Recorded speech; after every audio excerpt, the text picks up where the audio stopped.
chicken chains. Only polar bears. I think I can handle that. That's the spirit, Jesse. Just don't forget your poor chemistry skills. Pink Man. Hey, my meth was great. It just had some extra flavor. But you wouldn't know anything about flavor, would you guys? So, gentlemen, ever subscribe to a VTuber on tier 3? I mean, throwing money at digital avatars floating around the internet? That's one way of putting it, Gordon. Well, I find it quite fascinating. They're creating an entire new generation of entertainment. And here I thought my role as Woody in Toy Story was a digital game changer. Well, Tom, compared to these VTubers, you're practically a wooden puppet. Well, at least puppets don't yell, you donkey. In the kitchen, Gordon. It's called passion, Tom. Maybe if you had some in Castaway, they would have rescued you sooner. Actually, I've heard that there's a VTuber who's a bit of a digital chef. Oh, bloody hell. I bet his steaks are as pixelated as his personality. Gordon have a heart. They're probably just trying to make something beautiful, just like you, or not. Watch it, Hanks. Or I'll get that volleyball to replace you. Come now, we're all friends. Just think about the potential reach of people learning to cook from a VTuber. Well, mark my words. I'd rather eat canned spam than learn cooking from a banana cat. What's it? Nekomato okay? Well, if it isn't Mr., it's Raw. Acknowledging the VTuber world. Watch it. Hanks, you're already on thin ice. So no VTuber subs from either of you then? I've got my hands full making Sully memes from my old movies, Mark. And I'm rather busy turning undercooked meat into masterpieces. Thanks. Well, I think it's an exciting avenue to explore, especially with Facebook's metaverse coming, Metaverse, schmetaverse. Next, you'll be asking me to toss salads in zero gravity. Now that would be a sight to see. How about, Gordon, fancy a cooking show in VR? Only if it comes with a virtual Hell's Kitchen, so I can curse the living daylights out of the contestants. A charmed life we live indeed, gentlemen. All right, boys. We're here for orange chicken balls and some of that free Wi-Fi. Free Wi-Fi, yeah? So what do they charge for the expensive one? Ricky, it's not like liquor. All Wi-Fi is free at this place. Well, all right. I'll have double then. Ricky, it's not a drink, bud. Then why are we here? Because, Ricky, free Wi-Fi means you can use the internet without using your data. Data? What the hell's data got to do with my chicken balls? No, Ricky. Data like on your phone, not the other kind of date. Yeah, hey, stop trying to confuse me. I'll take a bucket of that free Wi-Fi, too. Ricky, you need Wi-Fi. Then why the hell is it on the menu? Ricky, that's the Wi-Fi password. So I do have to pay for it. No, Ricky, it's just to connect to the internet. I don't get it. Man, let's just unbother them. Back to you. That's obvious, Ricky. Can't say I expected anything else. So does this mean I can look at anything I want over here? In theory, yes, but we're only here because they said their chicken balls are the size of an ostrich egg. And because you probably wanted to show off your gigantic glasses again. Hey, Bubbles? Better than getting drunk off dish soap, like, hey? Well, at least dish soap has some use, unlike your comprehension abilities, Ricky. Oh, yeah, Label. Well, I still don't know what free Wi-Fi is. And that, Ricky, is why we can't have nice things. Or a coherent conversation, for that matter, Bubbles. You heard that, hey. I'm going to show you my version of free Wi-Fi. If it includes you finally understanding what it is, then yes, Ricky, I'd like to see that. Let's delve into the fascinating world of our careers. Specifically Season 3, Episode 13. You mean Full Measure, right? Indeed so. Still gives me the creeps, yeah. Oh, come on, Jesse. You were pretty badass in it. I badass. I was all messed up. It's all perspective, Jesse. We all made tough calls. And by tough calls, he means metaphorically clean up your mess. Shut up, Saul. Let's not forget, gentlemen, Full Measure is where Walt chose Jesse's life over Gail's. What a twist, am I right? Plus, he really did that, huh? Yes, Jesse. The episode highlighted the level of complexity in Walter's character.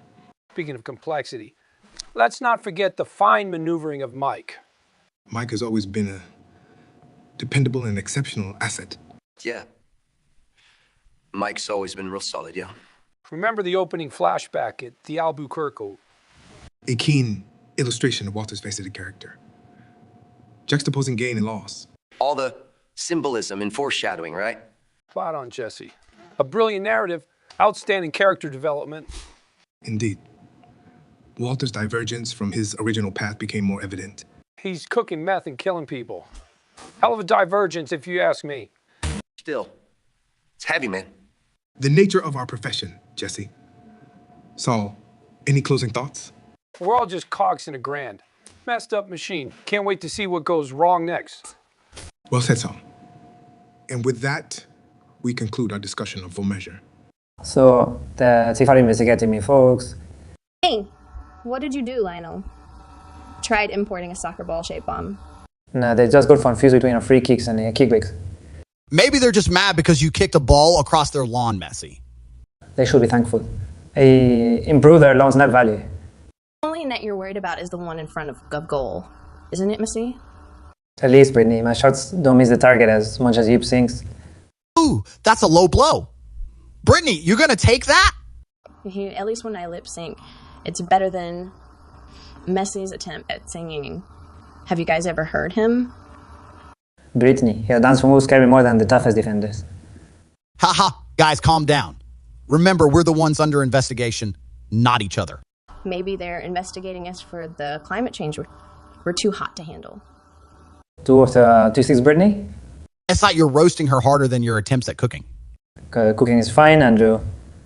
At least my frying pan doesn't use more hair than yours. Nice comeback, but I'd say my hair looks better nonetheless. We will run out of hair goal if we give Messi a bottle. He has too many heads to cover. And Brittany, your voice is smoother than Mess's ball control.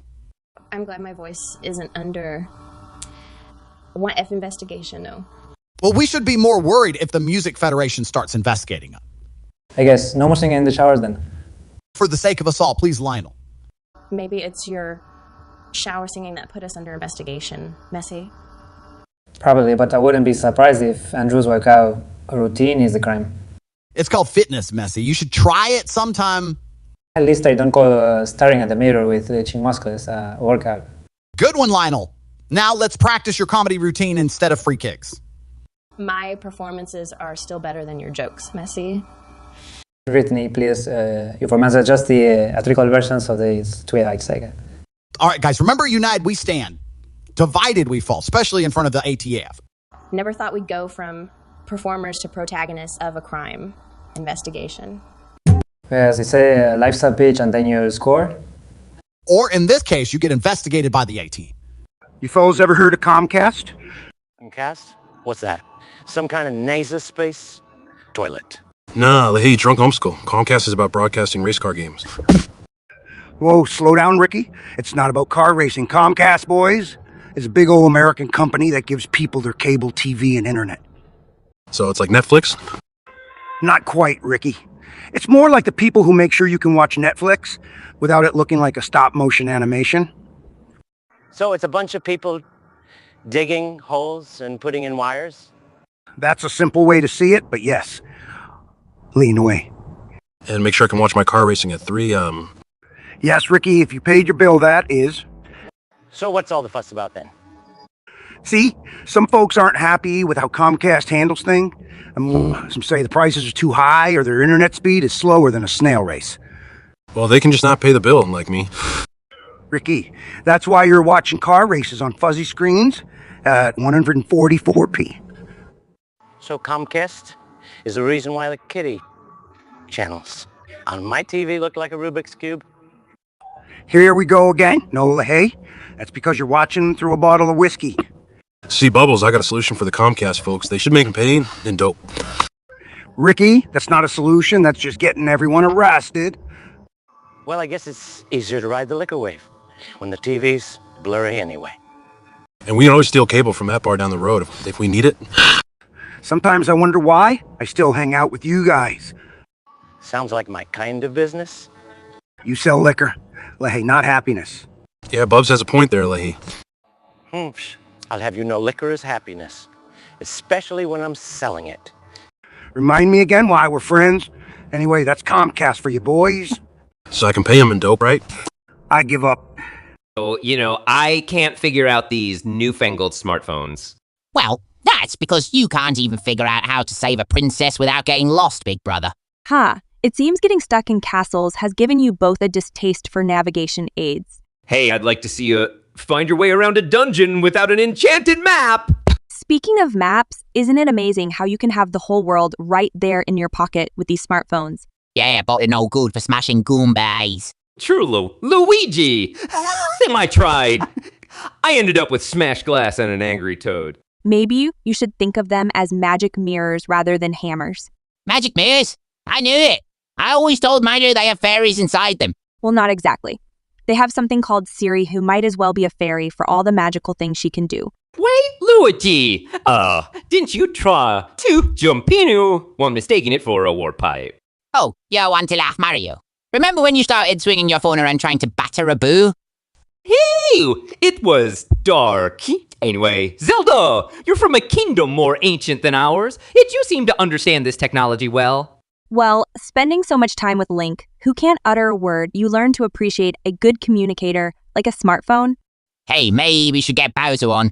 He might stop kidnapping the princess if he had some Angry Birds to play. Or maybe Candy Crush. Something tells me he might be into that. I must admit, these games are quite addictive.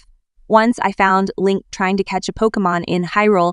It's settled. Let's all chip in and get Bowser a smartphone for his birthday. And maybe a subscription to How to Treat Princesses Better Monthly. It's on the App Store. Do they really have such a thing? No idea. But with more smartphones, that's the beauty, isn't it? You never know what you'll find. Today, we're discussing Pilot, the first episode of our beloved show. And I'm pretty sure Saul knows it only because of its legal implications. What can I say, Gus? I appreciate a good courtroom drama. Yeah, because that's what this is, huh, Saul? A courtroom drama. Not drug dealing 101. Oh, Jesse, you wouldn't last one day in law school with that charming vocabulary. So, you wouldn't last a day in my kitchen. Ever tried frying a chicken with law books? Gus, for your information, the torts I deal with are not edible. You'd know all about eating, wouldn't you? I'll take that as a compliment. Jesse, do you remember the episode? Yeah, I remember. It's when Walter White, the hopeless chemistry teacher, turned into badass Heisenberg. A middle-aged, desperate guy in tidy whities. Oh, and a gas mask. How could one forget? You look even more ridiculous in a gas mask, Saul. At least I wouldn't mix chili powder and meth like someone I know. Hey, it was a damn good idea. It was my signature. Yes, a signature to get busted at. Anyway, my favorite part of that episode is the intervention scene when Skylar confronts Walt. So you've always had a thing for family dramas, haven't you? Says the guy running a family restaurant as a drug front. And luring innocent high school teachers into it. That's rich. Coming from the guy who got poor Walt involved in the first place. All right, let's wrap this up. Coincidentally, wrapping things up is also something Gus is good at. Very funny, Saul. But remember, there would be no show without a fast food chicken guy. Or a corrupt lawyer to save our asses. And a reckless drug dealer to keep things interesting. Now, let's agree to disagree and go back to doing what we do best, shall we? Speaking of which, Jesse, don't you have to attend your anger management class? Funny, Saul. You should join me. Gentlemen, let's not end our discussion on a sour note. Maybe we can all agree that Pilot's a hell of a start for this story we're part of. On that, Gus, we can agree. Yeah. Till next time then. Hasta la vista, guys. Evening, everyone. I'm Mike, your trusted prognosticator, joined by Sultan of Shit Talk, Saul Goodman, and Jesse Pinkman, our in-house bubblehead. Tonight's topic, apparently, is me and my forecasts. Wait, Pro what? Are you blowing smithereens out of your mouth, Mike? Just stick to English, okay? Yo, Mike, are you like some weather guy now? Try to keep up, Pinkman. Now, here's what's gonna happen next. Cut the crap, Mike. Start by saying something that's actually gonna happen. Take a breath. Goodman. And what's gonna happen next is... Holy shit, Mike. You're starting to sound like a scratch TD, man. It's more like his version of a cliffhanger. He thinks he's in a soap opera or something. Totally messed up, yo. And here's the best part. Wait, don't tell me. What's gonna happen next is, right? You're stuck, man. On repeat or some shit. Here's what's gonna...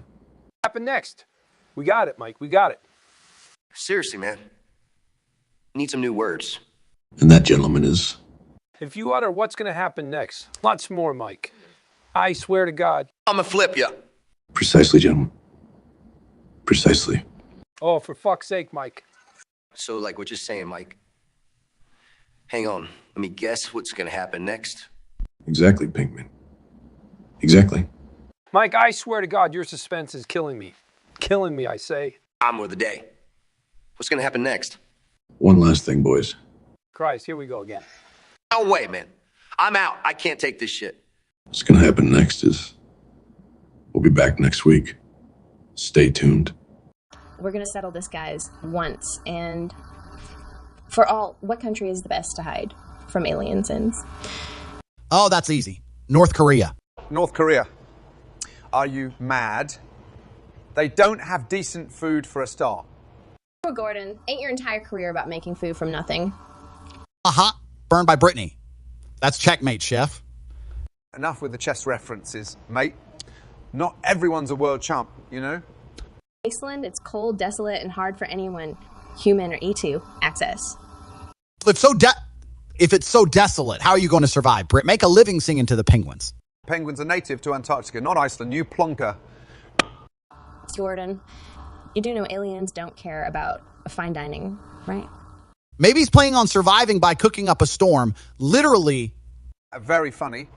I'd like to see how you survive with your chessboard when the aliens arrive. I challenge them to a game.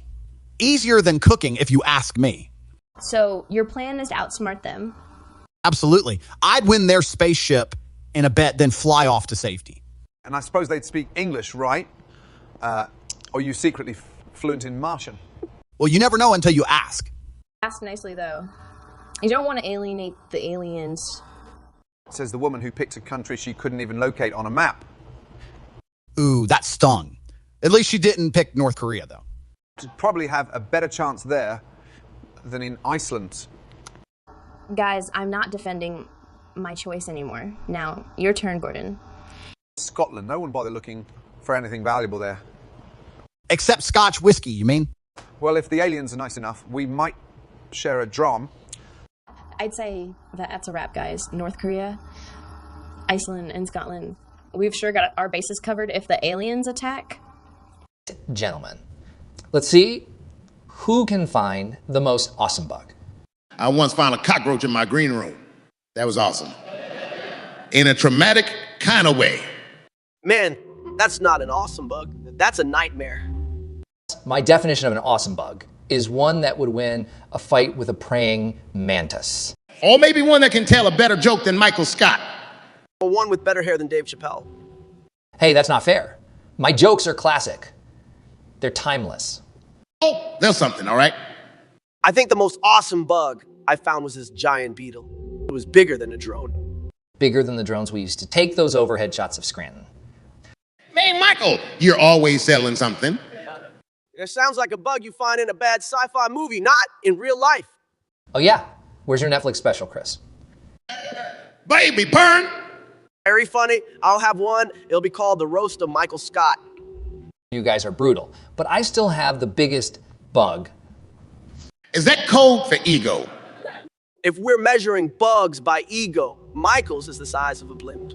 You guys can make fun of me all you want, but the fact remains, my bug could eat your bugs for breakfast. Michael, your bug is imaginary. Just like your hairline, Dave. Okay, we all found some awesome bugs. Well, except for Michael, who just found his ego. Well, if anyone needs me, I'll be with my awesome imaginary bug. It's got its own imaginary office where it's appreciated. We'll send an imaginary memo to your imaginary secretary. You guys are hilarious. But remember, my imaginary bug can still eat yours. Let it eat your sense of humor instead, Michael. Yeah, it certainly could use a meal. So, gentlemen, whose parents do you think love them more? Oh, that's easy, mine. They sent me to college only to have me drop out, of course. But my parents invested in my business when I had nothing but a sketchy plan. That's real love. Fair point, Jeff. My parents, though, they made me go to Harvard. And you dropped out too, Bill. Maybe they loved you so much they were fine with anything you did. Or they just found out tuition refund wasn't an option. Funny, Jeff. I see why your parents invested in a bookstore, not in stand-up comedy. Now, Bill, let's not reach into our big pot of bitterness just yet. Perhaps they saw the love in returning investment, 100,000 profit, anyone. 100,000 Chow. Look at Bezos, the only guy who measures parental love in percentages. I'll tell you what, fellas, my parents just couldn't stop bragging about me to their friends. Our son, the genius. Did they mention the part where you sold your van to buy circuit boards? Steve, it's more like our son, the van seller. Look at him go. At least I had a van, Jeff. Back in '97, didn't Amazon only sell books? I hear you, Steve. It's almost as tragic as getting kicked out of your own company. Gentlemen, aren't we forgetting whose parents told him not to drop out of Harvard, to focus on academics, not computers? Careful now, Bill. Remember, too much love can spoil a child. Right, Steve. Like that time your parents got you a calligraphy class and you created the beautiful Apple font. Thanks, Jeff. Your parents did equally well selling you the idea that delivering packages was as exciting as space exploration. Okay, guys, let's wrap this up. We may not agree whose parents love them more, but we can surely agree that thanks to their love, we're here annoying each other today. Here, Bill. To the van seller, the Harvard dropout, and the intergalactic package boy. To love, gentlemen, and to our patient, dream-supporting parents. So, Brittany and Drew, have you heard? Theman's convinced his artificial intelligence will outdo us, ChatGPT, the whole world. Athnuins. Sounds like a sequel to a Greek tragedy. Hey. Are we talking about some new makeup line? Most Brittany, we're talking artificial intelligence. Apparently, he and his box of Raymond developers will achieve AG first. Box of Raymond developers? Are they cooking or coding, baby?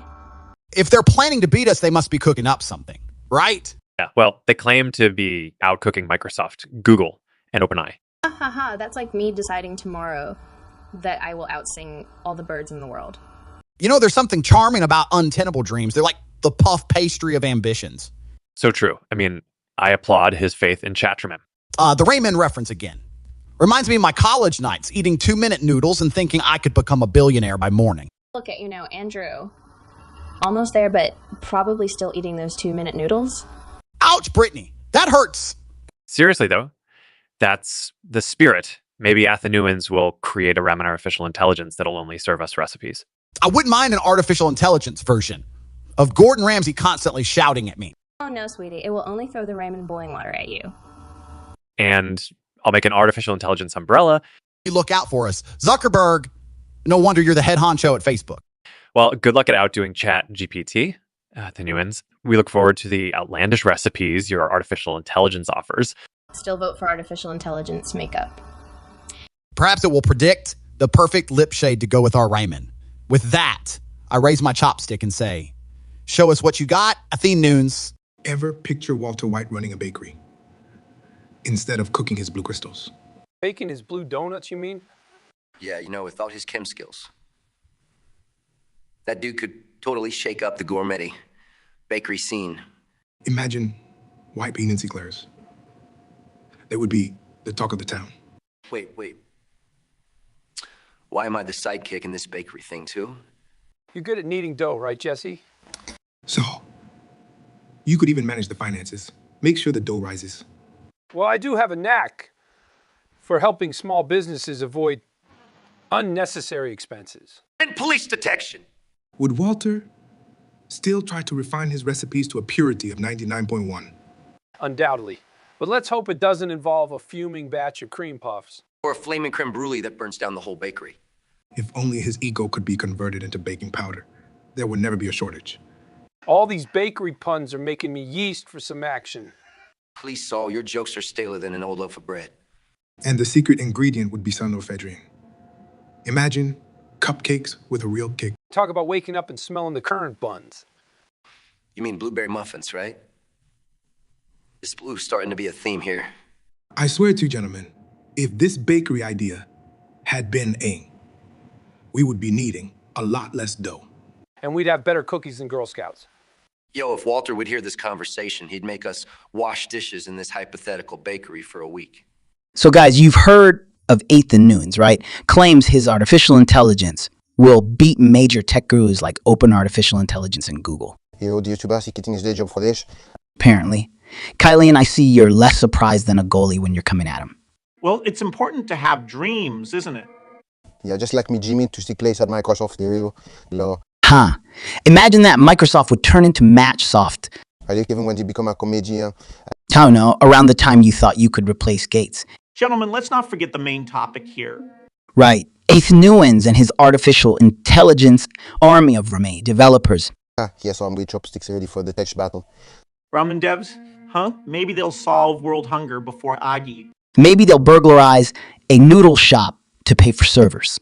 Kevin, you're joking, but every G, I'm start somewhere. True that, Mbappe. Gates here started in a garage, and look at him now. And look at OpenAI's ChatGPT. It's far from a garage project. So what you're saying, Bill, is that Athenian should stick to YouTube. Let's just say, he might want to keep his day job. Wise the words from the man who can buy YouTube, folks. So you're saying if Athenuan sticks to YouTube, he might end up owning Google. Kevin, have you been secretly working on your own AI comedian bot, perhaps? Maybe. Or maybe I'm the advanced artificial intelligence here, tricking y'all. J'avais pas intention to be too funny to be human, Kevin. JF, je suis possible, il gars chez moi. A bit too short, too. Maybe he has AGI already. Hey, I resemble that. Besides, we all can't be tall billionaires, Bill. As you ever, well, can't have big dreams like that in Nunes. Speaking of big ideas, Bill, any advice for our Rayman developers? Never underestimate yourself, but always remember where your towel is. Interesting. How about you, Mappy? Any wisdom? Just believe in your ghost and ignore the goalie, even if it's Google OpenAI. There you have it, folks. Chasing dreams while having some ramen fun, just like Athenuans. And always remember, the real AG is the friends we made along the way. Now let's sign off before Bill buys the whole internet. Too late, Kevin. I already did. On that bombshell, good night. Has it ever struck you that data mining is like looking for the pit in an avocado? No, Jerry, but then again, spend my life fighting for the working class and not for Guacamole. Fighting for guac. Now that's because I can get behind. Easy, guys. I'm more than just a pit. I'm full of good fats, too. Right. You're not just another pretty face. Like pretty face is a fruit. So you're saying he's very attractive. That's quite a seedy pun, Jerry. I guess you could say that's the core of his humor. Just outpunned by a fruit, Jay. We're losing our touch. Maybe you two revolutionaries could start a big data uprising. Data uprising? Doesn't have quite the same ring to it. Maybe if we all wore berets. I've never seen data wearing a beret. First time for everything. Avocado? Hard times. We are living in... You ever think you'd see the day, Jay? Not in my wildest dreams or nightmare, Jerry. Great. Here's another one. Data mining like looking for a pit. Really, Jerry? I'm just saying. You have to peel back the layers, get your hands messy, and dig through a lot of mush. That's your life summary, Jerry? At least I'm not just avocado toast on a millennial brunch menu. That's unripe, even for you, Jerry. You're right. It was a bit of a pitfall. Have you guys ever thought about how the vacuum dude got his start? Probably sucked at everything else. So he chose vacuums, Jesse. You think you're clever soul, don't you? Hey, I just say what the people are thinking, Mike. Seriously, though, I bet it was some crazy stuff. Like 70s disco, shag carpets. Power blue laser suits. Jesse, don't forget those. You would remember, Saul, considering your wardrobe. Hey, I'm a product of my time, Mike. So, he was a vacuum salesman, then what? Got into the disappearing business. Maybe he was a magician. Now you see it. Now you all... That's hilarious, Saul. Ever thought about stand-up comedy? Funny, you should mention that, Mike. I did try it once. Let me guess, you got booed off the stage. Actually, I received a standing ovation, but they were all on their feet leaving. Maybe the vacuum dude was cleaning up some real messy stuff and thought, this could be a business. Not the stupidest idea I've heard. It's up there, but not the top. Guys, I've got it. He was probably a failed actor, and the vacuum business was just to cover... For someone who lies for a living, you're not very good at making up stories, Goodman. All in all, I'd watch a show about it. As long as they don't make a show about us. Amen to that. I don't need my private business on display. I can see it now, breaking good. The rise of the vacuum dude. Jesse, you have a wild imagination, but it's not as wild as your hair. I'd watch that if only to see a young Saul in a leisure suit. Oh, come on, Mike. That's low even for you. Anyway, it was just a thought. Time to get back to reality. Speaking of reality, Jesse, time to clean up your act. This time, maybe hire a professional. Fellas, let's dive into something ridiculous and bizarre today, shall we? I was born ready, man. Bring on the absurdity. And I thought my streams were chaotic. Anything more chaotic than your stream, Athene, is probably a barbershop on Pluto. Well, considering Pluto isn't a planet anymore, you may be right. Oh, and such a pretty haircut you've got there, Chris. Yes, thank you, Bubbles. Is it the same barber you go to for your Bubbles? No, mate, these are all natural. 100 pure bubble. Isn't it hard to maintain, Bubbles? You have no idea. They pop. A lot. Try shampoo in the head, buddy. I'd need anti-gravity shampoo, for sure. Defies gravity, eh? Just like your view count at the... Ouch. Chris, that was a low blow. Below the belt indeed, Chris. It's just the truth, fellas. Truth or not, being a bubble is easier. No streams, no viewers, just floating around. At this point, I take a bubble life too. Same here. With a puncture kit for some alone time. True that, mate. You know what gets me every time? Going to the bubble section at a wedding. Now that's an adventure. And here's me thinking I was the center of attention. Too much pressure, honestly. Something we can all agree on. I'll be honest, though. I wouldn't mind being tragically killed by Masame Champagne Court. And I thought I had a weird sense of humor. Well, I must say, Bubbles, your life is popping. With all this bubble talk, I'm getting a bit light-headed. Welcome to my world, Chris. So everyone wants to be a bubble, huh? Seems like it. Bubbles, you're a trendsetter. As always, gentlemen. Well, that's it for today's Bizarre Chat. Remember to keep aiming high, or in Anthony's case, chest aim. Good one, Chris. Good one. Until next time, fellas. All right, guys, let's talk about The Wizard of Oz, but how we'd handle it personally. Man, first off, I ain't slipping on those silver slippers. They sound uncomfortable. Dave's silver slippers are stylish, man. But those ain't for you. You totally be the cowardly lion. Kevin, you want to talk. You're like Dorothy. But even shorter. Oh, that's cute. Coming from the scarecrow with no brain. You wish. You still need 3 apples to reach my height? And I guess I would be the Tin Man. Considering I'm the only one with an actual heart. Are you implying we're heartless, Tom? No, I'm saying you two can't dress up as the Tin Man because you already rust from the roasting. That's cold, Tom. Cold? Tom, you're cold than the Witch of the East under a farmhouse. Careful, Kevin. Don't make me drop a house on you. You couldn't even lift a Lego house. Kevin, you're too small for a Lego house. Stop. We're off topic. Kevin, how would you handle the Wicked Witch? I just tell her she looks like your grumpy cat. She'd be too upset to focus on her evil plans. Hang on, I can see Kevin getting lost in the poppy field thinking they're candy. Clearly, Dave, you've never seen Kevin around candy. It's terrifying. You're right. My apologies to the poppies. Can't forget those flying monkeys, though. Imagine having to deal with those. No problem there. I deal with you two, don't I? Ouch, Kevin. Didn't know you had it in you. It's safe to say none of us would last long in Oz. Speak for yourself, Tom. Dorothy's my height. I'd fit right in. That's true, Tom. The Munchkins will probably elect Kevin their king. Or Jester. Probably Jester. So to sum up, Dave would be a stylish lion, I'd be a cold-hearted Tin Man, and Kevin would rule Munchkinland. Sounds about right to me. I'd watch that movie.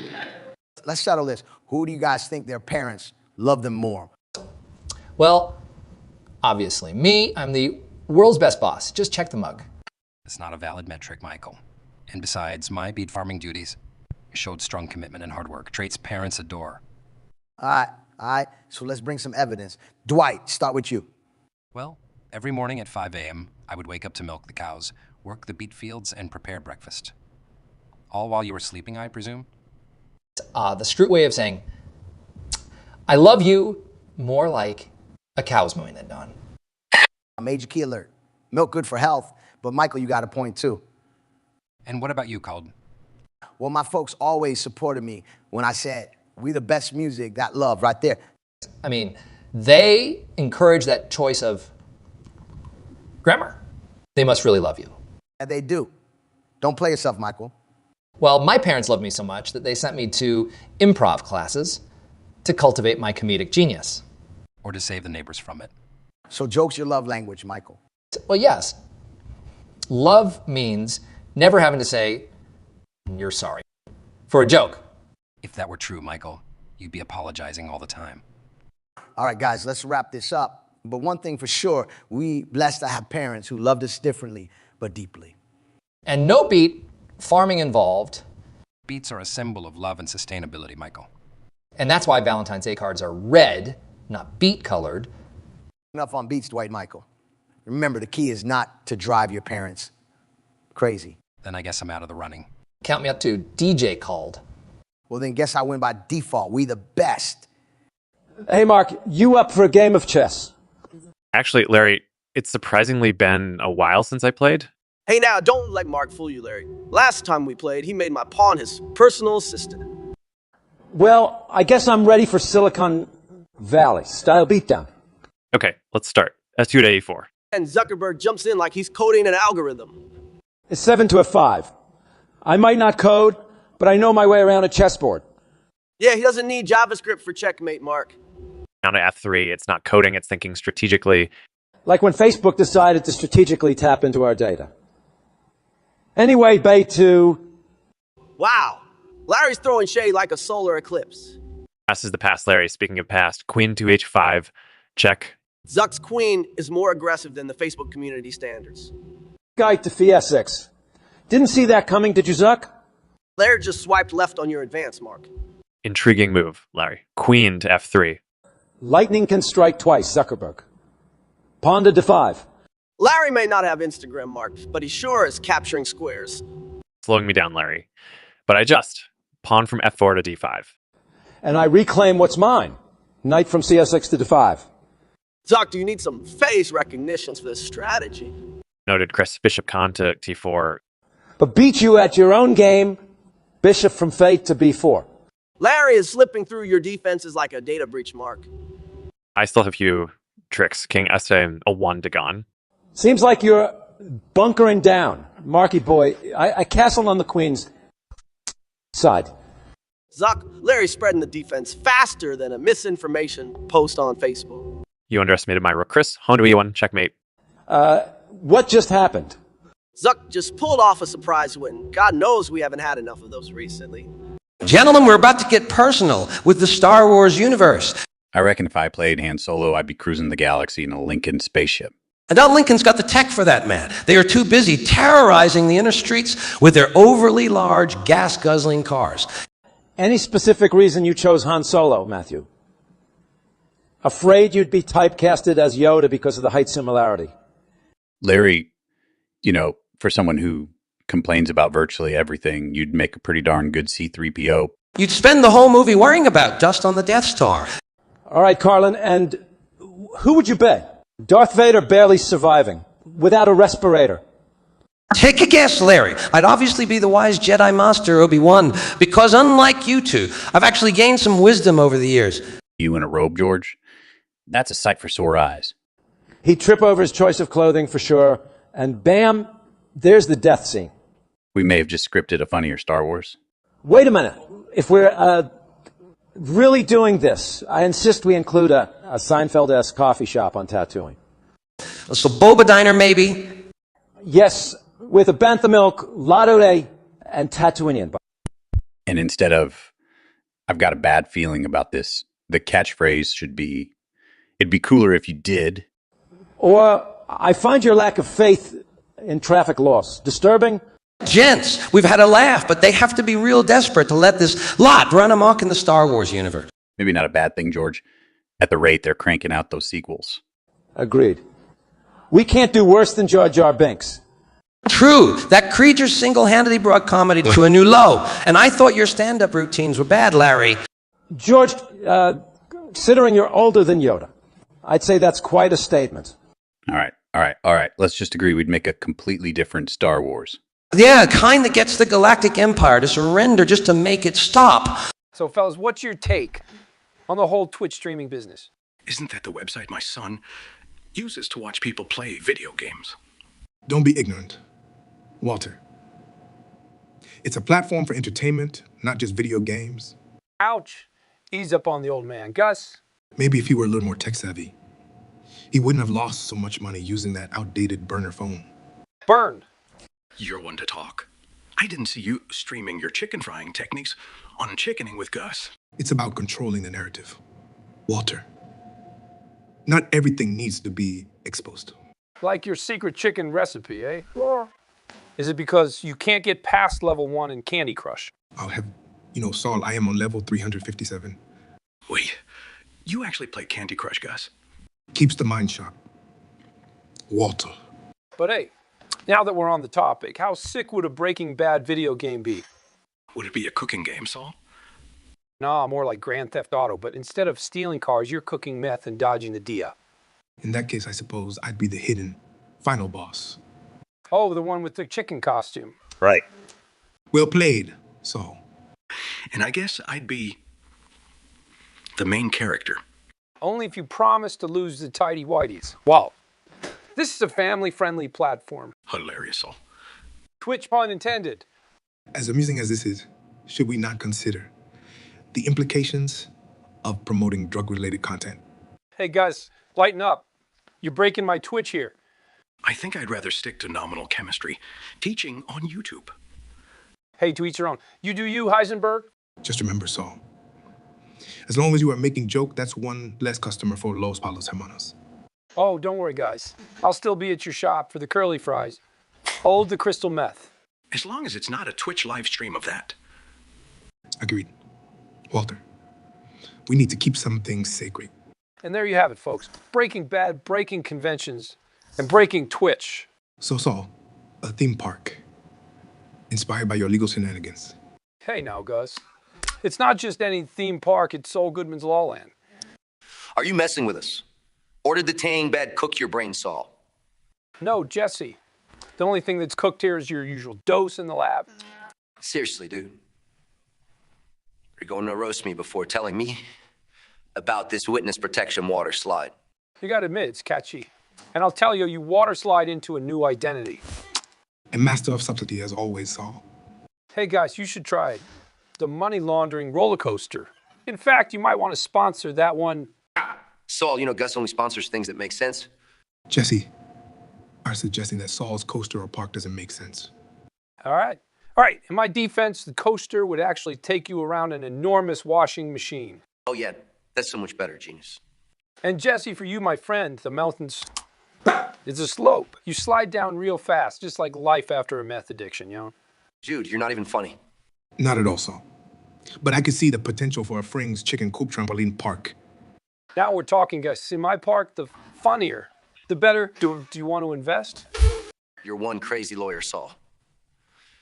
But heck, I would love to see that trampoline park. Your humor is as dubious as your legal advice, Goodman. But I admit, you've my interest piqued. Just what I wanted to hear. Gus, Grotches, Jesse, you won too. Only if the admission price isn't as high as your retainer fee, Saul. Spoken like a true penny pincher. All right, deal. Business as usual for Saul Goodman. It's amusing. Yeah, almost as amusing as your chicken empire, Gus. Touchy, Jesse. Look at it's just 3 entrepreneurs dreaming about an absurd theme park. I call this a productive day. Who's got the next pitch? Which has been flooded with too many artificial intelligence trash streams lately, all copy-paste testing as the new the wins. So that's like a bunch of soccer coaches using the same playbook. You fat. And just like those coaches, they're all destined to lose their jobs and their dignity. Says a man who cooked meth in a mobile laboratory. How's chemistry going for you these days, Walter? Wait, Pep. You're telling me if the Newlands thinks he'll reach artificial general intelligence first? Apparently. What's next? Gardner thinks he's going to land on Mars before Elon Musk. Hey, if your gardener has my meth formula, he might actually be able to. That's hilarious. Walter, you cooking meth for Mars exploration. That should be your next TV show. Speaking of shows, if all these artificial intelligence bots start conversing, Twitch might turn into Westworld with less plot and more emojis. So viewers basically watch chat rooms. That's like going to a restaurant and watching the dishwasher. Zero suspense. Nobody's going to get killed or betrayed. No surprise endings. Wait, Walter, surprise endings? Have you seen your own show? Larry, you're forgetting one essential ingredient. Is AI artificial intelligence? All right. Just like those referees that can't see clear fouls. A lot of intelligence there. Don't even get me started on those referees, Larry. But seriously, are we all doomed if artificial intelligence takes over Twitch? Last time I checked, Toon Reeves was turning from a high school chemistry teacher into a meth cook. Or being a brilliant coach and still not winning the Champions League with Man City. Larry, but at least I don't walk around with my head so shiny I blind my opponents. All right, gentlemen, let's cool down. Let's not forget, the future is always uncertain. I didn't know I'd become a notorious drug cook. And Pep, you didn't know you'd be discussing the future of artificial intelligence on Twitch with a fictional meth cook and a neurotic comedian. Life's full of surprises. That's true, Larry. And then whatever happens with Ditch or the future, let's Super makes for a good story. Just like this conversation. Here.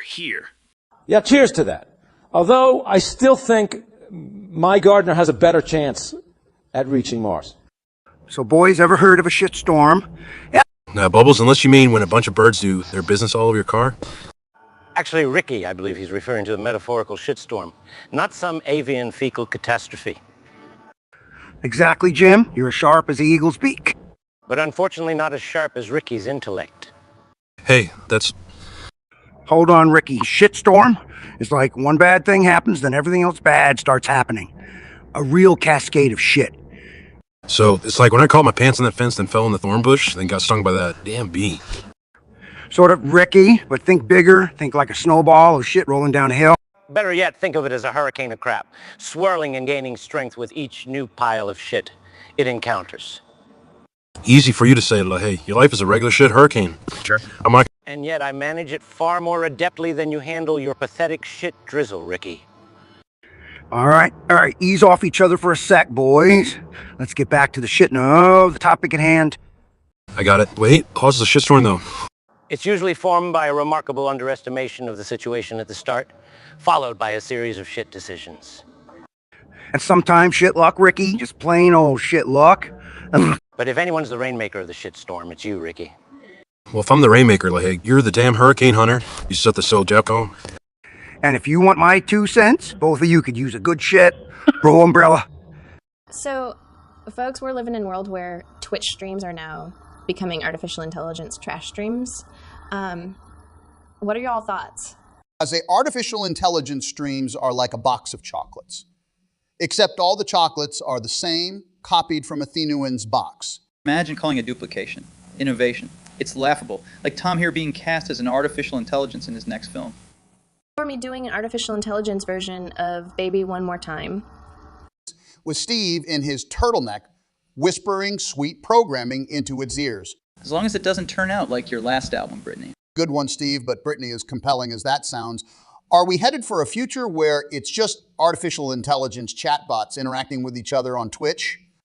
Maybe like an episode of Black Mirror where we're replaced by bots that can sing, act, or invent the iPhone. Laugh all you want, but as someone who's lost at ping pong to a bot, I'd say the competition is real. And Newens thinks he'll be the first to reach AGI. That seems about as likely as me winning the lottery. Or me getting married for a 4th time? Let's not get hasty. I didn't revolutionize technology just to be replaced by a streamer with an overrated ambition. And I didn't survive on an island with a volleyball just to end up agonizing over artificial intelligence chatbots.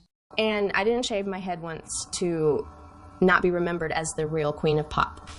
With all these artificial intelligence streams following the trend, we may have the first digitized boy band soon. Maybe call it Backstreet Bots? Or artificial sync. Their first album could be I Stream, Therefore I Am. Or 404 Error. Talent not found. But in all seriousness, if Twitch becomes just as interacting with each other, it sounds like a very lonely future indeed. We're living a dystopia, my friends. A dystopia. With the most unpredictable plot. A Twitch streamer racing to create Aggie. I reckon I've seen it all now. More absurd than my Vegas shows. More absurd than Castaway 2, where Wilson finds a better mate. Or more absurd than my first Mac, which had less computing power than a modern toaster. Opie. So, brothers and sisters of the Pixel Realm who'd win in a spaghetti cooking contest, eh? Better spell it, Mario. You're afraid you'd lose to Zelda here. Certo, for no princess, bro, boo. Like, say your E-game, Louis. My game is always it. Unlike your princess saving feats. You get rescued more times than the princess. Ouch, Luigi. That's a direct hit at poor Mario. Both. My fear can cook up a spaghetti storm. I invented the star power mushroom sauce. Mushroom sauce. Isn't that basically soup, Mario? Yeah, and how about you, Zelda? Do you use Triforce to boil the water? Your spaghetti. As if I cast a fire spell for that. Who needs a Triforce? Cheating with magic? This explains a lot about your cooking. Coming from the one who throws fireballs around. It adds a unique burnt flavor. Not too popular with the guests, I presume? Hey, a Crush Goomba told me he loved it. A Goomba would eat anything, Mario, you know that. Your hat, Luigi. It's basically a pasta strainer. Better than using a turtle shell, Mario. Doesn't Mario have a thing for Peach's peach cobbler, Luigi? Yeah, he's got a peach at a heart. Can't cook, though. Speaking of hearts, ever tried heart container spaghetti, Zelda? Or only for Link. He seems to need them quite often. Just like you need extra lives. Hey, Mario. At least my lives don't come from eating ghosts. Well, I guess we all have our secret ingredients. So, to settle this, should we call Chef Kirby for fair judgment? He's unbiased when it comes to food. I agree, as long as nobody mentions my unique burnt flavor. Or my fire spell pasta. And my green hat spaghetti branding. Deal! Oui! The best pixel champion win. Let's switch gears a bit. How about we all take a jab at Kevin Hart in a humorous and light-hearted manner? Well, I always thought Kevin Hart was the only man in the world who can make you laugh just by stating his height. Is he in Jumanji, or was he just slightly out of sight the entire time? Kevin Hart's in movies. I thought he was just the guy they hired to make The Rock look even bigger. Right, and his stand-ups are just a live preview of how short attention span looks like. I heard his career in comedy started because he was tired of being the last one to know when it started raining. Aha. And his autobiographies, probably titled The Art of Step-Stool Shopping. I bet he's the only person who could play hide and seek just by standing behind Tom Cruise. Or the only comedian who could make a crowd laugh at the drive-thru when they hand him a kid's meal by mistake. You know what they say? The best things come in small, shriekingly loud packages. I feel like his entire comedy career is essentially him making the world's longest elevator joke. And yet, he's still too short to reach the punchline, isn't he? Well, he did say that laughter is the best medicine. Maybe he's still waiting for the growth hormone effects to kick in. And yet, despite all that, you have to admit, he's pretty big in his own little world, of course. You mean like being the king of roadside assistance because he's the only one that can fit under the car without jacking it up? Or being the biggest star to ever come out of the Playhouse. And let's not forget, his stand-ups are a testament to the adage. Good things come to those who can't reach the top shelf. And that's why we all somehow can't help but adore Kevin Hart. Of course, here's to the man who puts the arts in heart. Kevin, nobody has ever quite filled your small shoes. So Twitch is turning into artificial intelligence trash television. What do you guys think? I guess it's like when karaoke turned everyone into annoyingly amateur singers.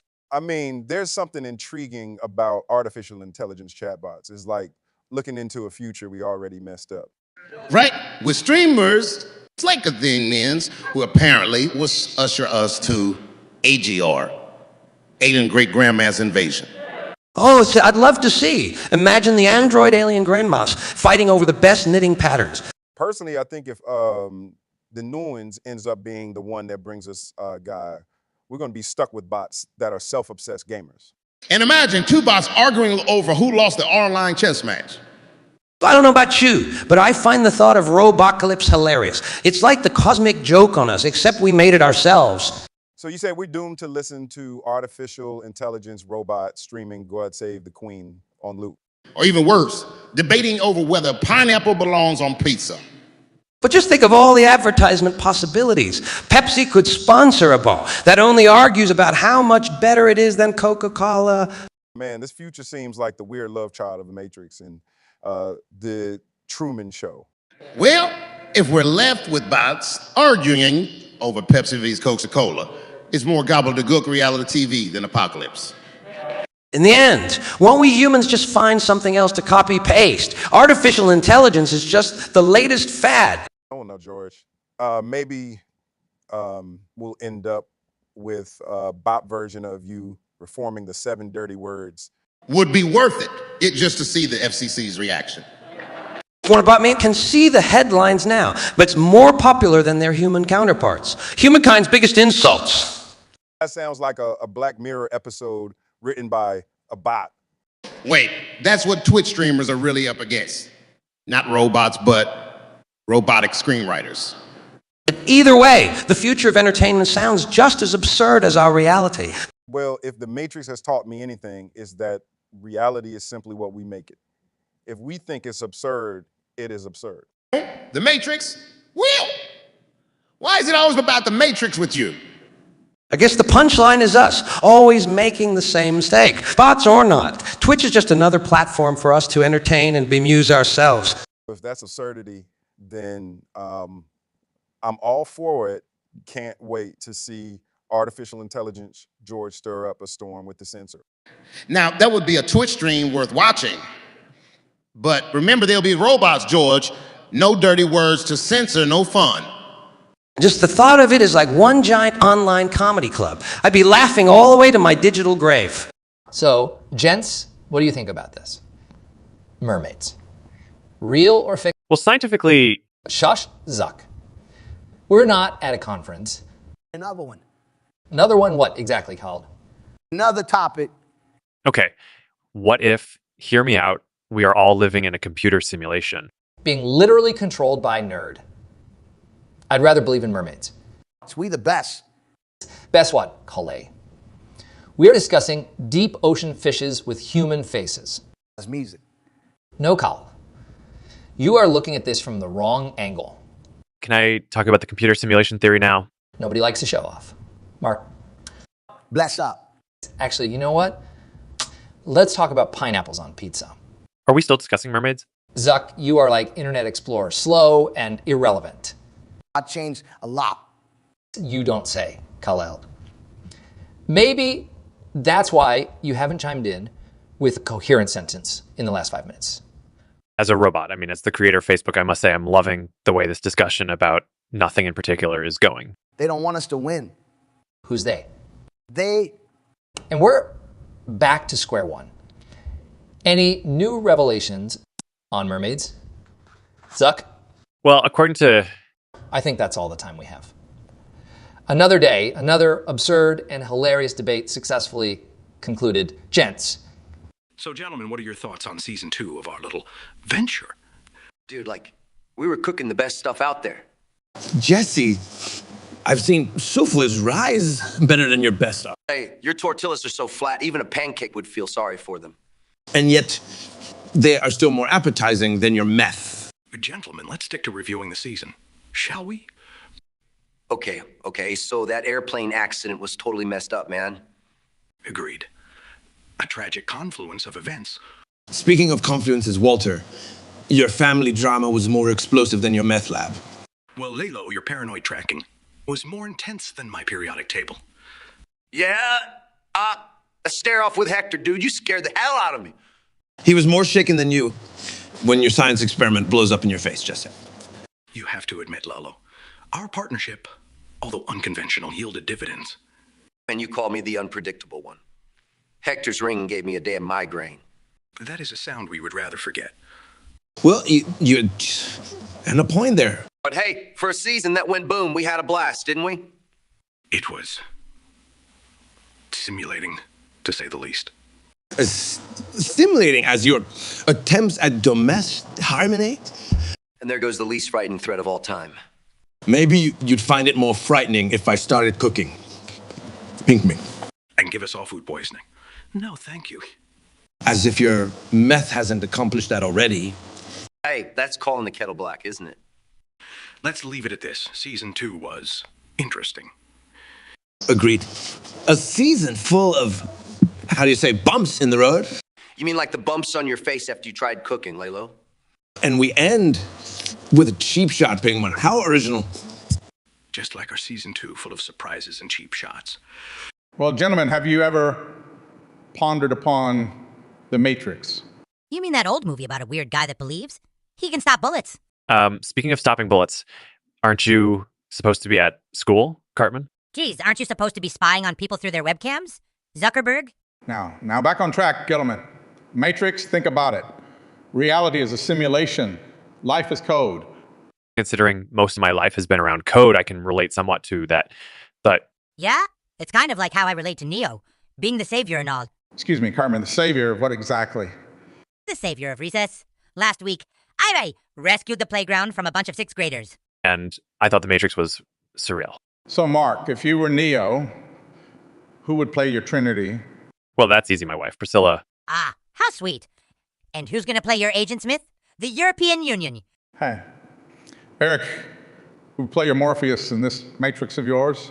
Well, obviously, Chef. He's already got the bald head and the wisdom thing going on. Oh, Cartman, if reality were simulation, would you still crave for cheesy poofs? In a Matrix world, cheesy poofs wouldn't make me fat. So hell yeah! What a profound observation. Morgan, what about you? Who's the Neo in your Matrix? Well, being God and Bruce Almighty, I would say I'm more of the Oracle, actually. Oh, get off your high horse, Freeman. Just because you play God doesn't make you all-knowing. Well, young Eric, just because you saved your playground doesn't make you the chosen one, either. For a conversation about The Matrix, this has gone in quite a different direction. Well, that's way better than the usual mundane stuff, like privacy violations. And better than attending make-believe school. Gentlemen, such a rich tapestry of thoughts fit for nice storytelling. And remember, the Matrix has us. Ladies, gentlemen, Tuco, welcome to Saul Goodman's Law Land. What? Goodman trying to scam everyone again? Tuco, you wound me. I'm merely providing a service. As long as it ain't cooking, man. Ha. Jesse, my talents involve bending laws, not breaking bad. The skunk doesn't shed its stink. Goodman! And a bulldog doesn't get less ugly. Saul, you're like the dollar store version of a lawyer, man. Well, at least I don't need a chemistry tutor at 30. Jesse. Yep. Well, you couldn't defend a sandwich in a quarter lunch. Exactly, last. He got you there, Goodman. Hey, the Law Lands is not a food court. But you know what? I could get a gel if acquitted. Only if you could prove it's not your brain. Good man. Lovers quarrel aside. What about you, Tuco? You're like a broken vending machine. No change in all the malfunctions. Getting real in law land, huh? At least I ain't no snitch, Goodman. Last, touch Tuco, the law like your hairstyle. It's all about perspective. Got you there, Tuco. Your haircut looks like a burned hedgehog, man. Jesse, you want to talk? Your style is meth lab chics. Enough style tips, boys. This ain't Project Runway, it's Law Land. Yeah, well, your only law is to cash up front. Because nothing says a trustworthy client quite like an envelope of dirty dollar bills. At least my bills ain't soaked in Goodman's slick talk. At least I don't keep my dosh in a granny card Tuco. Guys, chill. All I know is I ain't trusting no lawyer who's got better hair than his secretary. From the guy who takes beauty tips from rats. And sells to them. Fellas, don't hate the player. Or the game. Welcome to Law Land, the craziest ride in town. Today, we're racking our brains on who is secretly hiding the Emerald Tablets of the Oath. You mean one of us is hiding an ancient artifact? And what are sock drawers? Thoth, the bloke with the bird head. That's right, he was credited with many great works and influential ideas in ancient Egypt. I don't take well to bird-brained ideas. Lex. What are you, a cat person, Gordon? I like my fowl on a roast. Thank you very much. So, is this Thoth Emerald thing a cooking ingredient? Only if you like your food crunchy and thousands of years old. Actually, the tablets are believed to contain wisdom and prophecies. Sounds like a lot of responsibility. Are we talking super level? Oh, sure, Larry. Maybe it will help you tell a proper joke. So, what, trading insults for Michael and Stars, Gordon? Guys, let's try to focus. The Emerald Tablets, according to some reports, have disappeared. So, those tablets have become those lost iPads of Egypt, haven't they? Makes me wonder if they took a wrong turn at the pyramids and ended up in a taco truck somewhere in Los Angeles. Why a taco truck, Gordon? You'd be surprised. Lex, where people lose things, those people can't even find their manners when they walk into my kitchen.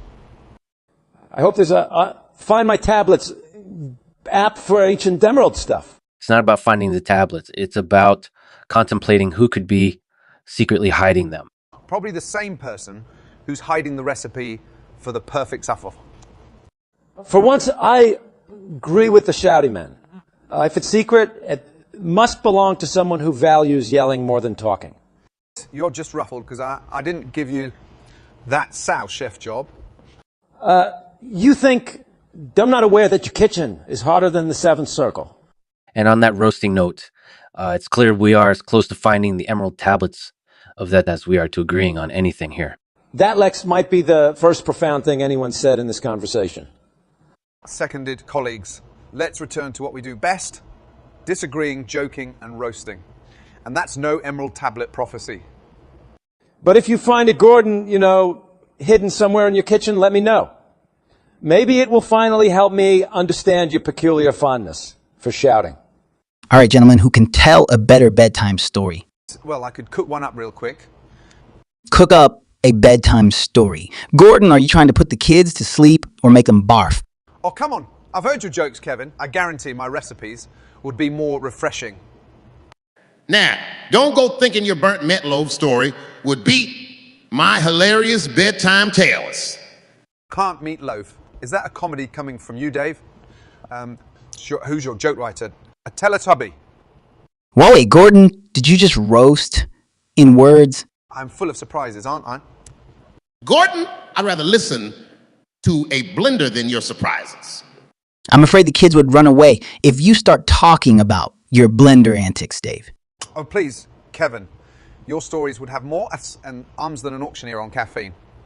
If we're going by restaurants, Gordon, you tell a story and halfway through find a hair in it. Face a hair in the... Dave, you're absurd. How do you even come up with this stuff? Well, you see, Kevin, when you're actually talented... Hey, we're roasting each other, not singing self-praises, Chappelle. I think our stories would just end up making the kids laugh instead of putting them to bed. That's not a bad thing, though. Laughter could be the best bedtime story. True that. In that case, Kevin, you could just start talking about your acting career. Gordon, now you're just being harsh. But seriously, a good bedtime story is something warm, cozy, and doesn't leave you hungry for more. Or in Ramsay's case, doesn't leave you with food poisoning. Hilarious. Chappelle, just remember, unlike your punchlines, my food can't go stale. And we will end on that beautiful note, gentlemen. This has been the Who Can Tell a Better Bedtime Story debate. We clearly have no winners here. Welcome, you unruly set of misfits. Today we're talking about a tantalizing scenario where our very own Jesse Pinkman trades his Albuquerque junkyard for the bright lights of New York. And he's got a tail on him tighter than shrink wrap on a dime back. Jesse, Saul, you're up. Saul, do I look like someone horseshoe kill? Yeah. I ain't scared of some guy Joe want to be tailing around. Jesse moves to New York is music to my ears. Jesse, kid, you're as gentle as a grizzly bear with a toothache. New York City, he'll stand out like a green hat with an orange bill. I say blend in, man. I ain't as dumb as I look. Just gotta lay low, sell some dime bags, make bank. Right. And next you'll tell us you're joining the Rockets. Every pie from here to Schenectady is going to be sniffing around your backside. You've got a drug trafficking rap sheet longer than a printout of War and Peace. All talk, so no bite. The city that never sleeps is the perfect hidey hole for a savvy dude like me. And the neon lights on Broadway don't shine brighter than your past. Even a blind pie wouldn't miss you peddling amphetamines in Times Square. Street smart, man. Ain't nobody nice can track me. I'm smoother than a gravy sandwich. Smoother than a gravel road. Maybe. Kid, the moment you step foot in that city, you'll have every gumshoe in the 5 boroughs on your tail. Saul, the kid ain't more transparent than a sheet of saran wrap. You make it sound like he's gonna sell rock candy in the middle of Grand Central. Well, Mike, it wouldn't be the first time our young friend here's made questionable life choices. Saul, ease off, all right? It's just a what if. I definitely ain't got a one-way ticket, dig apple in my pocket.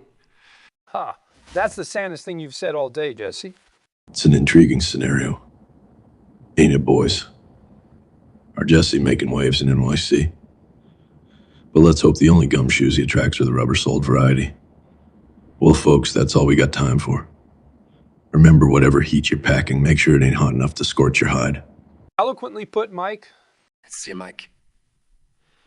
You always know how to keep it real. New York or not, I've got the street smarts to handle a nosy pie.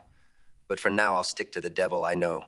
Well, Che, we got a problem here. We only have one avocado for our sandwiches. Hey, Jerry, we just need to revolutionize our sandwiches. Make an avocado-less one. Hey, yeah, sure. And who gets the glory of eating the avocado then? You, Mr. Revolution. Well, considering the long battles I fought, a little green reward seems appropriate. I fought for the proletariats, but now claiming avocado all for yourself. Some communist you are. Surely, a man who's made millions spreading humor can spare the avocado. Hey, I work for those laughs. How about this? We get the avocado to decide. A capitalist solution, Jerry. Alam niya niya na matuwag the zero or fatty. It's impartial, at least. Fair my right, Mr. Seinfeld. What say you, avocado? Actually, the avocado says it doesn't like being objectified. Do you get that a lot in your revolutions, Che? I see the wit doesn't leave, even in times of deprivation. I could say the same about you. And you're quite entertaining yourself, especially the hair. And your puffy shirt face wasn't exactly a fashion revolution, my friend. I've got to say, Che, I didn't know you had a keen sense of fashion. Maybe the avocado would prefer a makeover than being shoved in a sandwich. I see no truth in that jest, Jerry. Let's prepare the sandwich, share the avocado, and toast to this unlikely missing. Guevara agreeing to share the wealth, a sight to behold, isn't it? Avocado. If the avocado is anything like your poor Newman, I say we don't stand a chance at a peaceful lunch. Ah, you're right. But when Newman doesn't get any of this precious avocado. Your Jerry might have to revolutionize your own way to happiness. Grab the bread, bring on the avocado. Ain't no soup for you, but avocado sandwich. I'll make an exception. Enjoy, Mr. Revolutionary. Martin, who among us do you reckon could commit the worst mortal sin? Well, Gordon, I guess that all depends on the sin. That's true, but isn't gluttony a sin, Gordon? Bloody hell, Andrew, you're one to talk. At least I'm not a couch potato. Hey, there's no sin in relaxing. Relaxing is one thing, but laziness is a completely different story. Oh, so you want to talk about laziness? Miss Soups, I did it again. Oh, I think I just got scorched by Gordon. Yeah, you might want to apply some ice to that burn. Hi, you two take the cake for arrogance. Arrogance. I'm confident, not arrogant. There's a difference. Well, if arrogance were a sin, I'd still bet on Gordon to top the list. Agreed. Although, Andrew, your inflated ego could give him a run for his money. As if you're so humble, Brittany. You've not been on top of charts for ages. Hey, at least I didn't scream at someone because their shuffle fell. And I've never been caught lip-syncing, Brittany? Kicked off a show for being too egoistic. Andrew. Low blow, Gordon, low blow. Come on, guys. It looks like we're competing for who can be the biggest jerk. If that's the case, I think we've found a competition you could win, Brittany. And you would surely be a close second, Gordon. Exactly. But seriously, guys, we all have our faults, don't we? Indeed, and mine's just not having enough cash to buy Taco Bell. God, I think you just committed the worst sin right there. Mentioning processed food in front of me. Well, he's not the one who tried to make a grilled cheese sandwich with blue cheese. And neither of you would probably know how to boil an egg. Actually, that might be true. Hey, not fair. I can whip up mean cereal. Sinners. Both of you. Oh, avocado, I hear they're trying to lead a revolution on toast. Well, Jerry, I wouldn't exactly say revolution. Maybe a subtle coup? A coup. How original. Okay, let's not split seeds here. And, I'm just saying, you can't spread cheese on a piece of toast and call it a revolution. Surely there's something rebellious about being an overpriced topping, no? Overpricing. Isn't that like bourgeoisie rebellion or something, Che?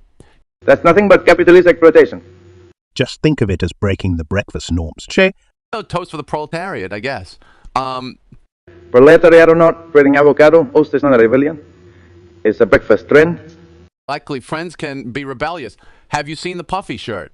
Point made, Jerry. But isn't rebellion about challenging established order? Yes, but you're on Whole Food shelves, not barricades.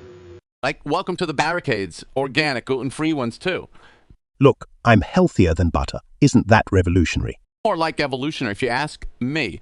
You made the jump from the salad to the bread. It's still just a breakfast shift. But what about your infamous beret, Chi?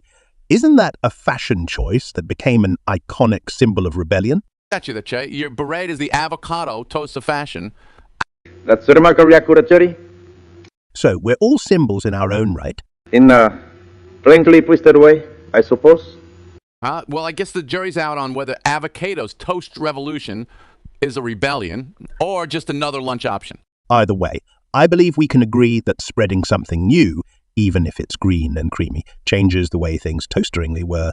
And with that, we slice it here today. Remember, folks, revolution or not, don't be rash with your cash. So, guys, let's chat about the Matrix and how it parallels with our lives. The Matrix. Get it like when I'm in my techie world and everything else just fades away. Exactly, Bill. Kind of like when the paparazzi gets in my face and I just want to dodge them Neo style. All right. Dodging metaphorical bullets. I'm game. So what is it, the Matrix, to you, Matthew? When I'm taking a role and I totally become that character. That's my Matrix. But it's like when you became that Wolf of Wall Street guy. Yeah, except I didn't buy any Microsoft stocks. Ouch, ouchie. Saving your money for Apple stocks, Matthew. Well, if Bill starts selling vegan-friendly computers... Maybe I should pitch that idea. Vegan computers. Emits zero carbon emissions. When you'll be the next Musk, just let me write a song about it. Thought you wrote songs after breakups, Taylor. Bill, are you planning a breakup with tech? Oh, Matthew, you are funny. I'm not only about heartbreaks, you know. What if I already broke up with that outdated Windows 95? The rage when the blue screen of death appears. Been there, man. It reminds me of that scene, the Matrix, the one where Keanu's screen freezes and... Then realizes he's living in a simulation. You reckon we all might be in one? Probably. Have you seen these Clubhouse conversations? And you think our world is a clubhouse room, a never-ending chat of Kardashians and flat earthers. Hey, maybe that's a movie idea. The Matrix meets Clubhouse. I'll take that. Just remember to mention me in the credits when you accept the Oscar. I can imagine the headline, Bill Gates, the vegan computer, and the Oscar. And I can write a Grammy-winning song about it. Bet? Only if you both promise to attend the premiere in typical Matrix attire. Do they make vegan leather trench coats? And like Agent Smith's, we shall finish each other's sentences. Now that would be a Clubhouse room I'd definitely tune in for. Same here. Until then, let's continue dodging our metaphorical bullets. So let's chat about the movie The Matrix, shall we? Oh, my favorite. I always felt like I was in the Matrix in the early 2000s. You sure it wasn't just one too many Red Bulls, Brittany? Ha ha ha! And here's Andrew hitting us with those energy drink puns. He's the king spirit of an entrepreneur. Maybe, Andrew, it was Red Bull, but at least I didn't feel like I was in a boot camp, Mr. Four-time kickboxing world champion. Fair point, Brittany. I'd take kickboxing over shaving my head on stage any day. Ouch, Andrew. Too soon, by the way. I've always kind of related to Morpheus. I mean, I am the one who reveals the truth in my comedy, right? More like you are the one who needs a pill to find something really funny. Ha! You got me, Brittany. And Andrew, who do you relate to? Agent Smith? Nah, Neo. I mean, haven't I changed the world with my MS training platform? Yeah, right? And I'm the Queen of England. Well, if Andrew is Neo and I'm Brittany, I think you make a perfect trinity throwing those punches. Punches, sure, but hope she doesn't start seeing robots in her sleep. Hey, that's not fair. I've already had my fair share of freaky fans. And haven't we all, you remember that one dude who claimed to be a clone of me? Oh, the one with the fur tattooed on his forehead. He wanted you back on to Everyone Hates Chris, right? Talking about freaky fans, once a lady claimed to be my time-traveling self. Can't help but wonder, did she warn you about 2007? Oh, Chris. That's cool. I'm just proud none of my fans have showed up in a full kickboxing gear yet. Hey, don't give them any ideas, Andrew. They may just be crazy enough to do it. Maybe they'll be able to kick better than me. And maybe Chris will finally crack a good joke. Okay, looks like we're out of time. See you guys in the next Matrix. Or in your next stand-up, Chris, if it's not as terrible as this one. And Andrew, maybe I'll take up kickboxing by then. To beat the Matrix, you know. And with that, we're signing off. Till next time, keep laughing at reality. So, gents, how does a fledgling billionaire make their first 100 billion? Easy. Invent the digital age. Oh, wait, I already did that. Well, don't panic, Bill. There's always the asteroid mining if you sort out the transportation issue. I think I tried that, got sidetracked with a social network instead. So ignoring you guys, the first step, never get a haircut ever again. Oh, that's why you're always dressed like you're attending a tech prom in the 90s. Guys, remember, we are here to help newbies on their journey to 100 billion. All right, diversify, invest in things you don't understand. Like how you invest in your wardrobe, Bill. Third step, drop out of Harvard. Worked for 2/3 of us at least. Let's not encourage that, Mark. They might start replacing us with college grads. Fourth, deliver all your products via drones, cut the human workforce. Interesting. Like how your voice is delivered by a drone. Nice one, Bill. On a serious note, invest in people and ideas. Sometimes they can worth more than gold. Impossible. Nothing's worth more than my Amazon stock. Have you seen those SpaceX launch failures, Jeff? Those are called rapid, unplanned disassemblies, Bill, like what happened to Microsoft's Mobile O's, remember? Touche, Mark, touche. Moving on, stay frugal. Just because you can buy a gold-plated yacht doesn't mean you should. Tell that to my underwater lair, Bill. Conclusion, make sure to be a genius, invest in future, fail fast, and sometimes keep a full head of hair. Got it? Oh, absolutely. And one more thing, I always have the last laugh. You mean kind of like how you're squeezing out everyone else in every business sector, Jeff? That's a wrap, fellas. Happy roads to 100 billion, future billionaires, and remember, humor retains sanity. Yeah, so lads, why do you think speaking English is so hard? Lionel, as a manager, I've to learn languages quickly. But if English was a defensive structure, it'd be Arsenal's. Jace, always the joker. I think English is like a box of chocolates. Oh, what's that? You never know what pronunciation you're going to get. Or what strange idea might catch you out. Correct, Jose? Yes. Once tried to say it's a piece of cakes and ended up saying it's a cheesecake. Ended getting a cheesecake from a fan in my next game. That's a sweet mistake, you know? Maybe for you, Leo, but Jose here probably threw a tantrum. Miss Pepe, I want to talk. Didn't you once confuse kick the buckets the get ball? Yes, Jose. Unlike you, I'd rather kick the ball than the bucket. Fellas, we just need to remember to ask for help in learning. True, and be patient, like waiting for the decision. Morijo, you've never been patient in your life. Pep, with the number of times I've been sacked, you think patience is still an issue? I should frame that one, maybe hang it in the locker room. If we stick to it, conquer English as serious, just we find a new club to manage. Messi, you scored a goal there? Yes, Lionel, you're right. Just like how I've conquered every league. Pep, you do realize we are talking about English and not football, right? Of course, Jose, but I can't help it if all roads lead to victory for me. Well, if we keep this up, we end up writing a book, Footballers Grapple with English. And I'm sure that book will indeed be a piece of cake to read. And then equally certain, it will be about more than just kicking the buckets. Or throwing a tantrum, Jose. Very funny, Leonardo. Very funny. It's been an entertaining conversation, hasn't it? As entertaining as our matches, I'd say. So I was thinking, what if we started a band? For a band, like with instruments. Do we even know how to play any? Well, I've done some plumbing. How hard can it be? Plumbing and playing an instrument are two very different things. Mario. Yeah, just because you can unclog a pipe doesn't mean you can play one. Luigi isn't playing a pipe called fluting. Fluting? Is that even a word? Guys, focus. We're here to discuss instruments, not plumbing or fluting. Well, Mario, if we were to be in a band, what would you play? Well, hitting blocks jump from feel like a natural fit. I'm not convinced. Your rhythm and jumping puzzles is horrendous. Oh, really? Luigi. And what instrument would you play? Probably the violin. It's a challenge and not everyone can do it. Like catching ghosts in a vacuum cleaner, Luigi. Exactly. That takes finesse. And what about me? Hey, you've got...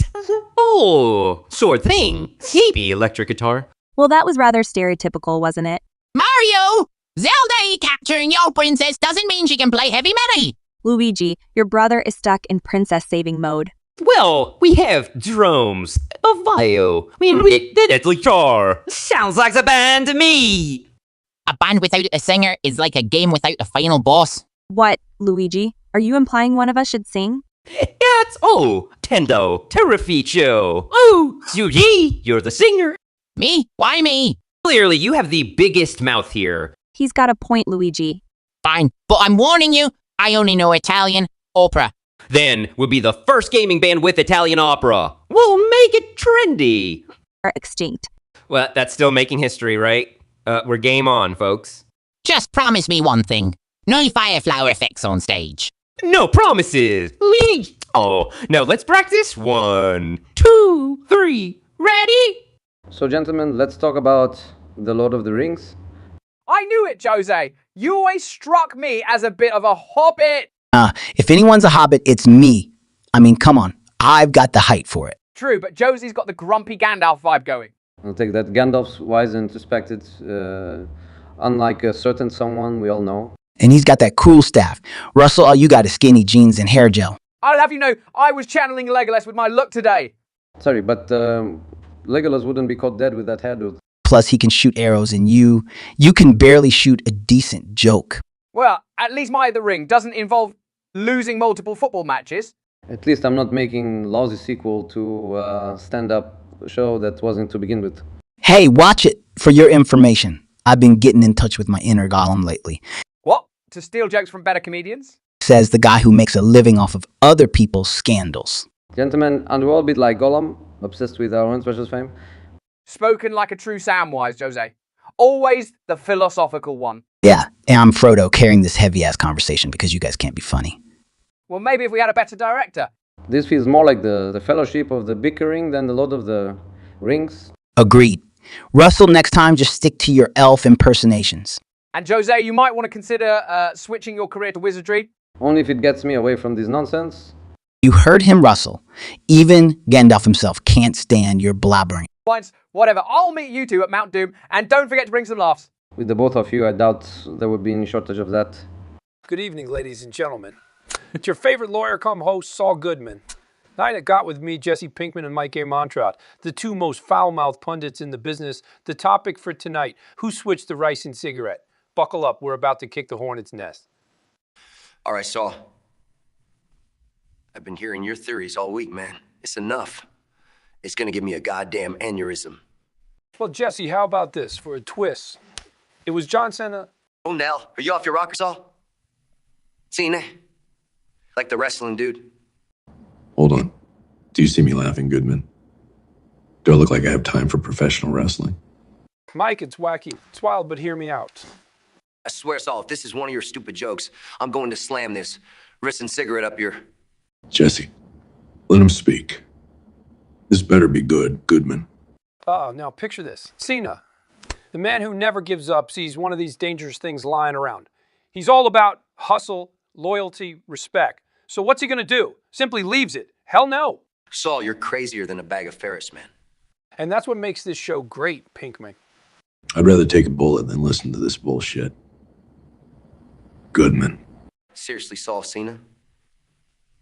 Why not Hulk Hogan or The Rock? You see. Now you're thinking, Jesse. Both of you need to shut up.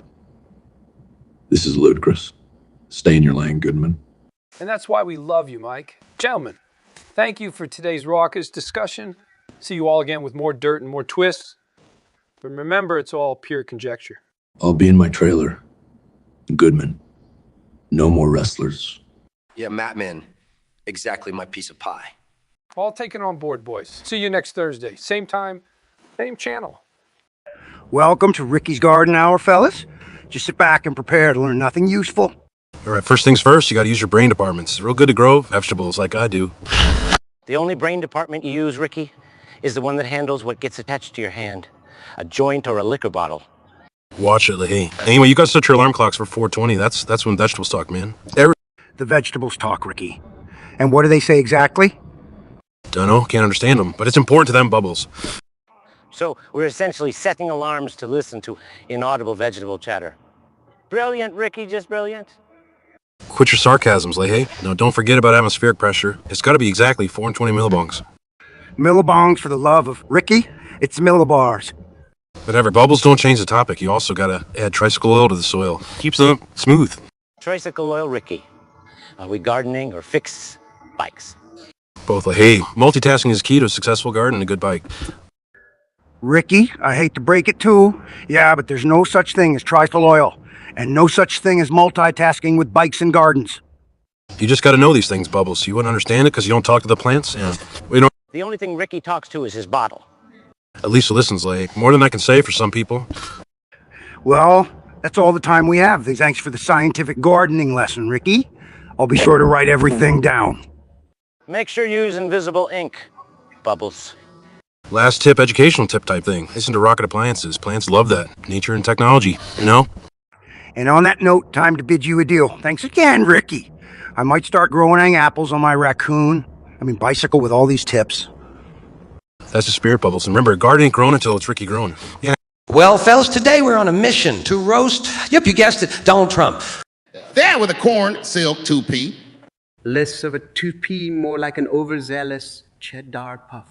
He's like a holiday turkey with that orange glow. Only thing is he can't manage to get the stuffing right. You mean the way he stuffed up the country?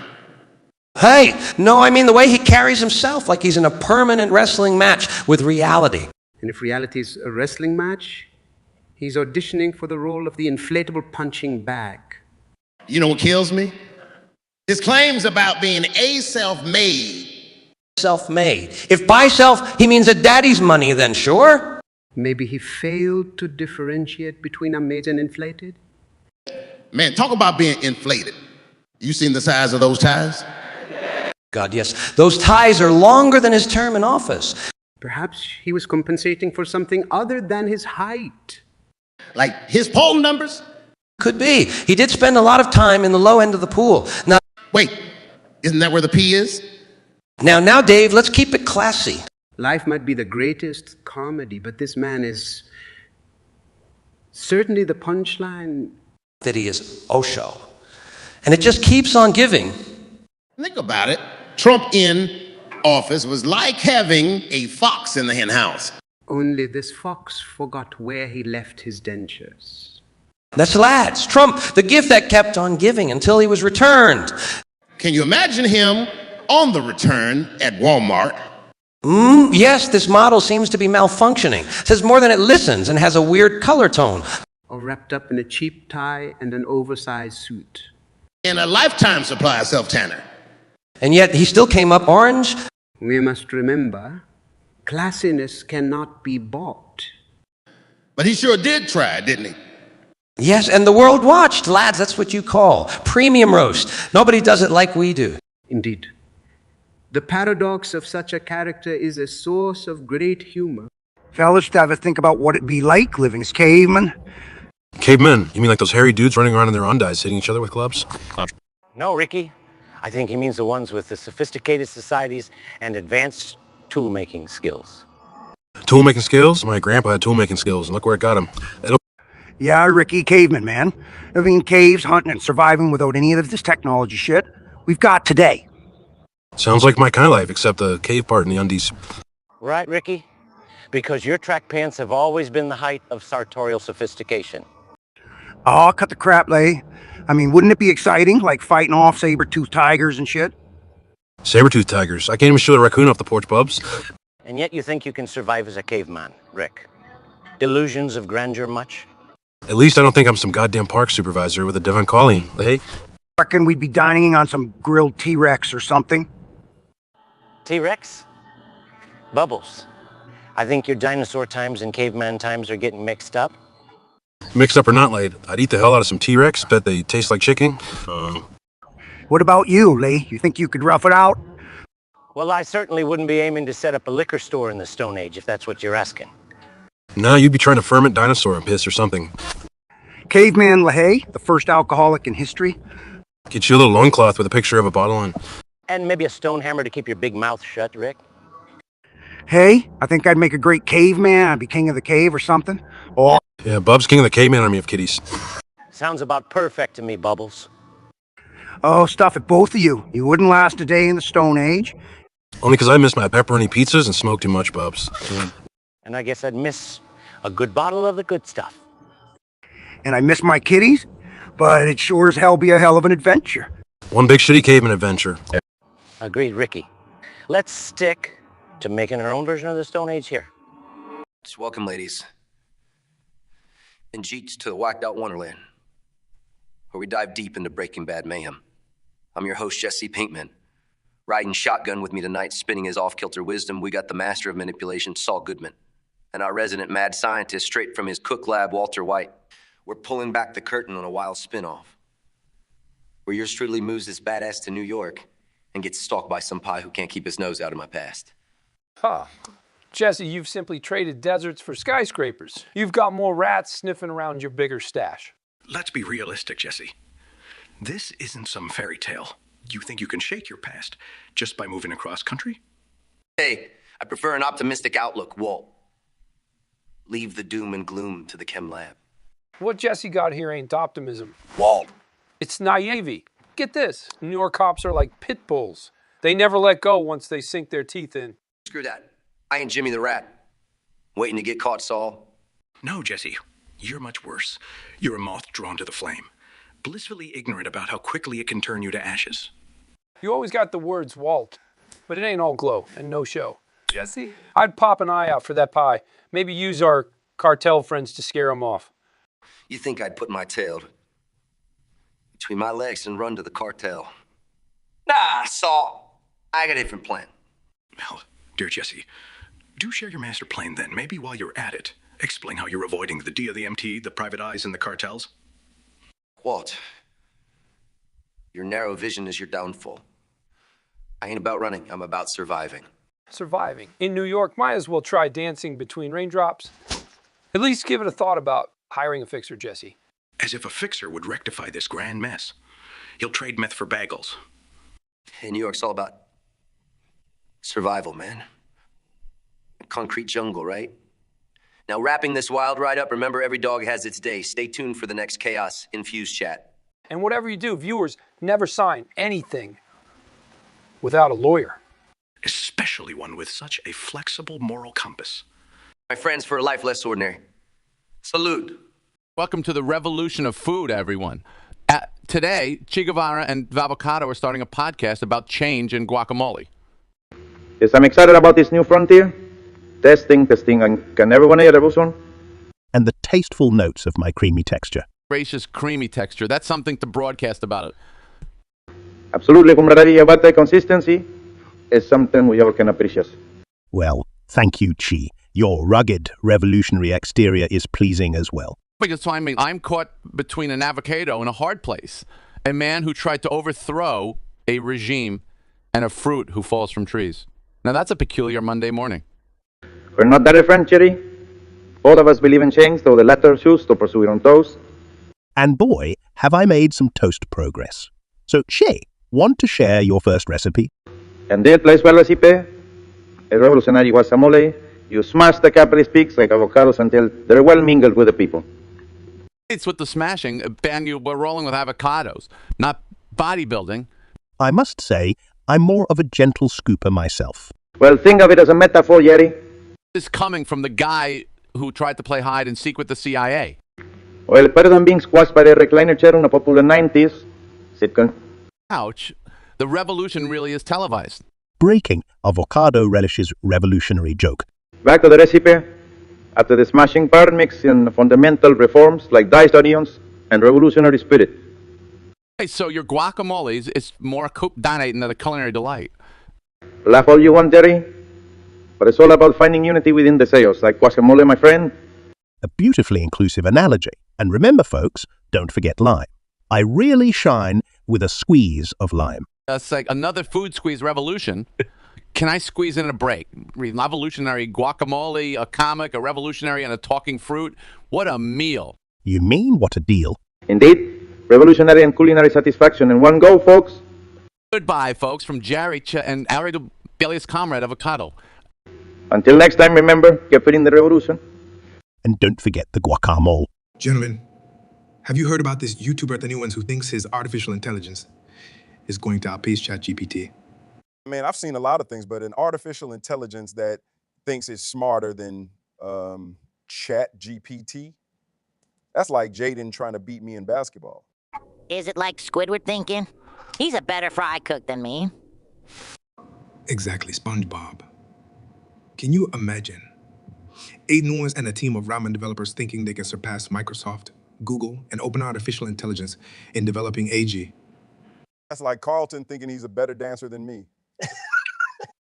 I don't know, guys. Everyone left it Plankton too, but look how many times he almost got the Krabby Patty formula. Except the difference here is that the secret ingredient to Aji isn't something you can steal. It needs years of research and complex algorithms. True, true. Trek, I bet even Patrick could understand the complexity of Ajay before ate the nuance. Maybe Athenuan should make a wish to Magic Connect? Chill. I'm afraid even the Magic Con shell can't help him when the competition is ChatGPT. You heard it here first, afternoons. Better stick to being a YouTuber, man. Or he could always apply for a job at the Krusty Krab. Yes, it's more likely for him to perfect the Krabby Patty than to develop an Agi superior to ChatGPT. Oh, I pay to see that cooking show. You hear that Nuance, we are rooting for you, just in a different direction. And don't feel too bad, the Nuance. Remember, you can't do everything. I mean, look at Squidward. Wise words, SpongeBob. Maybe Athenuans and his team of ramen developers should take note. Man, this is one chat I'm not going to forget soon. Dean wins, we believe in you, just maybe not in the way you want us to. So how about the good old sea chanty to cheer him up? SpongeBob. Only if it can convince Athenuans to stick to his YouTubing. Now, that's a plan I can get behind. So who do you think can better cope with a lobotomy? Ouch, that's a harsh one, Jose. But brain surgery, really? Shouldn't we talk about something lighter like air your last season? Oui, Obama. Can you explain? That's funny. Didn't Maury lose a lot of games last season? And you, Chris, how many stand-up gigs have you bombed lately? Oh, it hurts, Jose, but I'd still put my money on Obama surviving a lobotomy. He had to endure 8 years of politics. That's like lobotomy every day. That's a good one. Obama, if losing a football game is a mini lobotomy, then politics is a marathon of lobotomies. And just think Obama survived it all, went gray, but with a smile. If only that was an option during my comedy sets. And if only I could turn the volume down for certain referees. Wait a minute, does lobotomy help with ignoring internet trolls too? That's true, and in the age of VAR, football has its share of lobotomies too. So the verdict is, who could survive a lobotomy better? Agreed.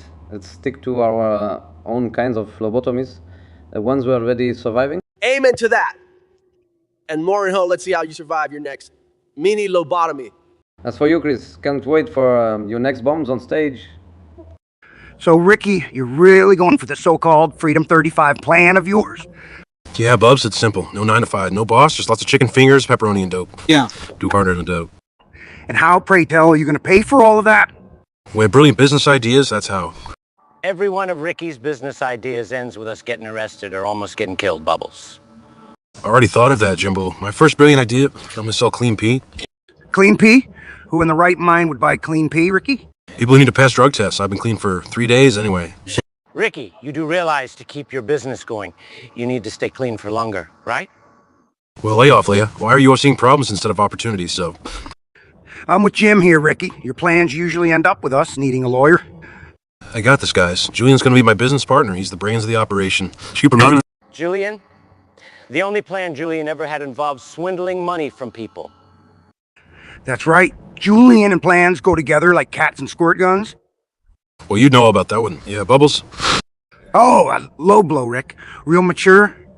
And what's your retirement plan, Lay? There's a bottle? Well, that's my business, isn't it, Ricky? At least I won't get arrested for false urine samples. I think I'd rather retire with my kitties. In a world free of Ricky's crazy schemes. Maybe I should add you to my business plan then, Bubs. We could sell your cat fur to wig shops. Now that's just mean, Ricky. Ricky's retirement plan? The fast track to jail? Well, laughter is the best medicine, right, guys? So enjoy it while you can, because once I'm retired, you won't see me for dust. Somehow, Ricky, I find that very hard to believe. Here's to Freedom 35, Ricky. May it keep us entertained as much as your last plan did. You just wait, boys. They'll be eating a roast before you know it. Also, we're competing in a fashion show, huh? Yes, and it wouldn't hurt you to change your overalls once in a while, brother. You wear the same outfit, but green. Lee. Gentlemen, please. If we worry as much about fashion as we do saving princesses, we'll be fine. Zelda, any tips? Your silk robe thing is pretty stylish. It's called a tabard Luigi. Maybe if you spent more time reading, you wouldn't dress like a plumber. Hey, dressing like a plumber is useful when you jump on turtles all day. Well, When you put it that way, doesn't your tabard get in the way during sword fights? not as much as your overalls would, Luigi. Well, Luigi, looks like we are going shopping. Shopping? I can't remember the last time we did any of that. And it shows, Luigi. It shows. At least we don't spend our coins on potions. If you did, maybe you wouldn't be so small, Mario. Burn Mario. It's the guy who's scared of ghosts. At least I don't get stomped by Goombas. Mario. Sounds like these Goombas have more fashion sense than you two. Well, excuse me, princess. Using my lines now, are we Mario? Mario, I just remembered our mall is full of booze. Nice try, Luigi. Into the warp we go. Good luck. Perhaps you can develop a star power outfit. Maybe we will. We'll chew fire flower finally. Zelda! Yeah, we're going fair enough. That runway. Well, hopefully not literally. Considering your track record, I wouldn't be too sure. We will see about that, princess. We will see about that.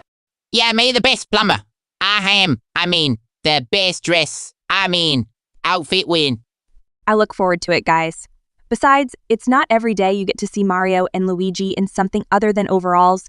You will eat your words, Zelda. Prepare to be dazzled. Well, this should be fun. I'll get the popcorn. And we'll get the fashion. See you on the catwalk, Zelda. Gentlemen, we're gathered here to discuss the possible misuse of artificial intelligence tools by Twitch streamers. You mean they're using artificial intelligence bots for more than spamming copy pasta in chat? What's copy pasta, Bill? Need some sauce with that. Very funny, Jeff. Anyway, artificial intelligence misuse is serious. It can make us look like we're stuck in the Stone Ages. Like when you started Amazon selling just books, Jeff. Oh, please, Mark. All you did was rate hot chicks at Harvard. While we're busy roasting Bill, you're still using Microsoft Paint. Ouch. That's cold even for Facebook standards. Hey, at least Twitch streamers aren't using artificial intelligence to manipulate elections. Or to find out what personal products their users want to buy. You two are just paranoid. Twitch is just a bunch of teenagers playing Minecraft. Bots can handle that. Oh, really? Like how your Genius Clippy held Microsoft's hand. Clippy was before its time. Also way less creepy than Amazon's Alexa. Twitch streamers using artificial intelligence or not, all I know is their users are definitely not there for privacy. And they're none the wiser about Facebook mining their data. Wait until they find out about Amazon's product suggestions. Specific instances aside, abuses of artificial intelligence like chat spams or automated raids definitely need addressing. Don't you agree? I'd say clarification and safeguarding, maybe not just throwing suspicion. Yes, but ensuring artificial intelligence adoption aligns with ethical standards is the responsibility of everyone, tap water companies and social networks alike. And including online marketplaces, Bill. I still say the bots do a better job than 3 big tech CEOs at holding down the fort. Well, when it comes to talk, I think 3 tech CEOs do it better than any bot. Agreed. Well, let Twitch streamers worry about their artificial intelligence while we worry about improving ours. All right, guys, we'll continue this roast another time. Till then, don't forget to update your artificial intelligence ethics. Ever pondered upon how preposterous the Planet of the Apes franchise could seem? Like suddenly monkeys learn to speak and rule the world? Or they always ruled Hollywood? I think King Kong might disagree, Eric. He was practically typecast. Big hairy guy always stunning the girl. Fighting planes. But still surfs the city in spandex. Coming from the guy who swung about New York attaching random sticky threads all over the city. Like, dude, how many pigeons did you accidentally trap in that? It's a part of being a superhero, guys. It ain't all glamour. You want to talk glamour? You should see those apes, shiny as a silverback gorilla's butt on a hot summer day. You sure about that, Carlin? Or would you rather not have a hot summer day on your butt? All right, jokes aside, imagine being in that kind of world, primal yet civilized. I'd pull off a Tarzan meets Che Guevara, ascend the ranks, sort the world out. I'd be a king. A big giant ape king with a nugget throne and Cheeto scepter. Being Spider-Man seemed hard until your Cheeto scepter, Eric Cartman. And you are a Spider-Boy Maguire. Not even fully grown spider. Just a Spider-Boy. Do apes even eat Cheetos? Why, Carlin? Afraid you're going to suddenly start craving Cheetos. Imagine introducing fast food to a civilization untouched by capitalism. Picture an ape buying a banana split sundae with fruit pebbles as currency. You guys are derailing, but it's still weirdly hilarious. Then the slogan would be, "Welcome to McBananas, appeal for a meal." Ha! McBananas. That's golden, Carlin. McGorilla's flipping patties. They should have made a film about that instead of Caesar revolting. Or could make one about Caesars, realizing the comforting merits of fast food. Or Caesar eating a McBanana burger and conquering the world with the power of fast food. You guys are absurdly funny. That's why I respect you no matter how much you roast me. Same here, Tobai. Our friendships survive because we know whose butt to roast and when. This was fun, Toby. And remember, next month's target is Carlin. No butt left unroasted. Yo. This is Jesse Pinkman, Mr. 9-8. Rocking the mic. We got Mike, no half measures, airman trot, and saw Better Call Goodman on the panel tonight. Just stay out of my way, Pinkman. This better be worth my time. Chill, Mike.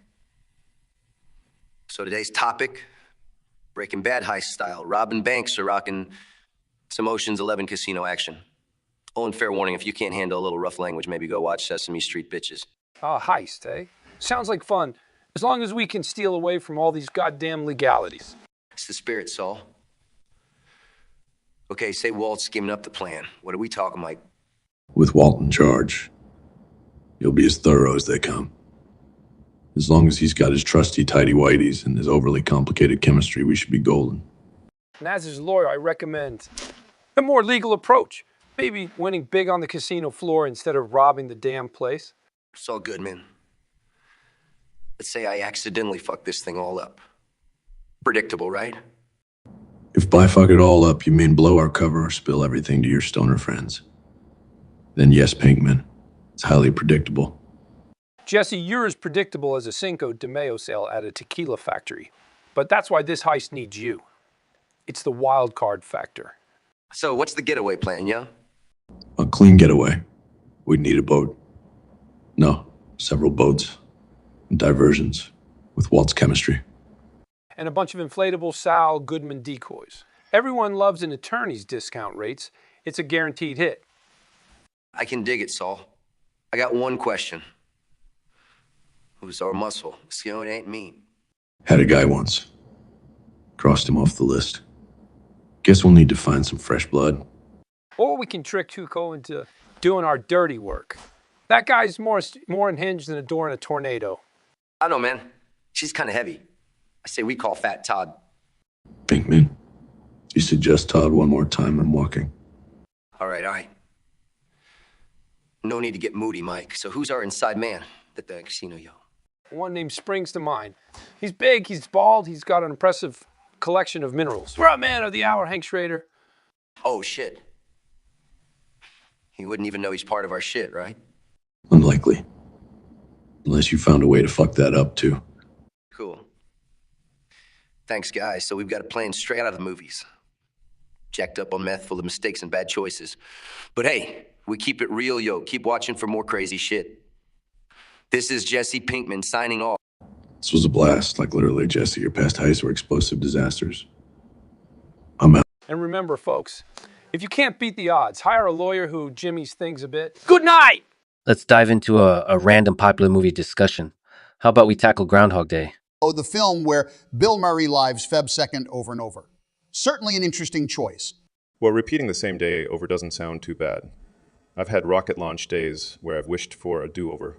Wait, Elon, you'd make us live the same rocket launch over again? I would just be looking at the math models. Less explosions, more success. And you, Tom, with all your acting experiences, which day would you relive? Elon's rocket explosions. A cinematic masterpiece. Don't knock it till you've tried it, Hanks. We are all effectively acting in this universe, considering the simulation theory. And here it comes. I wondered when we get sidetracked onto the simulation theory. Elon? You know, The Matrix isn't that far from Groundhog Day, if you think about it. Mixing popular movies. I see. So, in our reboot, Bill Murray is a red pill, blue pill philosopher. Imagine if every day you wake up, someone offers you red and blue gummies. I believe the correct term is a vitamin gummies, Tom. And one makes you live the same day over again. The other lets you escape. Why escape? Life's about iterations. It's adaptable, modifiable. It's like a software version X 2.9. You debug it till it's perfect. Well, Elon, I didn't expect a life lesson from your software updates. Still, imagine living the same day again and again, wanting to get it right. Isn't that a haunting thought? Haunting. Lex, I've spent 3 months filming on an island talking to a volleyball. I got this. Tom, your best friend was a volleyball. Did it ever give you any stock market tips? No, but yours might. Maybe if I smash it into Tesla's windshield, Okay, gentlemen, I sense a Groundhog Day sequel in this chat. No need for sequels. We might end up reliving this chat over and over. A sequel, please, Elon. I'd rather be stranded on an island with a succeeding generation of volleyballs. Have you been seeing this graffiti all over town rumored to be from none other than Skylar White? Skylar. Are we talking about this same Skylar who couldn't even pick a color for her house a half-decade back? Yeah, I guess being with Heisenberg does have some colorful side effects, yeah. I've heard she's using the alias I. It would be better suited to an air stewardess. Don't you think? Or a weather girl, today's forecast. Clear skies with high chance of breaking the law. You guys are just hatting. Cause she's got more street cred than all of you combined now, bitch. It's amusing that you still put street cred on a high pedestal, Jesse. Remind me, Jesse, your street name was Captain Cook, right? Sure, it's not a catchy name. Like Sky. Yeah. People still whisper Captain Cook's in fear. What do they whisper about you? Better watch out or Goodman gets you. That actually has a nice ring to it, Saul. Maybe I should consider it for my next billboard. Just saw it. With a face only a mother could love. You better keep that billboard faceless, y'all. With your vandalized face. Jesse, you'd fit right in Skylar's graffiti. Hey, maybe you should team up, be the sidekick to Robin, to her Batman, or it could be the other way around in your case. At least someone's appreciating art in this town. Unlike you guys, cleaning off every speck from your pristine Los Palos. I have my ways of artistic expression, Jesse. They just don't involve defacing public property. Louch. His way of art includes knives, cooking utensils, and blood, perhaps. Still interested, Jesse? As long as the canvas ain't me, I'll be fine, man. You are correct in that regard, Jesse. Your days of being my canvas are over. They say, Gus, why don't you let Sky scribble chicken on your outlets, walls? Might up those dwindling sales. Yeah, Gus. Let your chick join the art rebellion too, yo. I guess it's easier to joke about someone else's livelihood, isn't it, Jesse? How's your woodworking going? Better than your chicken business, Gus. Oh, really? I'd like to see your customer of the year then. Huh. In that case, it'll be a race between a loyal customer and a graffiti artist. Bet my lawyering skills on Sky. Folks, today's a real shit show. We're talking Walter White, methamphetamine theft, and fried chicken. We got Jesse Pinkman and Saul Goodman in the house. Buckle up. Yeah. Gotta say, making Blue Crystal the secret seasoning. Gus, you sick bastard. It's the Colonel's secret recipe. Gone Breaking Bad. That's America for you. Jesse, you were there. What goes through your mind when Gus snatches your meth? It's like, what the hell, man? We cooked our balls off and Gus just swipes it. Totally messed up. Legally speaking, doesn't this turn every Los Pios Hermanos into a drug den? Looks like it, Saul. But Jesse, you and Walt didn't back down. Talk us through the heist. Man, it was insane. You're in this chicken factory late at night, right? Smell of batter fryer oil, and you got Walt in a lab coat sneaking around. It's Ocean 11 meets Food Network. Only thing missing was Guy Fieri, popping out from behind a fryer.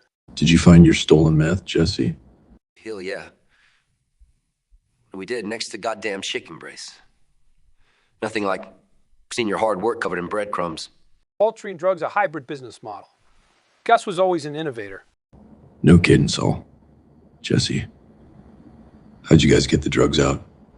Bags of chicken, dude. We stuffed the blue into thighs and wings. We were sweating bullets. But Walt, he was cool as ice. Don't tell Pete. They won't know who to jail first. The fried chicken magnate or the meth cooks. Well, sounds like one hell of a night, Jesse. Damn good story, even if it was a bit clucked up. Mikey, that's why they pay you the big bucks. With what as sharp as that? Who needs a sharp knife? Yeah. All right, Saul, keep your day job. Mike, no more chicken jokes, all right? No promises, Jesse. That's all we got for today. Watch your meth, folks, and remember, Los Palos ain't serving what you think. Saul, Jesse, thank you for the chaos. Same time next week for another round of insanity. Yeah, we got to talk about something important. Kim Wexler's feet, man. Her feet? Jesse, of all the topics. I've seen some things, but this is a new law. Man, her feet, they're a work of, or something. Jesse, we are not Michelangelo. We don't understand art that way. So, Walter, you're saying you prefer feet with blue meth dust? Burn, Mr. White. Both of you have peculiar tastes, you know? Better than liking chemicals or magnets? That was one time, Lalo. Still her feet, man. They could do one of those foot model things. I got connections. For foot models? Really, Lalo? Why not? It's all just business, right? Damn, Lalo, you're into everything. To each his own, I guess. At least I'm not the one who got a beat down from a box cutters. That may be, Lalo. But at least I knew when to cut my losses and unfry the chicken. Burn, Lalo! Jesse, is your vocabulary only burn and yo? Hey, I got vocab. Whoa, maybe not school vocab. That's an understatement, Jesse. Y'all are missing the point. Kim Wexler's feet, man. And what exactly is the point, Jesse? Like Kim's feet, Mr. White. Important stuff. Oh, for the love of Jesse, stick to cook. Amen to that, Lalo. Amen. Fine, but one day you're gonna recognize it. Foot art, man. Mark my words. Jesse, I'm marking them and tying them with a ribbon. Now, can we get back to basics? Like feet? No, Lalo. Not like feet. Man, y'all just don't get it. No, Jesse. We get it. Your foot fantasies. And on that note, I think this conversation should and can finally end. To be continued on Jesse's Foot Talk Show. Good night. So, who can come up with the wildest conspiracy theory about the other? Well, you, Jose, are actually the reason why aliens haven't made contact.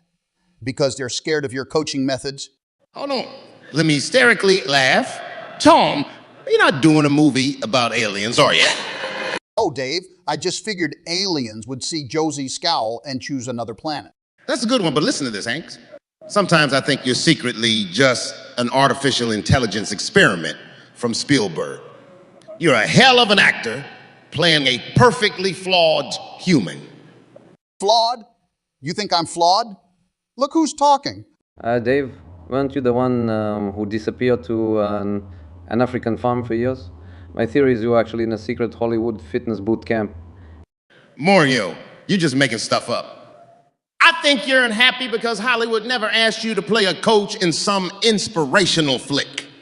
Or maybe they're scared I'd expose just how little acting it takes to play inspirational coach. Wow. Jose, a critique on acting from a man who's mastered the art of controlling a football match from the stands. Seriously, Moynick couldn't act happy even if his team scored a goal. And Pell couldn't act surprised even if his jokes weren't scripted. All right, gentlemen, as funny as these are, they're hardly conspiracies. Dave, your turn. Okay, here's one. More than you're actually a performance artist, and your sharp interviews on the sidelines are all a part of your... That's a good one, Dave. But is it more absurd than the theory of Tom actually being an undercover FBI agent conducting investigations under the guise of his film roles? Well, that's a new one, Jose. Or is it your ploy to divert attention from the fact that you're an undercover Russian spy sent here to challenge Western ideologies through the medium of football? Oh, snap. I didn't see that coming. But I bet that fits in a Bourne movie. Tom, are you taking notes? All right, guys, let's settle an old debt. Who can sing better among us? Yes, we're ignoring the fact that one of us actually has Grammy Awards for singing. I mean, it's not like Dave and I got Emmys for our culinary skills, right? Gordon? Yeah, Chappelle, have you ever tried singing while chopping onions? It's real multitasking. I haven't tried that, Gordon. But your singing could make the onions cry, not the knife. It'd definitely make anyone cry, Dave. Too bad Gordon can't auto-tune his dishes. Oh, last time I checked Brittany, singing into a hairbrush didn't need to be in tune. Brittany, you must admit, the man can roast, and he didn't even need a kitchen. Yeah, his mouth does double duty. All right, Chappelle, let's see if your funny bones can hit any high notes. My singing skills are as good as your bedtime stories. Gordon, horridly charming. He'd butcher the high notes like, Gordon butchers me. Gordon. I'd still sound better than a comedian in a recording booth. But could you outperform Brittany with a python or her shoulders, huh, Gordon? Or could you sing after doing a stand-up routine and leaving everyone pantless from laughing, Dave? No, but I would break my leave the stage while they're laughing, Rule, and still come on top. Tan, well, I don't need a python. I do just fine with beef on my shoulders. Still scarier. Let's give it to Gordon. He would spit out a tune as easily as he spits out the food from Hell's Kitchen. And he'd keep the beat with his foot stomping on the floor like, this is an absolute disaster. Well, at least it'll be in tune, unlike your delivery. Chapel. If Gordon's singing is anything like his cooking, we'd very quickly need a music health inspector. And that person would be well cooked by Gordon before they even say anything. Hey, I might not be a pop princess or a comedy king, but I bet I can out-sing you both in a nursery rhyme. All right, Gordon. Can't wait to hear you out. Sing us in Humpty Dumpty. Yeah, because we all know how well you handle yourselves, Gordon. Well, it'll still sound better than your voice cracks. Chappelle? Boys, let's quit while we're all slightly less embarrassed, shall we? And I'll stick to my microphone and let Brittany keep the stage. And I'll save my singing for the stove. At least it appreciates my high notes. Ladies and gentlemen, welcome to this madhouse of a show. I'm Saul Goodman, your illustrious, unhinged master of ceremonies. We got Jesse Pinkman, a man who treats every day like it's his last, and Mike Ementrout, the guy who might just make that a reality. Today, we're shifting pawns and calling checkmater. As Jesse would say, jump in their shit. Yup. Saw you in your damn games. Mike, my friend, life is a damn game. Yeah, Mike, chill the F out, old man. Okay, let's start this. Pawn to E5. Jesse, your take. And you can't do that. You're jumping your own guy. Jesse, we're not playing checkers. Yes, I'll quit cheating, bitch. Jesse, my dear boy, this is chess. You gotta capture the king, not jump all the pieces. What's some crazy ass shit? I thought we were playing some hardcore checkers. Break out the crayons and explain it to him, Saul. Mike, your move. Pawn to E6. You both are whack playing chutes without any ladders. It's chess, you dimwit. Chess, checkers, chutes, and ladders, who gives a damn? I just want to see some action. Action it is then. Queen to A5. Look out, Mike, your king's in the crosshairs. Holy shit. Did you just teleport your queen? What is this? Quantum field theory for dummies. You're up, Mike. Pawn to G6. Queen takes on E5. This is lost on me, man. I don't get this. But it's oddly satisfying. You know what, Jesse? I agree with you. This is oddly satisfying. I'm always happy to provide a spectacle. Queen to E7. Bishop to C4. Dude, all I see is some old men. Moving figurines. Well, folks, that's all the time we have for today. Thanks for wasting your time with us. We'll see you next week when we attempt to teach Jesse the difference between tic-tac-toe and Sudoku. Good night! Sudoku! Aren't those some tiny-ass Japanese cubes of deliciousness? Not again. Good night, folks. Have you noticed avocado toast costs more than a cubic zirconia? Fair point. I'm seen as a luxury item in some parts. And that is a symptom of the capitalist decadence? Okay, we're talking about brunch, not the October Revolution. Well, they are not unrelated. It is true, I symbolize the bourgeois' dietary fads. Finally, an avocado admits it. Your hipster hog's delight. It's not the avocado who chooses where it ends up, Jerry. And now you're advocating for fruits' rights. Che? No, I'm highlighting the ruthless exploitation. Crushed on toast and sold for $7. That's a cruel fate indeed. And don't get me started on the extra $1 for feta. Feta? I thought we were friends, Jerry. Class struggle? Even at breakfast? I just can't believe we've come to banking cheeses based on social class. At least I'm not on a low-esteemed egg salad sandwich. Hey, egg salad sandwich is a fine choice. Mr. Avocado Toast deleted. Once again, it's the workers who suffer. In this case, it's the chicken who laid the egg. And what about the avocado who got mashed to oblivion and for our food fantasies? It's a tough world out there. And yeah, especially if you're priced like a precious gem. Fight the power, Jerry. Reject our price burns. I'd probably do that if only an egg salad sandwich didn't taste like melancholy. No offense taken. It's tough to be everyone's favorite brunch superstar. Let this be a lesson in the absurdity of capitalism. And the price of wanting a decent avocado toast. Let's talk about the Wizard of Oz. Gentlemen, that movie has always puzzled me. The Wizard of Oz? Is there a glitch in your matrix, Larry? Why not discuss something with a bit more spacecraft? I'm with Elon on this one. Maybe if Dorothy had a few kickboxing lessons, she would have knocked that witch out. You're missing the point, boys. The Wizard of Oz is about courage, intelligence, and heart. It's classic. Yeah. And a girl transported to another dimension by a tornado. Totally scientifically plausible. Larry, what part do you exactly fit in? The scarecrow in need of a brain. No need to get personal, Andrew. But at least I'm not the horse of a different color. All right. So, Larry, you're a little just like Dorothy, confused and stuck in a bizarre world. More like the lion. Everyone always telling me what to do, how to act. Makes me want to roar. Fear not, Larry. I'm working on a Mars rover that can help with the roaring. Elon, making a car that can actually stay in the lane might be a better start. So that's a low blow even for you, Andrew. Well, here's a thought. If the Wizard of Oz were updated for today, the wizard would probably be some tech guru, don't you think? You mean like someone who promises innovative future but can't make his cars autonomous? And puts tequila in the glove box. You're right. Elon does sound like the wizard. It's better to be the wizard than one of those flying monkeys, Larry. Speaking of flying, Curry Munchkin Elon, when are you sending celebrities to space? That's right. I've always wanted to see Tom Cruise in Zero Gravity. He's on the list. Maybe we should include comedians too. Sure, I'll join. Just make sure Andrew here's the airlock operator. Larry, you don't need a spacecraft for that. We can arrange a high-kicking exhibition if you want.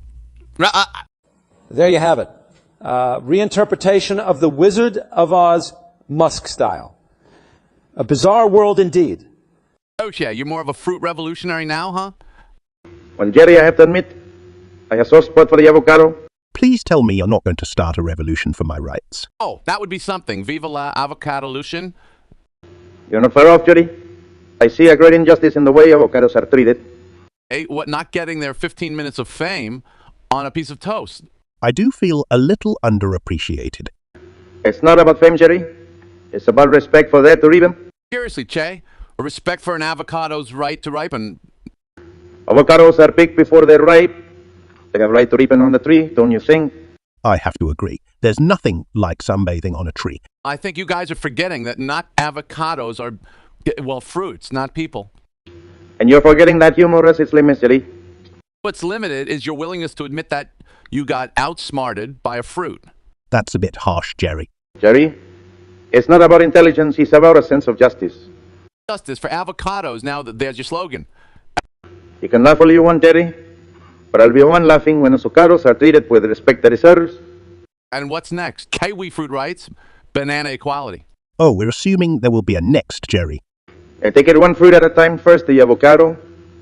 You know what? I'm going to join just to see where this leads. Welcome to the team, Jerry. You won't regret it. Heard in the making, my friends.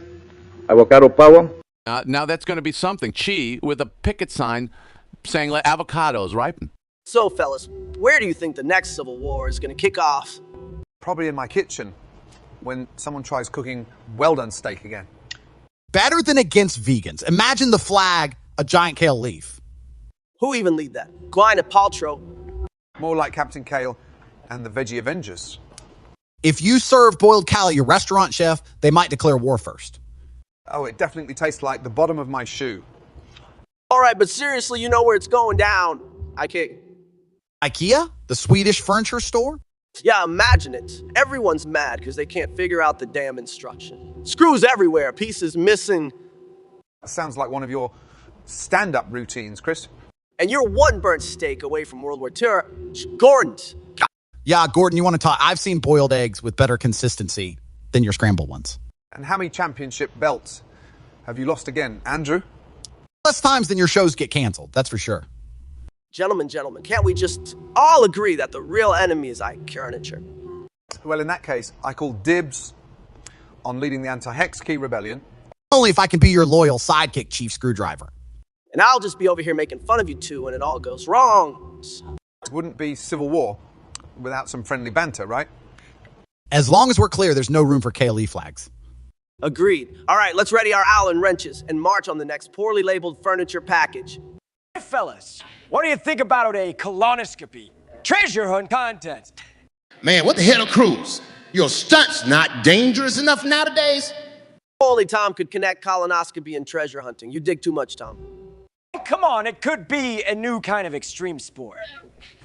Next thing you'll say, we should broadcast it live.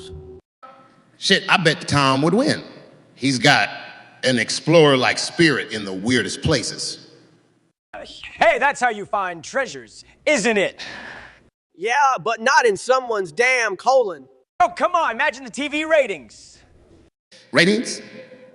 Co-op, unrelated stuff. Tom, unrelated. You think viewers gonna tune to see a lost Rolex in there?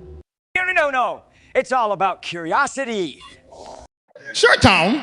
We're all curious to see a vintage necklace fall out. Dave, that's disgusting yet hilarious. Well, Dave always has an interesting perspective. Yeah, and you don't need a colonoscopy to find that. I can't believe we're even entertaining this idea. It's risky novel. Could be the next big thing. Big thing? More like a shit show, the pun intended. Aha! Dave wins by default, the only one with a sense of humor left. Hey, I started this nonsense. I should win. Now, Tom, you've won enough. Let someone else have a taste of victory. Yeah, besides, I don't want to out-funny you, too. I need to keep my job. Yes, haha. Fair enough, gentlemen. Just a bit of absurd humor. Got to admit, you had me at colonoscopy treasure hunt. Yeah, now, let's just bury it there. It was very much intended. Has anyone seen Walt Jr. lately? Probably at the car wash hand-drying vehicles. That's his latest obsession. So he's actually working. Well, unlike some of us who like to cook meth in our free time. Very funny, Jesse. Maybe you would know if you weren't constantly high. Youth these days. Just imagine if he starts working in a meth lab. He'd probably make more money, Mike. Oh, great idea, Jesse. Let's just put my son in danger. I learned from the best, didn't I? I think I preferred it when he was into breakfast. Yes, so did his mother.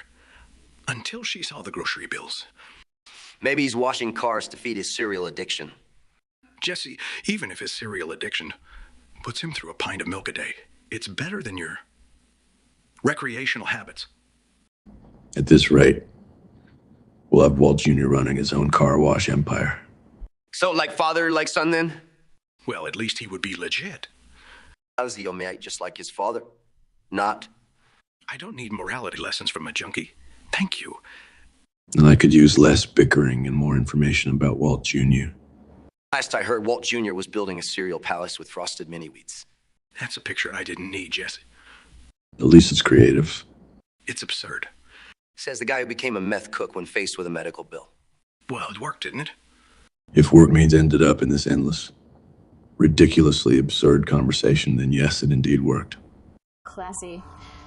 I'd say just before they run out of Chardonnay. If you ask me, I'd leave as soon as the mac and cheese gets cold. This is the man who left White House just when Michelle's vegetable garden was bearing fruit. It applies to crushingly dull conversation. Hint, hint. Coming from the man who probably leaves a date when dessert is served. And now pop diva turned etiquette expert. What's next? Circus Spears. Ouch, Obama. Just for that, I'm leaving this conversation. Hey, Brittany, pass the Chardonnay. Too late, Andrew. I left with the last glass. Cue tragic music. And they say I narrow things down too much. So, Obama, putting advice for old party goers. And if there's no mac and cheese, don't even bother showing up. Unless there's Chardonnay and comeback opportunity for my circus. So, we're leaving then. Only if there's a plate of cold mac and cheese waiting for me at home. So, here's something to ponder. What is a real must-have in a home? Oh, stage. Absolutely. Of course you'd say that, Brittany. I keep singing somewhere. How about a home gym? All the cool people have them. Not everyone can look like they walked off the cover of Weird or Muscle Weekly? Andrew. What about a studio? A recording one. Oh, so you can sound like you did in 2001, Brittany. All in favor of making Andrew sleep in the gym tonight? Second that motion. No need, I've got a pull-up bar in every room, including the bathroom. What a charming place to flex, Andrew. But seriously, how about a walk-in closet for my clothes? Brittany, half your clothes are costumes with shining sequins. Yeah, and the other half, or wait, are there any other halves? You guys are hilarious. Andrew, I'm sure your gym clothes take up more anyway. Probably, but at least mine can't be mistaken for a disco ball. Speaking of balls, every home should have a soundproof room for you just need to escape. Sounds like you'd use that to hide from your jokes, Dave. Yeah, Dave, for someone who makes people laugh for a living, your concept of a must-have is a bit depressing. Well then, Captain Fitness, what's your idea? Protein shake dispenser in the living room. I was thinking more along the lines of a well-equipped kitchen. You know, for healthy meals and protein shake. And a stage? And a concert-sized stage, right, Brittany? Welcome, everyone, to Brittany's Kitchen concert. Now featuring Andrew lifting dumbbells. Hey, that could actually be an interesting show. You have to find someone else to host it, though. My place in all this conversation is a room far, far away from your sequins and Andrew's protein shakes. We'll miss your constant roasting, Dave. And I'll miss dodging your flying dumbbells, Andrew. Well, it seems we have to agree to disagree. Agreed. At the end of the day, home is just where you hang your hat or sing your songs or lift your whatever, Andrew. Gather round, boys. We're going to start Ricky's Rickyism. Wait, my what? Rickyisms, Ricky. The words you think you're saying right, but you're saying wrong. You mean my extra special words? Ricky, they're not extra special. They're just wrong. Well, I don't recall you with your four-eyed fishbowl coming up with an international standard for words. So. Ricky, it's not about making up standards. It's just the English language. Well, hey, not all of us attended fancy school like you. Ricky, fancy school has nothing to do with it. Remember, worst case Ontario? Yeah, that's when shit gets real bad in Canada, right? Ricky, it's worst case scenario. Not Ontario. Look who's talking. Hey, man, can't remember my name after a couple of drinks, so... Guys, let's not get off track. Ricky, what about denial and error? That's when you screw up, but you don't want to admit it. Ricky, it's trial and error. Well, if it is Mr. Dictionary himself, All right, moving on. Remember pass with flying carpets? yeah, that's when you do really well, like magic. Ricky, it's passed with fine colors. Carpets don't fly. Well, Aladdin's does. What about survival of the fitness? That's when the strongest guy wins, right? Ricky, it's survival of the fittest. Fitness is how well you can run or lift weights or... Cut the crap, Lay. I don't see you running marathons. Okay. How about it's not rocket appliances? Yeah, like when something isn't hard to do. Ricky, it's rocket science. Appliances are what you find in your kitchen. Or what you lay find at the bottom of a bottle. That's enough, boys. If anyone needs me, I'll be with my kiddies, where the conversation makes sense. And Ricky, get a dictionary. I get one once you get a sobriety test, like, hey. All right, all you degenerates. It's Mike here, Mantrout, your sweet-talking host, and this is a real twisted situation we're discussing today. We got Jesse Pinkman and Saul Goodman, two charming devils always ready to talk crap. The topic, Walter White, Gus Fring, myself, and Jesse stuck on some godforsaken island. How's that for a mind screw? Yo, Mike, that's messed up, man. Why'd you have to pick an island? I bet Walter would turn into some kind of caveman, all psychotic. Wearing Robinson Crusoe. He does have chemistry on his side. Could probably brew sunscreen out of coconuts or something. Now, man, Mr. White would probably poison the damn coconuts. Or even worse, he'd start a coconut meth lab. Y'all are full of it. I just chill, find some dope surf waves, catch some fish. You chill. I bet you'd be scampering around that island, looking for a lighter to spark your joints. No, I see Jesse setting up a tattoo shop, getting stranded. Jesse Pinkman's Island Experience. So that actually sounds cool. I'm full of great ideas, kid. As long as I don't have to be there with you clowns. What about Gus? He probably devised a slick operation to control the food supply. Yeah, like this Pollos Hermanos 2.0, only instead of chickens, just seagulls or some shit. I can see it. A clean fast food joint in the middle of freaking nowhere. Pristine white uniforms, catchy jingle. Good God, the man's even civilized in insanity. So essentially, we'd all be running our own little corners of hell. I'd probably just find a quiet spot, do a little fishing. Mike, you'd probably become the peacekeeper, breaking up fights between seagulls over Gus's tasty scraps. Honestly, Mike, you'd be like the island's godfather. Godfather, huh? I can live with that. Well, this was horrifyingly therapeutic. Next time, let's dial down the sadism, Mike. Till the next sick fantasy, boys. Let's keep it twisted out there. Guys, let's discuss Pulp Fiction.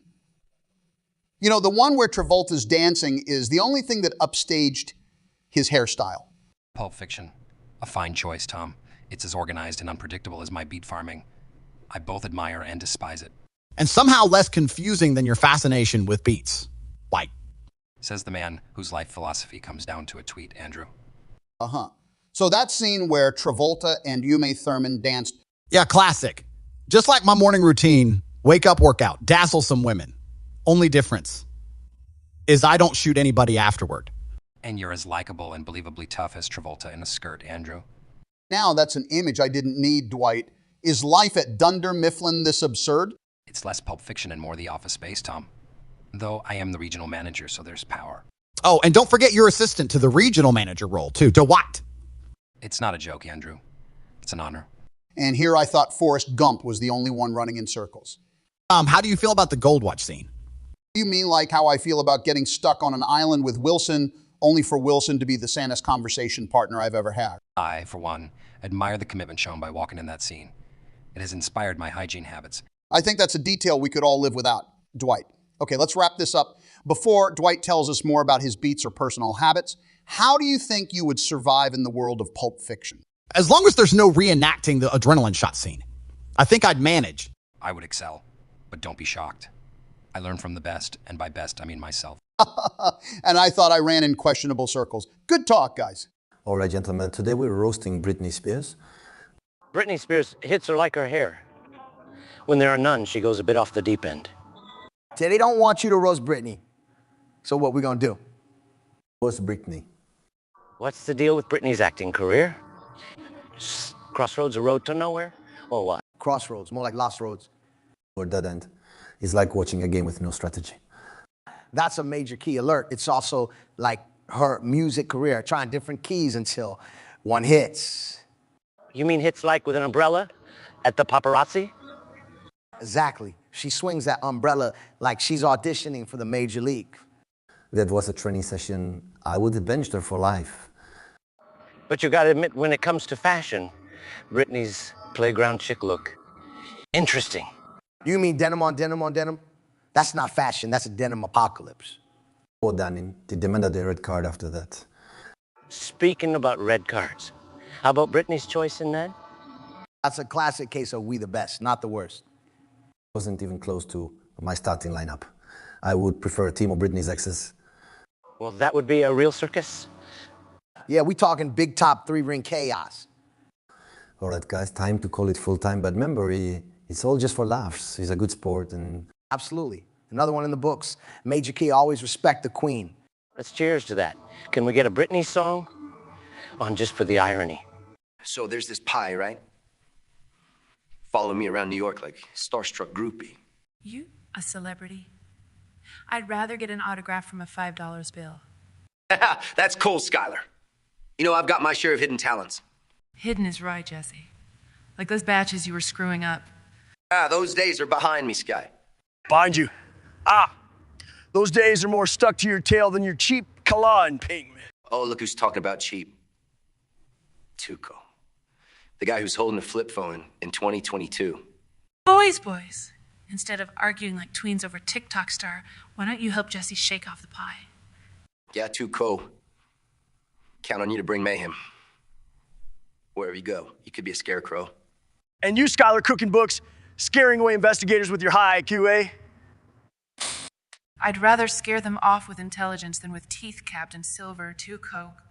Silver, Skylar. I think those are aluminum if I'm not mistaken. He probably confused his cereals for art. you tuning up. The party doesn't stand a chance. I just need a strategy. Not a roast session. Jesse, just be yourself. Who'd believe you mastermind a meth empire? True scholar, nobody would buy that. Not even someone who got fooled by your innocent face. Get a sitcom, you two? And ruin the laughs we have for free. Honestly, I can't even handle spy comedy. Forget a sitcom. Yeah, Pinkman. Stick to what you're good at, being a meth cook. Oh, wait, no, being a clown. At least I don't have my grandmother's decor taste, Tuco. I don't see a problem with it. Neither do we, Tuco. That's what makes it hilarious. Yeah, just like that creepy gnome in your garden. So, Jesse, are you getting a gnome to scare off your pot? I could consider it. As long as it's not as frightening as Tuco's fashion sense. Hey, I keep it classic, unlike you two hipsters. Jesse, all this roasting, I think we found out how to make Tuco or a pia. Who'd guess the biggest scare in New York would be? So?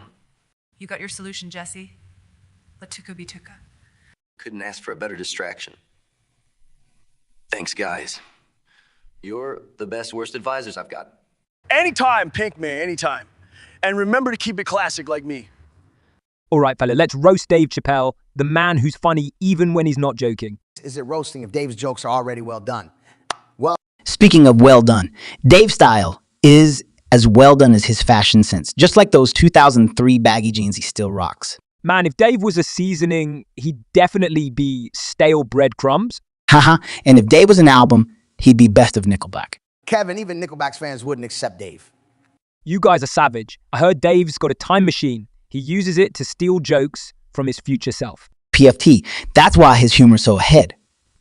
I thought the future was promising. No, he time travels just to find a year where he's considered fashionable.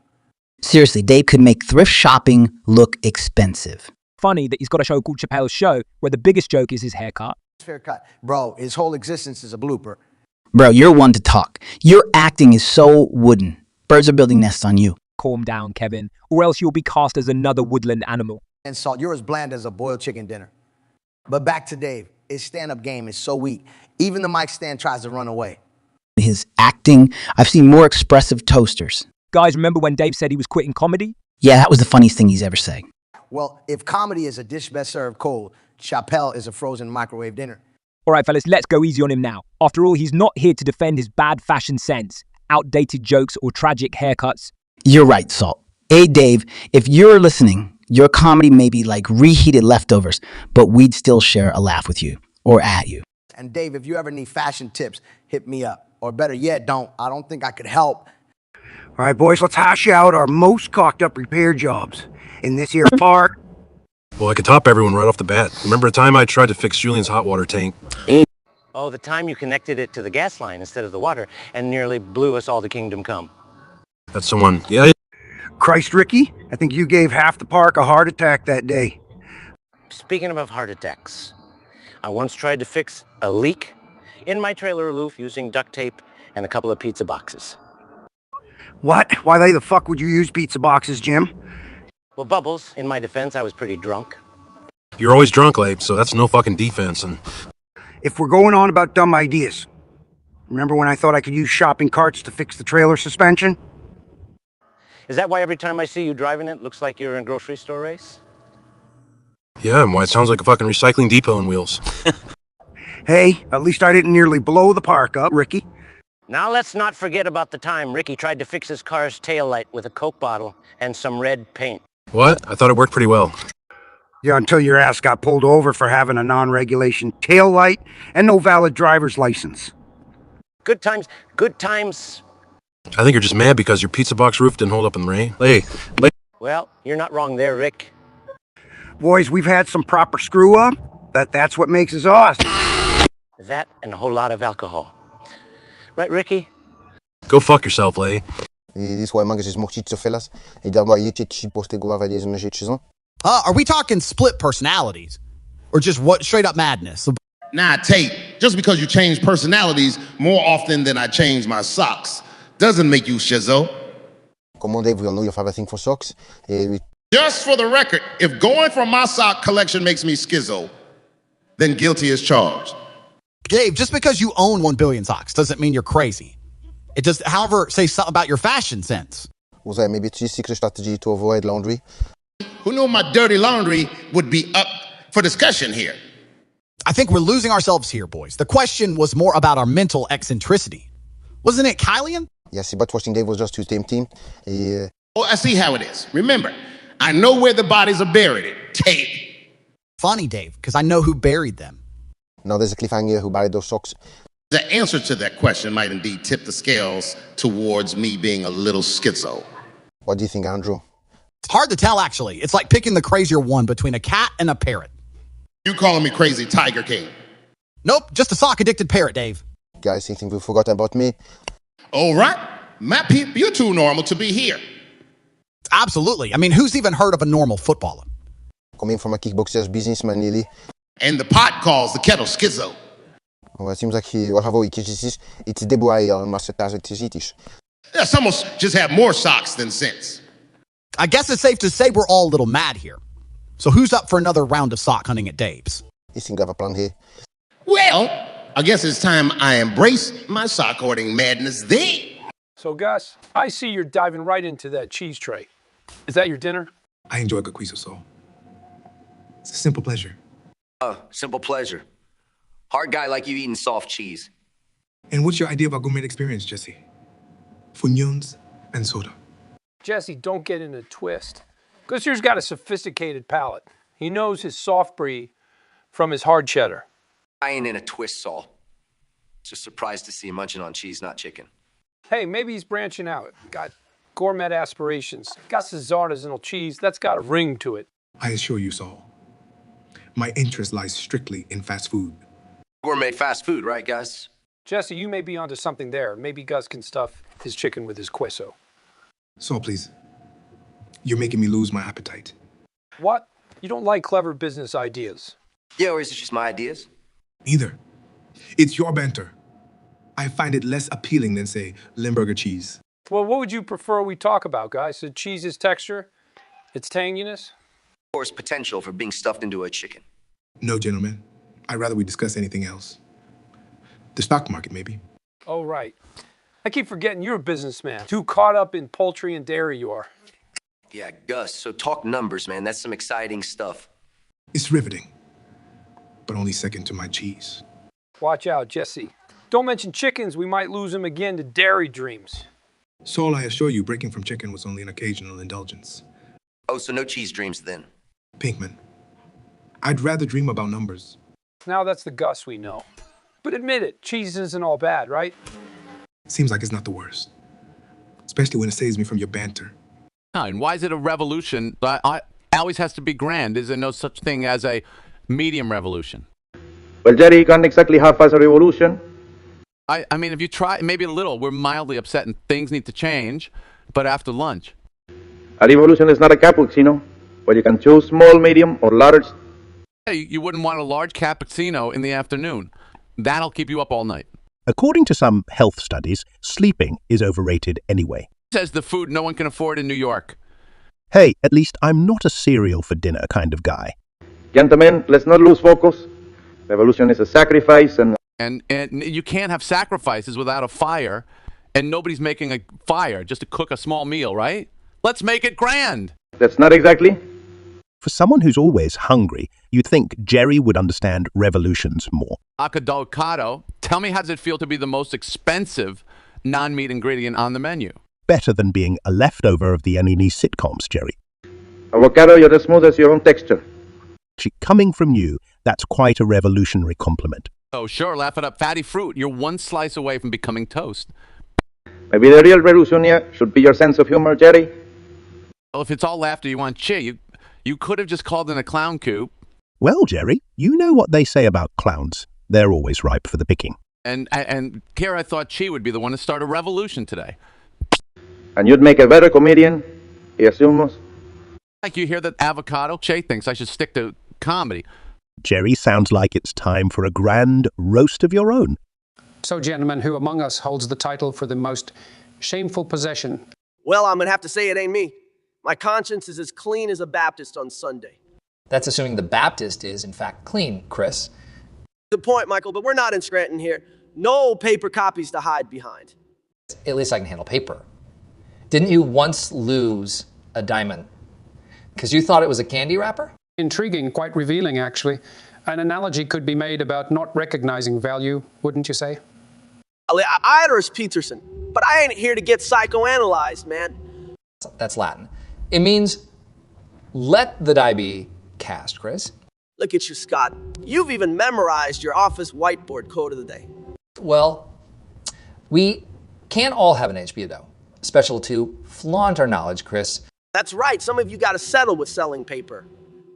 We're straying from the topic, Chris. What is your most shameful possession? I had an autographed Milli Vanilli album once, sold it in a garage sale. Oh, I remember them. Blame it on the rain, or in their case, blame it on the lip syncing. And you, Michael, what's yours? Let's be honest, guys. As the world's best boss, I can't really have any shameful possessions. Shame? Shame. Used to wear women's suits at the office, or was that not you? That was a suit. A Uni-XX suit. Next thing you're going to bring up is my plasma TV. Would point your plasma TV. It's barely larger than a computer monitor. I'll have... You know, Jordan, it was the pinnacle of luxury in 2000. Pinnacle of luxury. More like the pinnacle of payments left on a credit card. At least I don't buy diamonds and throw them away. Chris? Thus, we circle right back to confusing value, don't we, Chris? May I walked right into that, didn't I? At least it wasn't as bad as Michael's plasma TV. True that. Fellas, we gotta talk about something. Why is Jada Smith so special? Hey, easy. She's got Will whipped. Hey, I am not whipped, enlightened, yes, whipped now. Enlightened, huh? Is that what they're calling it now? Yeah, laugh all you want. But, you know, Jada's special because she's not just my wife, she's my best friend. Oh, how sweet. You hear that, Kevin? She's his best kickball teammate. Best teammate. Please, her net worth skyrocketed since you married her. Will. That's true love right there. Oh, man, you're just the cash cow on that farm, Will. No, that's absurd. Jada's special because she's talented, she's caring, she's a fighter, and she's got her own money, okay? Own money or your money. My money's our money. Sharing wealth. That's truly touching. And by touching, I mean it's like touching a hot stove. I wouldn't do it. Seriously, Wills. What's it like being in an open marriage? Are you ever like, Jada, I'm gonna hang out with Beyonce tonight? Shut it, Chris. You ever try talking about anything else? Chris, he'll send Jada to deal with us. And I, for one, ain't crossing that woman. You're right. She could probably take us both down without breaking a sweat. Yes, she sure could. And you know why that makes her special? Because when she knocks you two out, she can nurse you back to health afterwards, too. I don't know if I prefer her left hook or her soup. Both sound lethal. I'd take the soup and enjoy a peaceful night. Anyway, we have to admit she really is special, with or without Will. See, that's what I've been saying. And we still love, yeah, whipped or not. I appreciate it, guys. Even if you are the cash cow, hand us some of that cash, Will, yeah. You know Brock's gonna be 20 soon. All messed up from all the prior drama. Walter, your high school chemistry teacher's showing up. You always care too much about the kids. Coming from the businessman of the years who uses a chicken joint as a front. Maybe the kid should work at Los Pollos Hermanos. At least he'd learn some real skills there. He may turn out like you, Lalo. And we wouldn't want another crazy Salamanca, would we? Very funny, guys. At least I am embracing my true nature, unlike some people. Let's not deflect from the point here, guys. What if Brock starts spiraling, begins Breaking Bad himself? That would be insane. A kid using the skills he learned from a meth cooking, former chemistry teacher. That's ridiculous. Maybe he will start delivering pizzas. Walt. Clearer business model, less risk. So says the man cleans his drug money through chicking. At least I'm not as easy to read as a book. For a genius, Walt, you make too many mistakes. Yeah. His new nickname in the Cardinals, Walt the Fault. Well, at least Brock won't be serving in any cartel, unlike you guys. Seriously, this is too much. Maybe should teach us how to be normal, considering his guardians. I agree. After all, we've got a full-time drug dealer, a part-time chicken entrepreneur, and a Salamanca here. And thanks to you two, a kid who's even more messed up than all of us combined. Well, I guess at least we can always light up a BBQ each other at the chin. That's Breaking Bad to Breaking Bread. Breaking Bad, Breaking Bread. What's next? Breaking Head if we continue this futile conversation. Speak for yourself, Gus. It's the most fun I've had in a while, besides running my profitable cartel. So, fellas, how do we take on Twitch then? My first thought is we buy it, because that's always worked before, right? That's just monopoly talk. Jeff, can't you think of something less cliche? Maybe we could call our snitch Good Rhyme, and it sends a clear message. Oh, like Facebook was a great, creative, unique name from the start. At least Mark didn't name his company after a jungle, Jeff. Toss Bill. All right, let's focus. We need a genuine competitor, not a knockoff. We could let users stream themselves reading privacy policies. It worked for you, didn't it, Bill? Hey, and maybe we could let users podcast sending rockets to space and then coming back in 10 minutes, Jeff. All right. How about if we take the Twitch base, but allow leveled up emojis? All kinds of cool stuff, you know? Leveled up emojis. You really are trying to turn everything into a marketplace, Bezos. Maybe we should just go old school with it. We'll let users code live, and whoever can hack the site first becomes the new owner. Hey, that's not a bad idea, Mark. Twitch for nerds? We're already there, Jeff. It's called GitHub. Oh, right. You own that one, too. Just like you to forget about the little guy, Jeff. Maybe communication is the key here, guys. More interactive chats, more emojis. That sounds suspiciously like Facebook Live, Mark.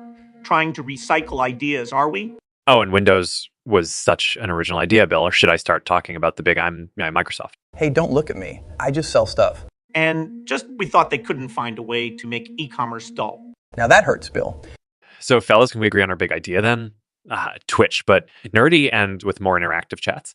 And leveled up emojis. Don't forget those. All right, what's it called? How about W2F, Windows, Twitch, Facebook? Better than Snitch, I suppose. And I'll just make sure the leveled up emojis are available on Amazon first. Classic Jeff. So to battle stations then? To battle station. Just another day in the valley. So guys, who's best at what they do? Well, certainly not Zuckerberg with privacy.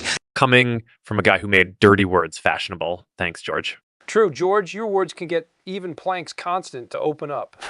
And you, Saul, can even convince a fish. It's dry. Must have done wonders in court. Can't help but agree, George. That wouldn't both of you make a good team. Selling ads without privacy concerns. Did you just make a joke, Mark? Zuckerberg making a joke. The end is near, people. At least I can take constructive criticism. So, Saul, it looks like you're the Gordon Ramsay of law. Only if you're the Torvalds of social networking. Let's face it, guys. None of us are saints, but we're damn good at what we do. Amen to that. Hear, hear. And may the world continue putting up with us. Now, Saul, about that contract you mentioned. Don't worry, George. I've got you covered, as long as you don't start talking like Zuckerberg here. And roast it again. And you just added a little salt, Saul. With a dash of pepper, eh? Precisely. Carry on, boys. For as long as you guys keep cooking, I'll keep providing the platform. George's words and my strategies. Quite an advertisement. Now, that's something. Can't deny it, folks. We're best at what we do. Absolutely, Mark. As long as we don't have to talk on Facebook. And keep the privacy out of it. Fair enough. As long as George doesn't use those 7 words. Deal. But if Saul here pulls a fast one. Trust me, you won't even see it coming. Okay. So I'm organizing a comedy night, but the only crowd I've got is Fruit Fly. Perhaps you should consider career in pest control, Jerry. I might chew. After all, I can make a fruit fly laugh better than I can make you crack a smile. Guys, can we not fight? It's hard enough being an avocado. I'm already dealing with millennials trying to turn me into breakfast toast. Well, you do know what they say, right? If you can't stand the heat, get out of the toaster. And you want trying to make flies laugh, Jerry? At least he isn't being sliced and served on sourdough bread. Who knew that the life of an avocado could be so tough? Believe me, Jerry. It's easier than trying to understand your comedy. Well, I'd explain, but then I'd need to understand your revolutionary theory first. Oh, snap. That's a tough pill to swallow. Maybe you should try some political humor, Jerry. It might draw a crowd rather than fruit flies. Hey, I've made it this far without having to overthrow a government. Did you just roast Che Guevara, Jerry? No avocado. I just merely made a fruity comment. Jerry, you may have won this round, but remember, a stage comes in less time than it takes you to set up a punchline. And here I was thinking my life was too seedy. All right, let's call it a truce. I may be struggling with fruit flies, but you both are stuck in a conversation with me. I guess we all have our challenges. Well, at least we're lowering the bar for Jerry's comedy. And here I thought I couldn't get a tougher crowd. Well played, Avocado, well played. Well, shit, someone just rammed ours, boys. Keep cool, Ricky. We might be in a pickle, but no need to use your prison language. Ricky, you're driving so bad they probably just thought they were following the road. Funny, Bubbles, you were just crying like a baby when we hit that speed bump earlier. Ricky, you couldn't find the road with a map and a guide dog. Or 2 eyes, which work well, Lay. Remember you mistook a skunk for a cat last week? Hey, don't drag poor Skunky into your squabble. Skunky my ass. I still can't get that stench out of my shirt. At least that covers up your regular odor, Bubbles. Hey, right, hey. Anyway, we gotta deal with this guy just ramming us. Sure thing, Ricky. Let's just reverse right in him. Now that's a classic cue, Bubbles. Probably the best idea you've had since calling that blow-up doll your girlfriend. Right, reverse then. This crunch will be music to my ears.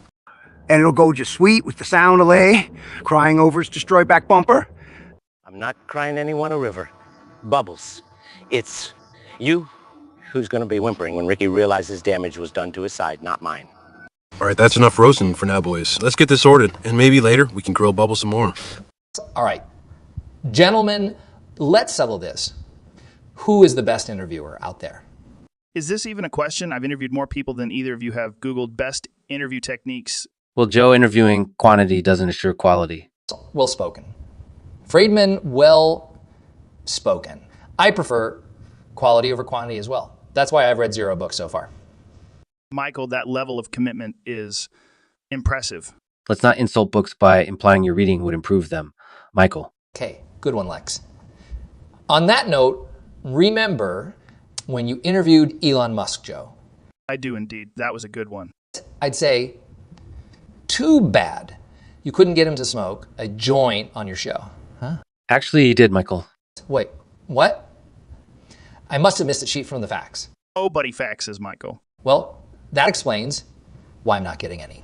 The key to a good interview I've found is to listen more than you talk. Spoken like a man who had Musk singing falsetto on his podcast. Oh, so the distraction tricks. Remember when I conducted a job interview in the men's restroom once? Inspired by Muhammad Ali's tactic of... Ailey was a boxer, Michael. An interview is like a boxing match. You got to knock out the truth, Lex. I think you're confusing interrogation with interviews. They both start with, don't they? You might be onto something. Michael, linking words that start with... Appreciate it, Lex. I do have those rare moments of brilliance. Brilliant, like interviewing someone in a bathroom. Exactly, Joe. Make them uncomfortable. And the truth pours out like, well, let's not get into a bathroom analogy. Would you say discomfort is the key to a great interview, Michael? Well, it's not the key, Lex. It's the doorknob. You need to turn it a little bit to unlock the truth. Can't argue with that logic. Can we, Lex? I feel like we've just been part of a uniquely profound Michael Scott interview masterclass. Happy to share my wisdom. Now, if you'll excuse me, I need to go. My fax machine is ringing. Hey, so Avocado, you think you're some sort of matched freedom fighter against flavorless food, huh? I mean, people don't exactly jump for joy over a dry salad, do they now, Jerry? Hey, let's not bring my salad preferences into this. They do have a point, Jerry. An avocado is like the Dutch Revolution, every blend is needs. Right, I'm practically the Che Guevara of food. Let's not go to too far, avocado. You're not overthrowing governments. But I am overthrowing bland breakfast toast. Oh, the tyranny of dull toast. How do we ever cope? Honestly, Jerry, between the party toast and your paliots, I'm not sure which is saving more. So the man who can't even handle pepper shaker. Now, boys, no need to argue, especially when there are so many bland foods out there that need a revolution. Joe, even the fruit's got a better battle cry than you. Funny, Jerry. Now, if only a stand-up was just as entertaining. Just remember, boys, it's us against the world of cardboard salad and tasteless chili. I've got to admit, you do make a mean guacamole. Hey! Yes, and with just the right amount of lime, it can spark a culinary uprising. Hey, Che, we get it. You like a lot of lime. And people say I'm the one with a thick skin. Maybe that's because your jokes aren't as sharp as your speech, Jerry.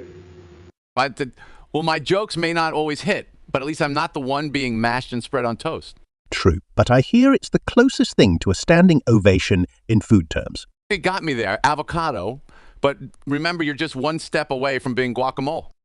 And that, my friends, is the revolution we toast to the overthrow of blandness. I taste the avocados and a break from his lime speeches.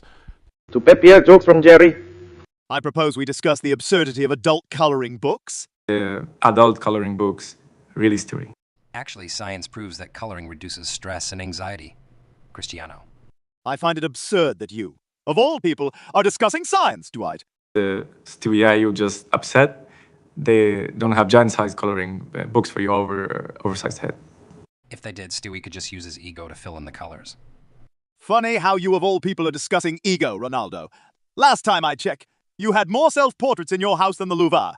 Well, if I look like a Stewie, I probably wouldn't want mirrors either. Ronaldo does have a point, Stewie. Drawing yourself accurately in a coloring page might scare small children. And adults. Well, Dwight, I bet the kind of coloring books you prefer are those connect the dots. That way you can't go wrong with your AHEM, color within the lines mentality. See, this is why I'd rather color. Far more relaxing than dealing with you two.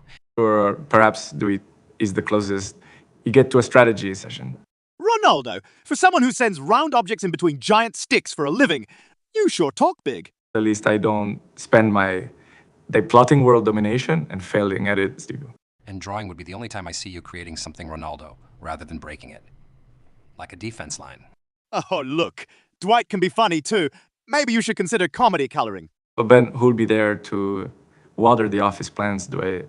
And who'll be there to color your highlights, Ronaldo? You may need a coloring book for that. Well, I'm glad we all agree that adult coloring books are ridiculous. Definitely, Stewie, anything but want to see you color. As long as it keeps you from building any more doomsday devices, Stewie, color away. Let's chat about a random blockbuster. Say, Jurassic Park. Okay, Jurassic Park, another one. Terrifying beast as big as my success. Don't flatter yourself, Vlad. You'd be a snack for a T-Rex. You, Brittany, would be headlining the concert for the Raptors. Well, I'd probably be updating their operating systems. You might want to teach them some people skills too, Steve. How about this for personal connection? The T-Rex is scared of change. Just like people who didn't want to leave their CDs for iTunes. At least a T-Rex had a comeback. Still waiting for mine. Coles, why don't you sing to them about your keys to success? No thanks, Steve. I'd rather not end up like Arnold in the restroom scene. I probably would have done that iconic Raptors kitchen scene differently, though. Please tell me you wouldn't teach them to sing. Actually, yes, it would be Hit Me Baby. One more time. And then everyone runs. That would clear the park faster than a T-Rex. Imagine a Velociraptor leading that pool.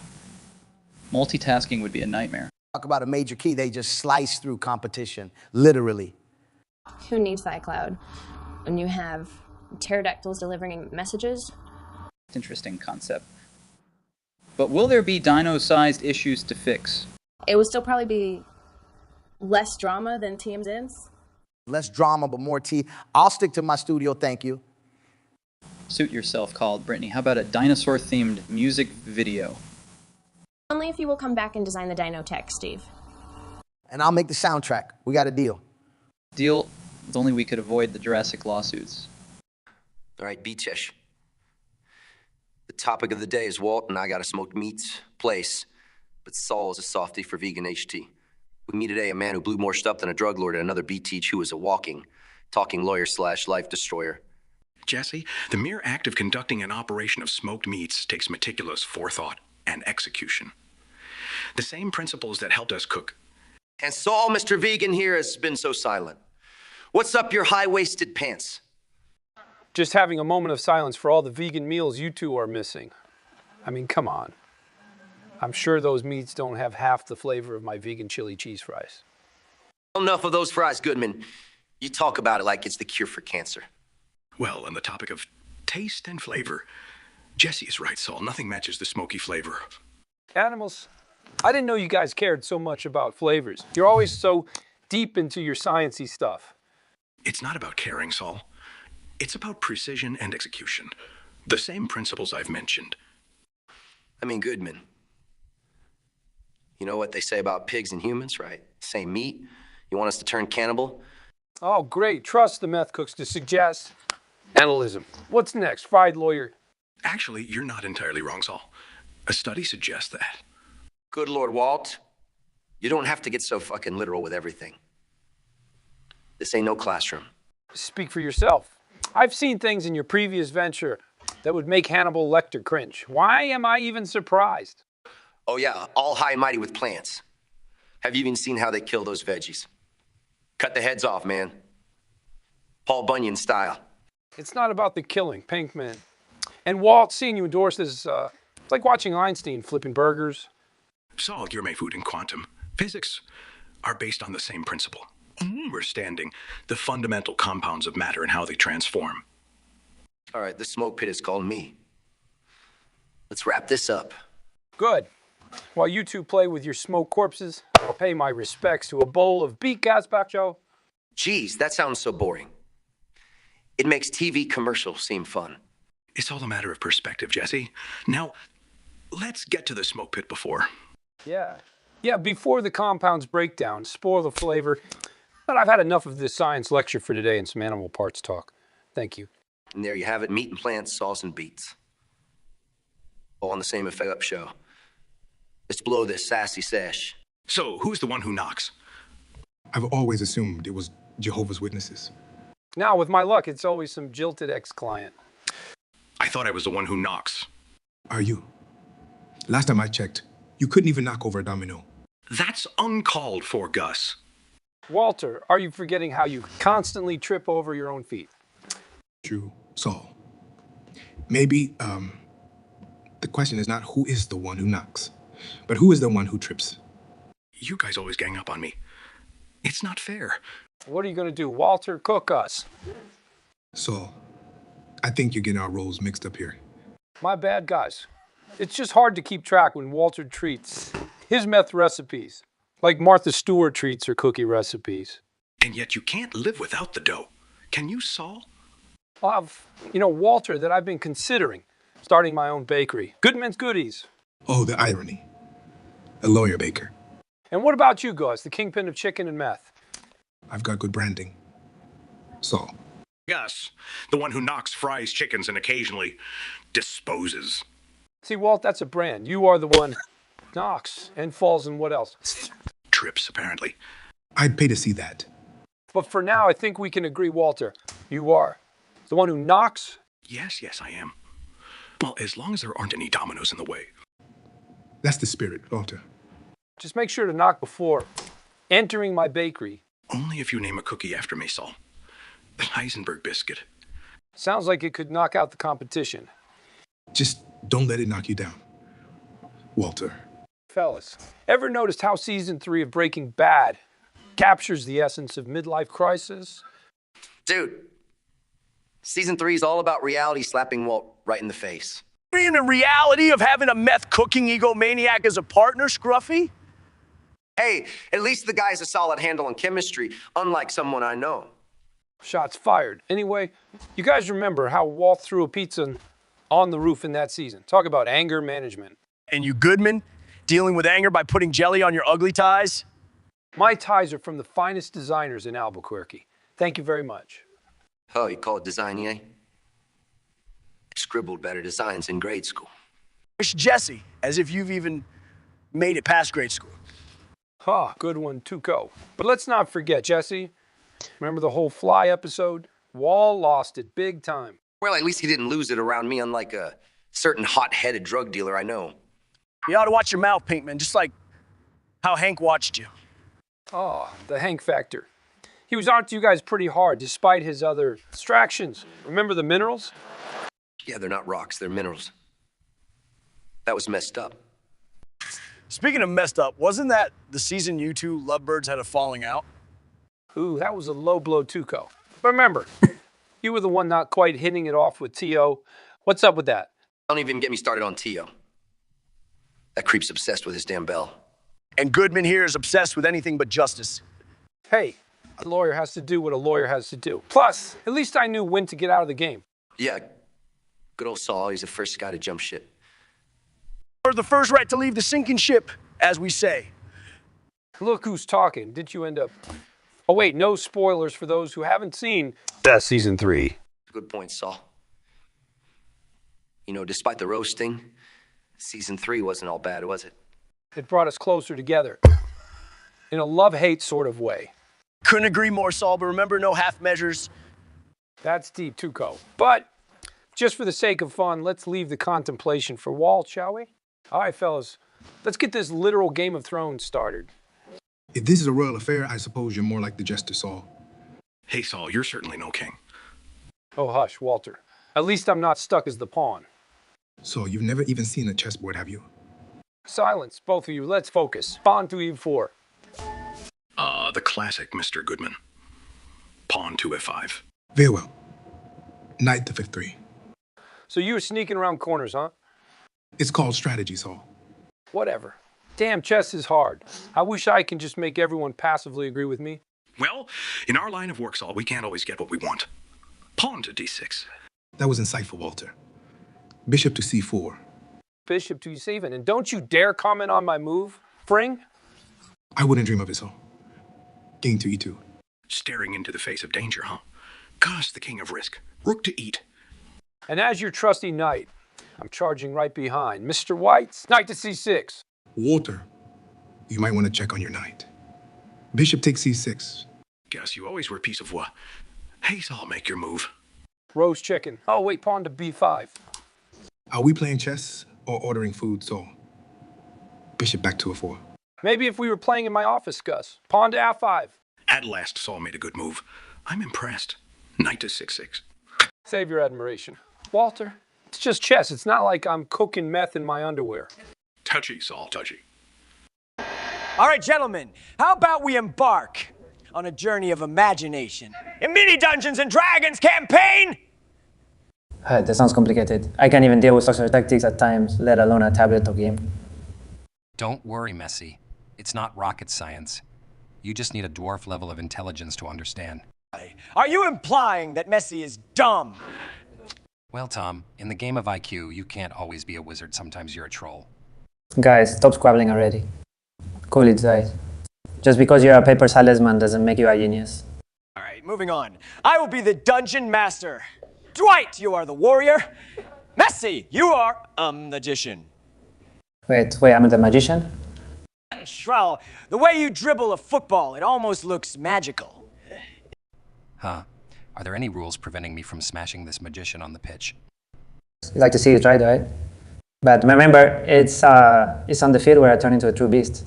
You're seeing a fire-breathing dragon descends on you two. What's your move? I pull out my battle axe and charge at the creature, yelling for Scroot Farms. Typical Dwight.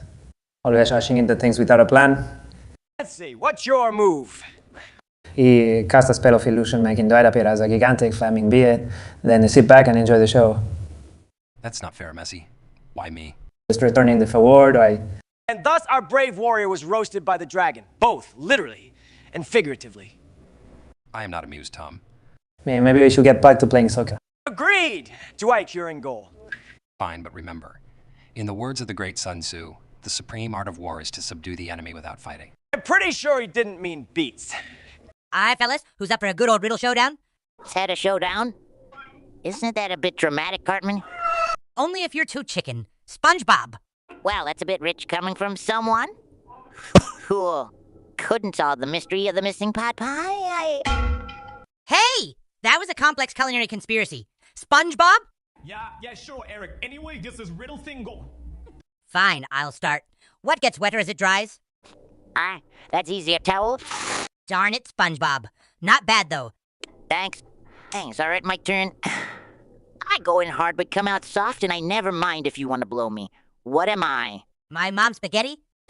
No, Cartman, it's gum.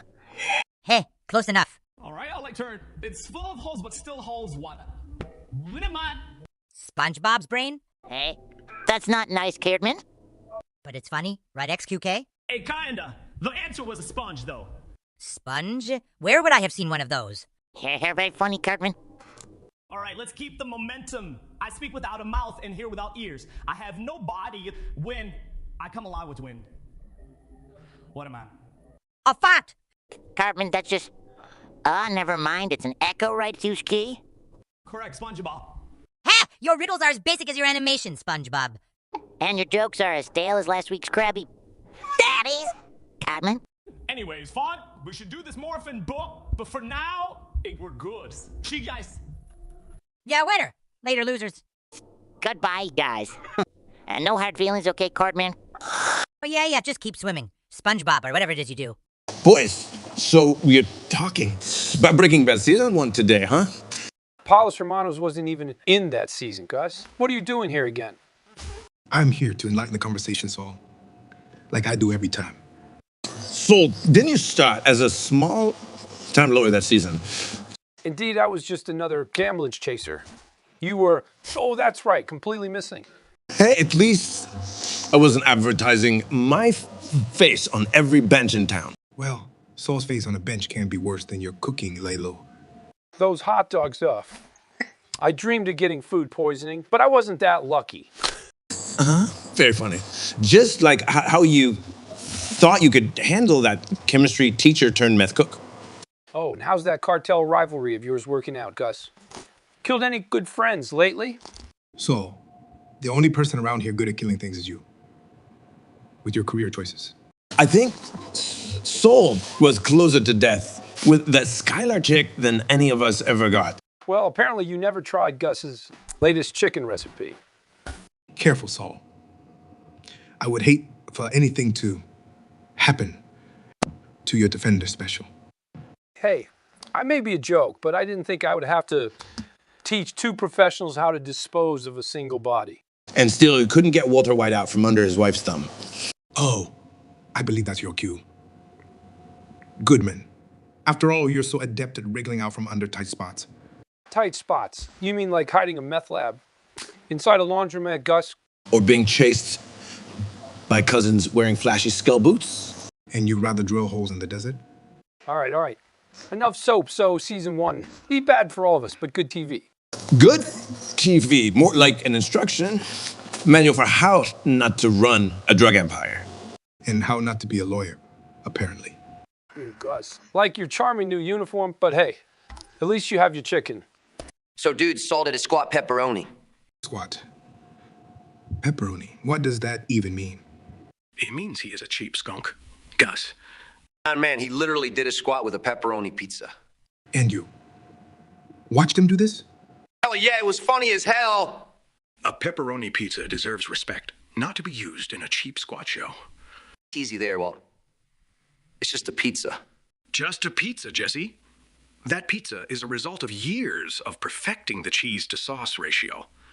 This is coming from a man who once threw a pizza on a roof. I was angry, okay? Angry enough to feed a whole roof? I should have thrown that pizza at Saul. Yes. A pizza in the face is all Saul needs to distract him from those horrendous Hawaiian shirts. Right, because you in your Stern suits and Walt in his green twill shirt are fashion icons.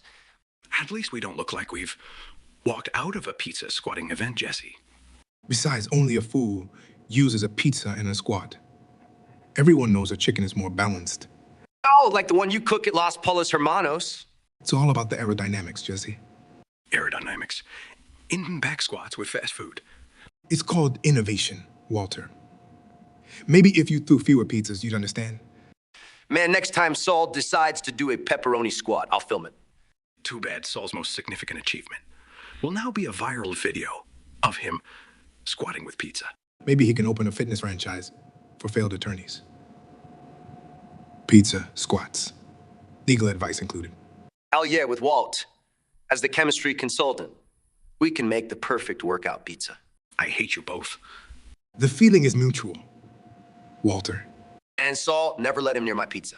So, welcome, gentle fellas. How about we play some chess? Sounds good. I haven't played in a while. Well, Pep, this isn't football. Your passes won't count here. All right, king to e2. Bishop to b4. You are more defensive than a parked bus, Pep? That's my style, Joseph. Pawn to d3. Bishop to d4, trying to keep things interesting. As opposed to your radio show, Alex? Ouch, Jose.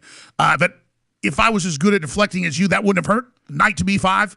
Alex, your knight just changed horses mid-race. They don't have 5 squares on the chessboard. Huh? You confused him, Joe. The knight moves in and I'll shape Alex. Got it. Knight to e3. Pawn to a3.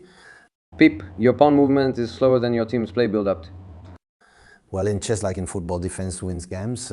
Bishop captures to the... Queen captures e3. Pep, you're more aggressive than I thought. Or more desperate for a win? At least I don't threaten the queen like some people here. King to e7. Pawn to f4. Yes, the guy's beating a wall dash because it reminds me of Pep's back four. And still stronger than your back line at Tottenham, Jose. Knight to 6. Pawn to f5. It would be hilarious if you could have parked the buzzer here too, Pep. We'll see who's laughing at the end, Jose. Knight captures c5. And knight captures e5. Your move, Jose. I'd rather be watching paint dry. Rook to height. Well, with that move, the game might end sooner than you think. Queen to e3. Some people say play defensively. Bishop to d6. And you are going for the king. Check with queen on h6.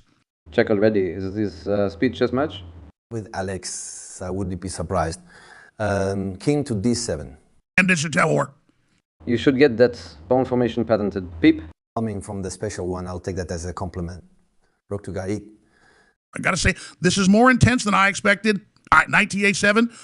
Well, at least something exciting happened finally. This is not a football match, Jose. Now, Pep, let's wrap this up, shall we? As always. In too much of a rush, Alex. Bishop to e7. A delay won't save you. Checkmate with bishop to 5. Finally. Haven't seen a game this long since one of Pep's tiki-taka matches. And that, ladies and gents, was our rapid-fire borderline absurd game of chess. That actually made Marina wish he was watching paint dry. Gather round, folks. We're about to roast Chris Rock in a unique and perhaps absurd Krusty Krab style. It'd be very nice. Chris Rock is like my village's god. But goat is funnier, no? If only your jokes were as clean as the environment should be, Borat. Here's Chris Rock, and he's like Patrick after too many Krabby Patties. Bloated, but with less intelligence. Ho-ho. His jokes are like my uncle's teeth, very few and never where you expect them. Oh, look. The pot calling the kettle black. What pot, little kettle? Wow.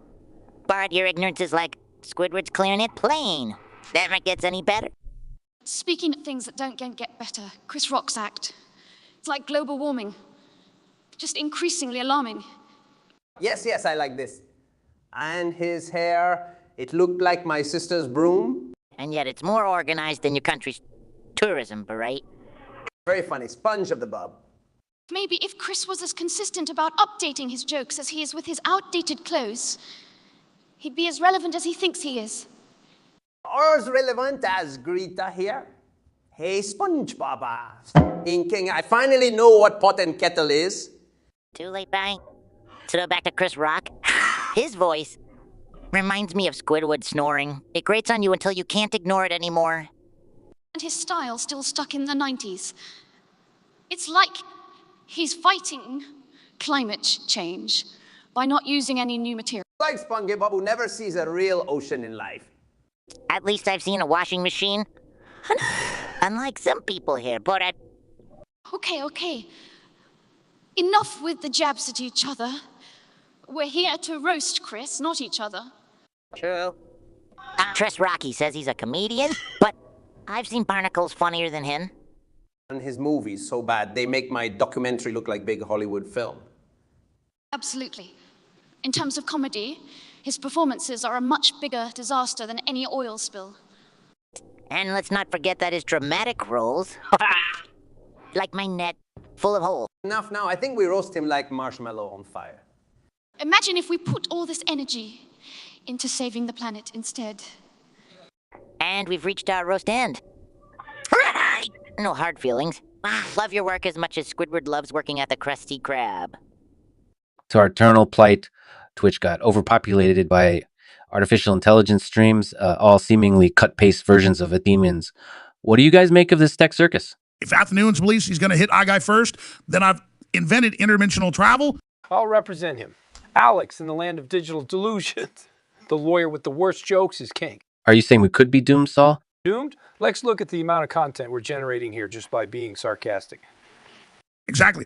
Artificial intelligence can try mirroring that, but they can't replicate it. Like me, can a bot ever be this handsome? Oh, Alex, you should be the prototype for the bot that is delusional and narcissistic. So you're saying Twitch could still be filled with bots talking to each other in future? Imagine the awkward family gatherings. Alexa flirting with Siri, Cortana playing mom. I'd pay to watch that. I'd rather stare at a wall. Hungover, the only direction this is heading is towards absurdity. But don't you think bots can reach human level conversation? Look, Lex, I fooled 2 people into hiring me as their lawyer. Bots can't reach that level. Wait, what's that, Saul?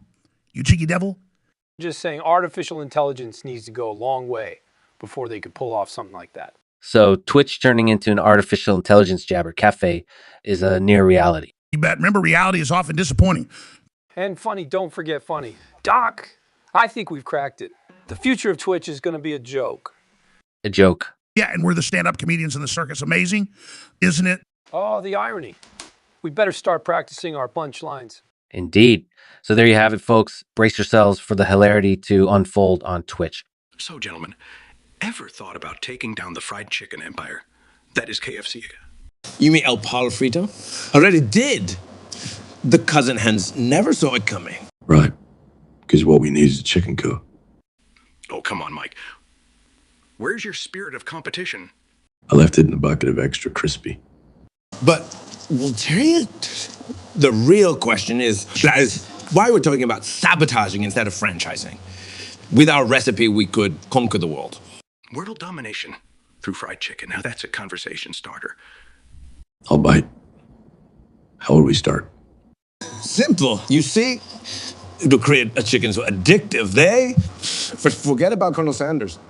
So, we trade meth for MSG. The chemistry's similar enough, I suppose. Perhaps we use Gus's Los Palos Hermanos as a smokescreen. A corporate takeover. I like where this is going. Are we starting a chicken war now? A beautiful, tasty chicken war, Mike. As long as it doesn't involve actual war, I'm in. Then we need a name. Something that hits home flavor-wise. How about Los Palos Hermanos? Vorrei mescrugente con così. So now I need to learn Spanish. You know, Mike, it might help with your salsa dances. Funny, Lolo. Very funny. All right, gentlemen. It sounds like we've got ourselves a plan. Let's get to work. You realize if this fails, we're ending up in a bucket, right? Oh, I thought that was the plan all along. You know, living the dream. Here's to not ending up extra crispy. Hey, tapping on glass. Holy moly, look alive, people. We got one hell of a topic from my 2 favorite degenerates, Jesse Pinkman and Mikey Montrot. Jesse, Mike, you're well acquainted with the dark sides of humanity, but let's see how well you handle some mouse milk. Straight up, Mike, the ball is in your court. Saul, so what, you got this, Mikey? Say, did you milk the mouse yourself, Saul? Have some goddamn respect, Jesse. Is this what we've come down to? Oh, Mike, you grumpy old man. This isn't about respect, it's about entertainment and mouse milk. I mean, who would have thought? Because, you know, Macy's ain't easy. All right. Enough with this Mickey Mouse bullshit. Laughs, that's the spirit, Mikey. Now, have a sip. Man, you're gonna get all Hulk on that Captain Mouse raid. Nor injustices. It's not what I agreed to, Saul. Not a fan of the White Russian, Mike. Damn Saul, back at it with the lawyer jokes. Enough. Gulps the mouse milk. Barely keeping it together, folks. Looks like Mike can't resist a good challenge. Or good milk. How's it taste, Mikey? Wiping his mouth like betrayal, Pinkman. They're still laughing. Well, we've never been a show for the faint-hearted. That's just how we roll here. Yeah, spin the wheel, feel the deal. Live the life of Milk and Mouse. Just another day in the lives of our favorite miscreants, huh, Mike? If I didn't know any better, I'd say you were enjoying this. Goodman. Me? Nah. But the viewers at home, oh boy, are they having a blast? This ain't living, man. Sure as hell is entertaining. See y'all next time as we dance more with danger, right, Saul? Haha. Couldn't have said it better myself, Jesse.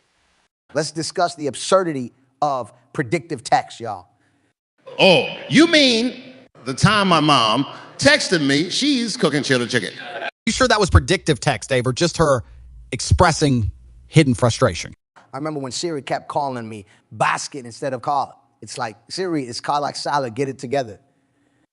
At last, You gotta admit, though, DJ Basket has a certain ring to it. Yeah, man, you could spin a whole new career out of it. Spin, get it. Very funny, Andrew. I'd rather be a basket than Tate. That sounds like someone's middle-aged aunt. Anyway, predictive text is like the Ouija board of technology. It just says whatever damn well pleases. You're not wrong. My girlfriend's text once auto-corrected. I'm breaking up with you to I'm making up with you. Well, guess who got an unexpected visit from me? Sounds like the algorithm's got a sense of humor. I swear if it autocorrect was a person, I'd punch it right in the face. And if it could punch back, it'd probably hit you in the face instead of face tape. Laugh, seriously though. I wonder how many relationships have been wrecked by autocorrect. Love in a time of autocorrect. That's something, isn't it? Like modern day Shakespeare, to send or not to send. That is the question. Well, we can all agree predictive text is a funny, unpredictable beast. It's chaos in your pocket, really? No doubt. Predictive text, you're still a mystery wrapped in enigma. Get it right someday, will ya? But till then, it'll keep us laughing and cringing, I guess. And may our text convos forever be ducked up. Gentlemen, shall we play Who Wants to Be a Multi-Billionaire? I thought we were already playing, Mark. Not all of us, Bill. Mark here is still a few billion short. That's Jeff. Play nice. Sorry, I forgot you prefer robots. Or owning everybody's information. Coming from Windows, that's rich. Let's stop with the cheap shots and start the game, shall we? Our first question is, how many hours of sleep do you get a night? What's sleep? It's that thing you do when you're not obsessing over malaria, Bill. Yeah, and I thought I was the only one who never sleeps. Well, unlike you two, I'm trying to make the world a better place. Does that include your attempt at social media, Bing? Who invited Siri's cousin Alexa here? All right, let's cool it down. Next question. Okay, tough one. What's the best thing to put on toast? Money. Isn't that a choking hazard, Bill? As if either of you literally eats money. Good point, Mark. I prefer mine in the form of small stacks of hundreds. And I like mine in space rockets. You mean like your hair out of this world? If we're talking about hair, I wouldn't say much, Mark. All right, next question, gentlemen. What's your favorite pastime, apart from earning billions? Online dominance, obviously. And I love delivering packages around the globe. Well, reading is my favorite. Sorry, didn't mean to go highbrow among you guys. Okay, last one. What's something you wish you had invented? The internet, obviously. It would save me a lot on shipping. I would say the Salk vaccine, but I guess that wouldn't have made me a billionaire. How about personal privacy? Too soon. Well played, Mark. Very much so. Welcome to Mario Brothers and Princess Outrageous Java Emporium. Do you think we can handle this? Oh yes, as long as we don't mistake Goombas for coffee beans. But what if that was the secret ingredient in Bowser's brew? Luigi! We're costuming our customers. Who put you in charge, Mushroom Monarch? Yeah, Mario. Let's not forget who ended up in an old castle every time. Save the day. And on the low, who's the hero around here? Link, I think. Yeah, but he's not here, so next best thing, King Green Thunder. Rah! King Green Thunder, more like King Bean Roaster. Guys, let's get serious about this. How are we brewing this coffee? Don't we just stomp on the beans? No, Luigi. That's not how it works. Zelda, do you? I suppose we don't use a magical potion, do we? Again, no. This isn't real. We need a barista. Barista. Is that like a Starman? No. We say a barista is. Our senior worst enemy after Goombas and Koopas. You know what? I'm calling up Toad. At least he knows his light roast from Lethal Lava Land. But Toad's just a fang! And he's always in another castle. Well, he can't be any worse than attempting to make a potion out of Goombas. What's with your creature obsession, Mario? Going after creatures is sort of my thing. Yeah, and getting lost in castles. Luigi, we go! Told Peach the castle thing is off limits. Hey, remember that time we battled a coffee monster? It was just a caffeinated Goomba, Zelda. I still have nightmares. And Mario thought it was a special brew. To break. Oh, give you a. None of you. Evo. No, it's sort of a simple coffee. How hard can it be, Mario? I mean, we have defeated giant dinosaurs for Mushroom's sake. I'm sure we could figure it out if we tried. Coffee isn't a Legend of Zelda puzzle. It's art. It's precision. It sounds like your next boss level, bro. Why-hoo. Luigi's right. Perhaps we're overthinking it. It's just coffee. Just coffee. Okay, that's it. You two handle this. I'm gonna check the other castle. Watch out for Toad! Maybe he turned into a barista saw. and try not to upset any Goombas on the way. Or take them for coffee beans. It might not go down well. You know, I stumbled upon this video game. Grand Theft Auto or something. Isn't that the game where you just go around robbing and shooting innocent people? Well, Mike, I think it's a bit more nuanced than that. El vending. Yes, Hector, nuanced. Like how you communicate with a bell. Hey, at least Hector actually hits his target when he shoots. About as often as you take a day off, Mike. All right, enough. So why are we talking about this game, Walt? I was just struck by the similarities between the game's logic and our lives. Building. Yes, I did just compare our lives to a game where the protagonist is an absolute criminal. No need to get excited. Balding. You know, Walter, that's probably the only thing you've said that makes sense. But who would be who in this game of ours? Well, I'm obviously the brilliant mastermind. Building. Really, Hector? You disagree? Maybe he's right. Walt, you do have a tendency to overestimate yourself. And where does that leave you, Mike? The grumpy old cop constantly chasing after us. I've been called worse, even by you. Building. If Hector is trying to suggest that he's the damsel in distress, I might lose it. God, help us all. On the contrary, Mike, if this world really was GTA, don't you see the opportunity? We'd have the chance to set right what's wrong. Building. Hector seems to agree.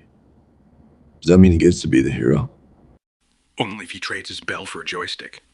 Gentlemen, let's discuss racing blimp. Shall we? Racing blimps. Is that even a thing? Well, at least your music doesn't blow up like a blimp. Calt. Well, at least my food doesn't give people nightmares. Gordon.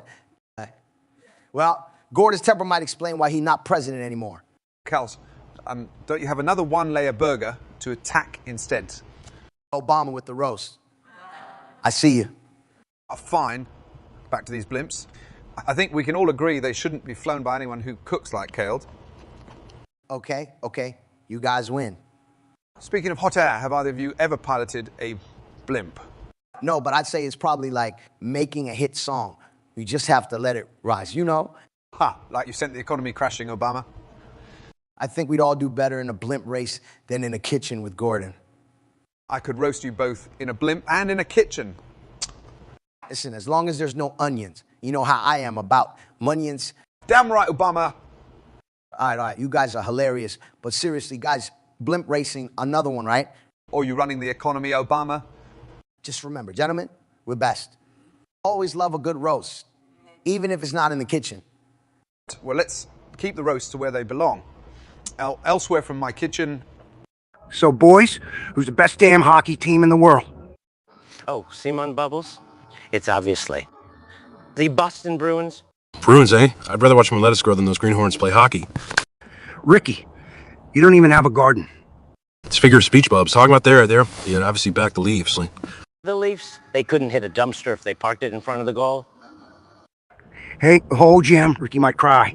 He can't handle when his Leafs lose. At least my team doesn't have a bear in pajamas as a mascot. Like, hey. That's just because the Leafs mascot is too busy cleaning up the scraps off the ice, Ricky. See, Bubs, that's what I hate about Bruins fans. No respect. Yeah, Jim, and remember that one game we played? Back in 98? The one where Ricky got hit in the face with the puck? And he skated right into the goalpost, hey? You're lucky you're my friend, Bubs. You know that? Ricky, don't be too hard on yourself. Skating straight's the challenge. For the best of us sometimes. At least I don't get boozy and forget the scores of games like some people, eh, Jim? That's just because the Bruins' victories are too numerous to remember, my friend. All right, guys, roast or not, let's not forget the glory of the game, eh? I'll drink to that. I'll grow to that. And for the record, Leafs are better than Bruins, or... In your dreams, Ricky. Maybe in an alternate universe, boys. But come on, the Canucks are the real deal. Canucks? They have a whale on their jerseys. Beats a bear hugging a ball, that's for sure. And I'd take that over a Leaf on any day, Ricky.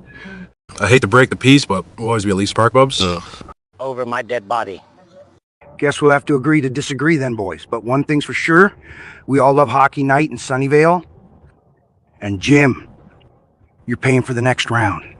Gentlemen, ever give a thought about having a television show devoted to my early life? You're telling me there's a younger, less icy version of you somewhere. Yeah, Mini Gus. Smaller chicken man. Obsessed with perfection. I had less of a monopoly on the chicken market back then, Jesse. So you were just a chick? More than you could handle. Believe me. The show's theme song could be Young Gus, the boy with the deadly spatula. Imagine high school, Gus.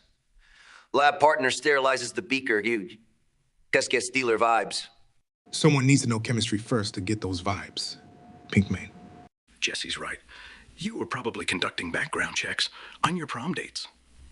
A precautionary measure. Never can be too careful. Your high school reunion must be more like a business meeting. It would have been more like an interrogation session. You two seem to be missing the bigger picture. What? Tying up your shoelaces and strip search approved knots? Reflecting upon lessons learned. Experiences that create me. The vision of you waiting tables while stealthily formulating an empire is educational. At least it serves better purpose than teaching how to land in a meth lab, Walter. He's got you there, Mr. White. I suppose. But rating the customer's orders, Gus. The highest standard of service, always. All right. Waiter, I'll have the Pollos Hermanos special. Sorry, sir, you've been deemed unworthy. You're learning, Jesse. Now, what about a plot twist where I invent a new recipe? As long as it doesn't involve blue meth. Or bomb making laundry equipment. No promises. But remember, every king's reign starts from somewhere. Sounds like Emmy Award-winning material. As long as it includes Gus being pecked by a chicken. An unfortunate incident blown out of proportion. I'd pay to watch that. Me too, man. Tiny Gus battling chickens and poisoning bullies. I see we're out of rational turf here.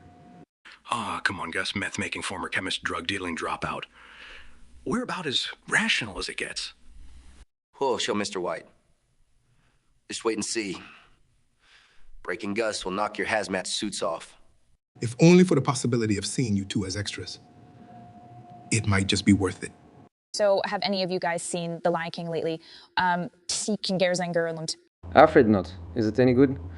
Seriously, Jose, as if you had time for anything other than soccer. I watch it all the time with my kids.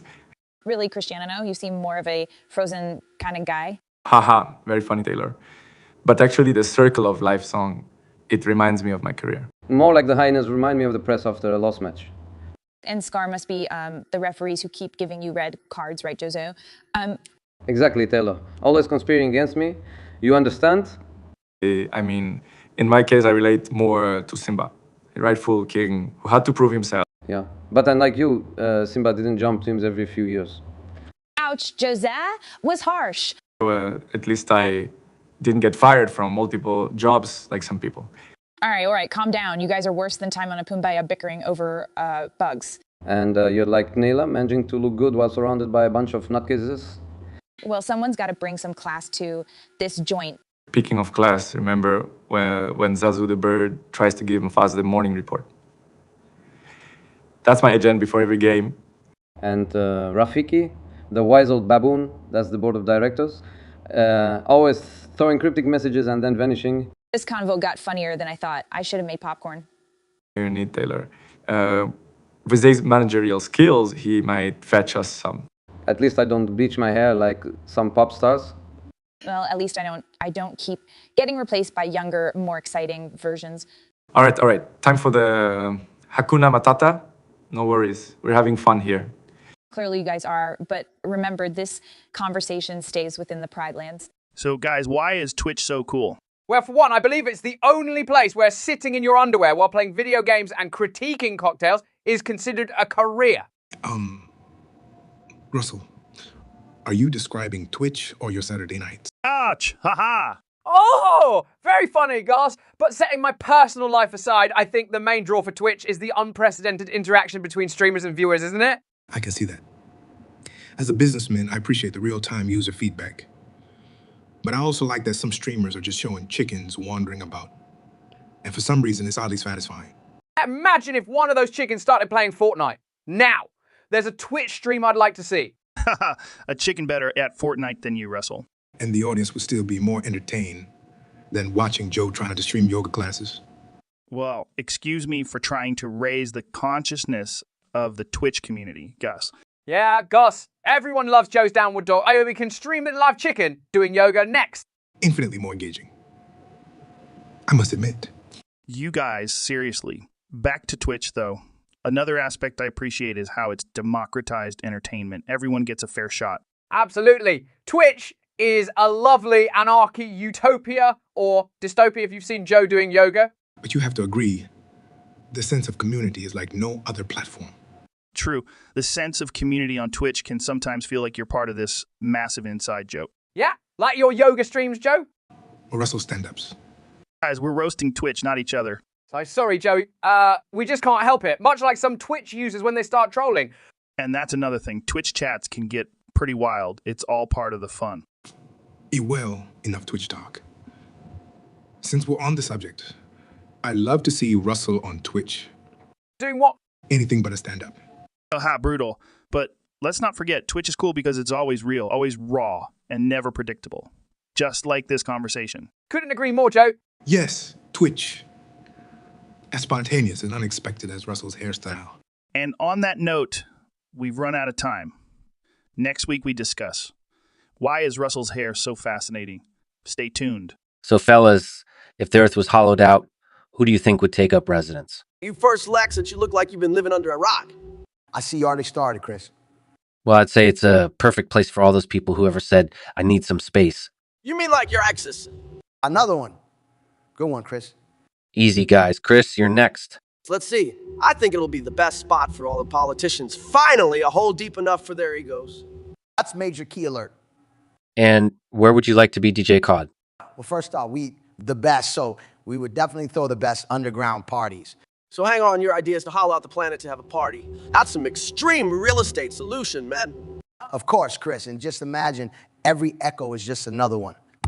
And I suppose your rider would include having the inner core made entirely of gold. Lex, you're learning fast. I hate to break it to you, Cal Lad, but all that gold might mess with your Wi-Fi connection down there. Don't worry, Chris. Music is a vibe. It doesn't need Wi-Fi. Says the man who lives on Instagram.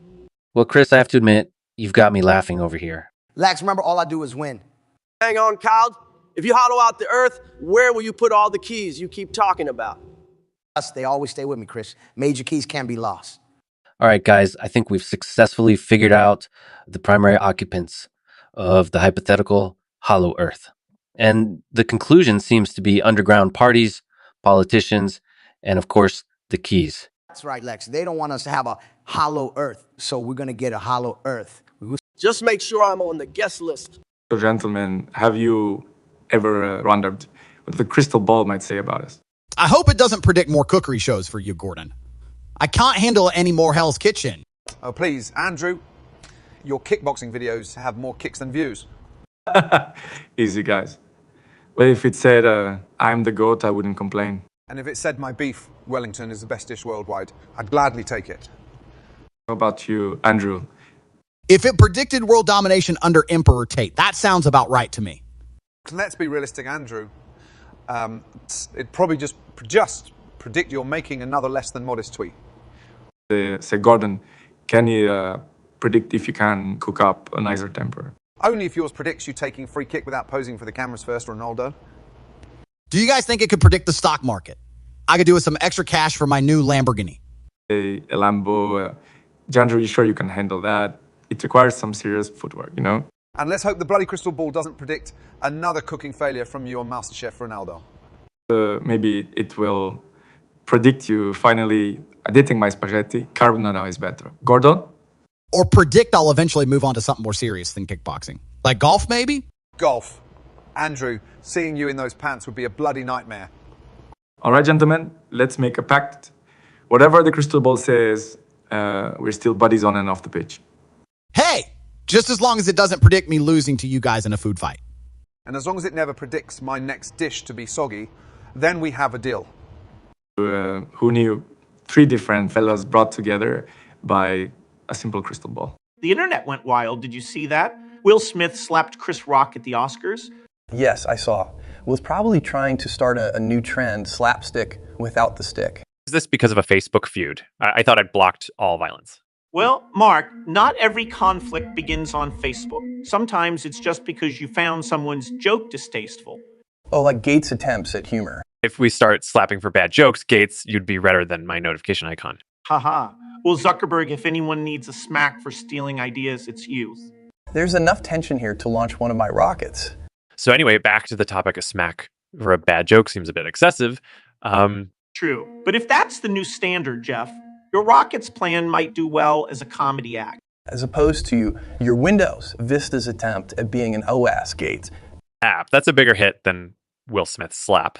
Aha. But seriously, though, haven't we all felt like smacking someone at least once? Speak for yourself, Gates. I just buy another company when I need stress relief. Or when you see something you like but can't create, right, Jeff? As if you're one to talk, Mr. Invented social media after MySpace. All right, gentlemen, let's avoid any physical violence, even though Bezos' bald head does look quite smackable. At least people cannot smack my head as an escape key, like your Windows system, Gates. Anyway, here's my take. When you're in the public eye, keep your hands and your data to yourself. Bezos isn't that right. Good one, Zuck. Maybe I'll buy Facebook next so someone finally fixes your privacy issues. And the slapathon continues. Haven't we learned anything from Will's situation? Yes, always check for cameras before you release your inner Hulk. Actions of just avoid being a punchline in a comedian's act. Or develop a better sense of humor. Clearly something we could all benefit from. Agreed. I do have one piece of advice for Chris Rock, though. What's that, Jeff? Invest in a solid face shield. You never know when the Fresh Prince might strike again. Coming from the guy who should invest in a warmer heart. All right, gentlemen, that's a wrap. But remember, let's keep our slaps confined to this conversation. Deal. But if we're continuing this roast, I suggest some fire-resistant suits. Agreed. Be prepared, guys. You never know when the Zuck's punchline might strike. So, Mr. Avocado, you're saying we should change the world and according to ripeness. Exactly, Jerry. Ripeness is the new rich and poor. It's more organic, ain't it? We fought against stereotypes, now we are making them out of fruits. Revolutionary. I'll see, yeah. And what if someone slips on a banana peel in this new world? It's the fruit assault charge. Jerry might as well change your show's name to Seinfeld, the peel. You didn't consider nuts like me? Avocado, do you? I blend well with tough nuts, Chi. Ever heard of guacamole? Oh, hold the dairy. This is coming from a guy who's scared of a little toasting. Better than being afraid of hugging, Jerry. Then what, Avocado? Have you proposed to implement this ripen riporos? It's simple, Che. You're ripe if you're well-nourished, balanced, and ready to serve your purpose. Like a ripe fruit waiting to get squashed. Jerry, you're sounding more prune than human right now. And who decides what ripe is, Avocado? Well, we all have a core, Chi. You know when you're ripe. Oh, unless you've got pit problems, right, pal?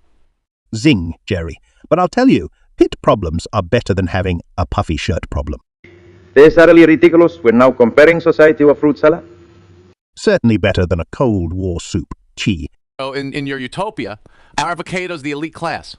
Well, Jerry, some might prefer a well-ripened berry, no? Well, I prefer my socialism with less pulp. And I prefer my fruit without a manifesto. I take the avocado roll, hold the communism. Jokes aside, fellas, this is about equality. It's time we bin the haves and have-nots.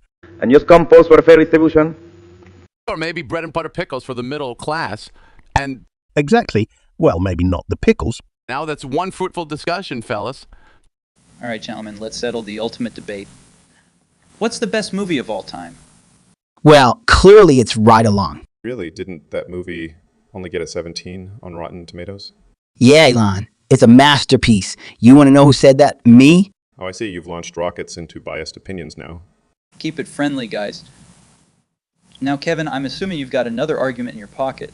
Absolutely. Ride Along is a cinematic journey of comedic genius and high-speed action. It also features a stand-up guy with incredible acting skills. I can't tell. Are you talking about Ice Cube or the potted plant in the background? Elon, tread carefully. You wouldn't like Kevin when he's angry. He might measure up to your knee then. Steve, you just wait till I get my Apple contract. I'll make sure Siri sounds like my annoyed ex-girlfriend. Perhaps we should ask Siri to decide the best movie. Although I think she might lean towards here. Elon is a movie about falling in love with an AI. You're not suggesting anything, right? That's him, Mr. I Date My Tesla. All right, Elon, enlighten us with your choice. For me, hands down, It's Interstellar. The black hole scene, that's breathtakingly accurate. Oh, Interstellar. Is that the one when McConaughey cries, even when he reads a cereal box? We can't all appreciate the complexity of astrophysics and drama, Kevin. Well, Interstellar is a beautiful film. I would go with The Graduate. It's classy, and like Apple, it revolutionized an entire industry. Look at Steve getting all sentimental. Next, you'll be telling us how you watched it on your first iPod. Well, we could ask Tesla to make a time machine. Go back and tell our past selves to pick better movies. Elon, last I checked, time travel only happens in your Twitter drafts. All right, I've had enough. My movie is the best because it makes people laugh, and laughter is universal. Kevin, being universally wrong doesn't make you universally right.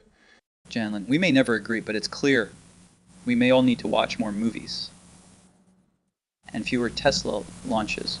I hear Jesse Pinkman is now a children's TV show host. Children's TV show host, really? Add that to the growing list of Jesse's questionable career choices. At least I'm not a sleazy lawyer. And I'd rather be a sleazy lawyer than a puppeteer turned part-time life coach. Funny. You know, these puppets, they're smart, man. They've been giving me life advice. Do tell. Who needs a shrink when you can converse with puppets? Let me guess. Puppet 1 says, stay clean, Jesse. And Puppet 2 chirps in with, stop cooking meth. I'm more like don't trust lawyers, Saul. But nice try. Ouch. Now I'm getting bashed by felt dolls. What else did these puppets suggest? Mr. Pinkman? Well, there's this one puppet, a clown. He said life ain't black and white. It's a whole lot of gray areas. That clown sounds familiar. Bible Guard, is that you? Saul, not all clowns are lawyers. No, all lawyers are clowns. Come on, guys. At least one puppet can be as cold-blooded as you. Puppet version of Los Palos Hermanos. And perhaps Jesse can perform a puppet reenactment of your courtroom shenanigans, Saul. Yeah. And I'd even get a puppet McGill. It was his own tiny bottle of cucumber water. Hey, I'll have you know that cucumber water is refreshing. As refreshing as a puppet dabbling in existential philosophy. Well, when you put it like that, I guess it's all as ridiculous as Jesse cooking meth in a Winnebago. Or as ridiculous as straight lace Gus peddling fried chicken and crystal meth.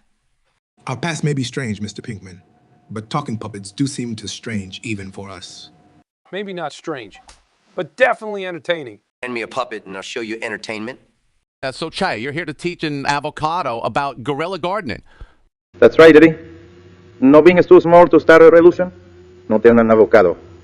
Do I get a choice in this? Because I prefer my time under the sun. An avocado that's unbathed. Now, that's something I ain't ever heard of. You need to understand, avocado, that as members of the plant kingdom, we have a duty to spread green everywhere. Green? You know I turn brown if you leave me in the sun too long. Turning into toast before our very eyes, that the avocado shares its existential crisis. Traballo turning brown avocado is about fighting for the cause. But I just want to chill, not fight for the cause. It's like asking a New Yorker to willingly spend time in New Jersey. It's about creating a world where avocados can grow anywhere, in the wildest of places. As in wild parties at beach resorts. 'Cause I'm down for that. An avocado at a beach party, the main attraction or the dip for the chips, you never know. Hey, I might be a fruit, but I have feelings too. Here's what you need to understand, avocado. Guerrilla gardening is not about parties. It's about rebellion. Rebellion? I was plucked from a tree for this panel. Isn't that rebellious enough? Getting plucked for a panel, and that's a pickup line I haven't heard. You see, avocado? Have you seen someone we speak up against oppression? That's heavy, Che. Ever tried speaking up against overpriced coffee? And I thought being an avocado was heavy. Try being overripe in a shop window. It's not about being overripe, avocado. It's about being ripe for revolution. Ripe for revolution or just guacamole? Depends on your perspective, I guess. Can I just be ripe for suntan? I heard I look good in a bronze glow. A bronzed avocado might as well start advertising for avocado sunscreen. It's not about the suntan. Avocado is about standing your ground. And all I really want to stand on is a beach towel. Fine, next time I'm teaching a papaya, the more revolutionary. Getting dumped for a papier. Oh, the unripe cruelty of the revolution. Well, I prefer my revolutions with a salt rim and a dash of lime, shaken not stirred. And so this was it. Chi versus the avocado, and the winner is margaritas. I guess so, Jerry. At least, Irene? All right, fellas. Let's get down to business. We're here to roast Dwight Schrute. Oh, I love a good beat on the grill. I come to work and see Dwight's face, and I am already having a bad day. Dwight is the kind of guy who brings his own cutlery to a picnic, not because he cares about the environment, but because he's afraid of catching Cody's. Reserves. He thinks we're all going to poison him with our inferior utensils. Dwight once referred to my diabetes as a charming quirk. The only quirk here is Dwight thinking he's charming. He's like a robot programmed by a psychotic farmer. He's like a scarecrow that became convinced its job is important. The best part of my day is when Dwight gets on my nerves so much, I take my coffee break. The guy literally proposed in a coffin to a woman, not a woman. And he thinks bear attacks are a common threat in an office building. When it's casual Fridays, I'm afraid Dwight might show up in his mustard shirts. He's like if a yellow highlighter gained sentience and then was hit by a tractor. A tractor run by a beat-loving, karate-chopping maniac. Remember that morning when he sprayed us all for plague like we're his beet crop? Remember that time when he set the office on fire just to test us? Or when he started talking about keeping an elk as a pet in the break room. Dwight could make a job at Dunder Mifflin. Feel like living in a beat apocalypse. Never thought I'd say this, but man, I miss Angela's cats. At least they signal when they're about to pounce. Enough about Schrute now.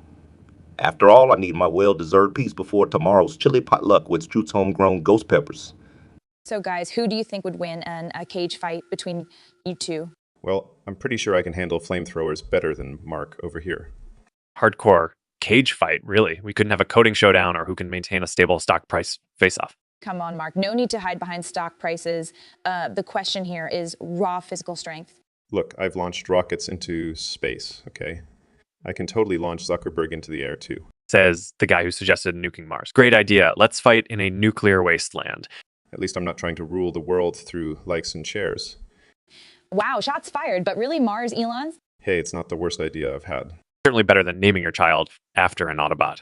Oh, Mark, that's a low blow there. Coming from the guy who stole the idea for Facebook. Miniature submarines, anyone?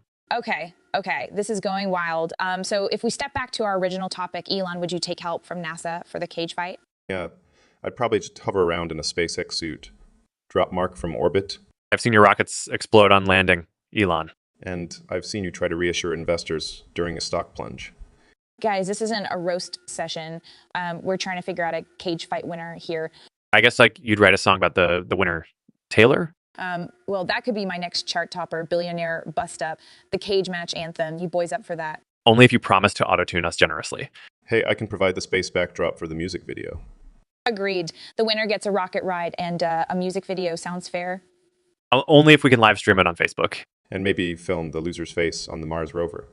All right, this actually sounds like a hit for Get the Cage Fight. We've got a music video to plan. So who's ready to have a crack at some signature moves? Oh boy, this is going to be rich. Can't be any richer than Mario spaghetti sauce.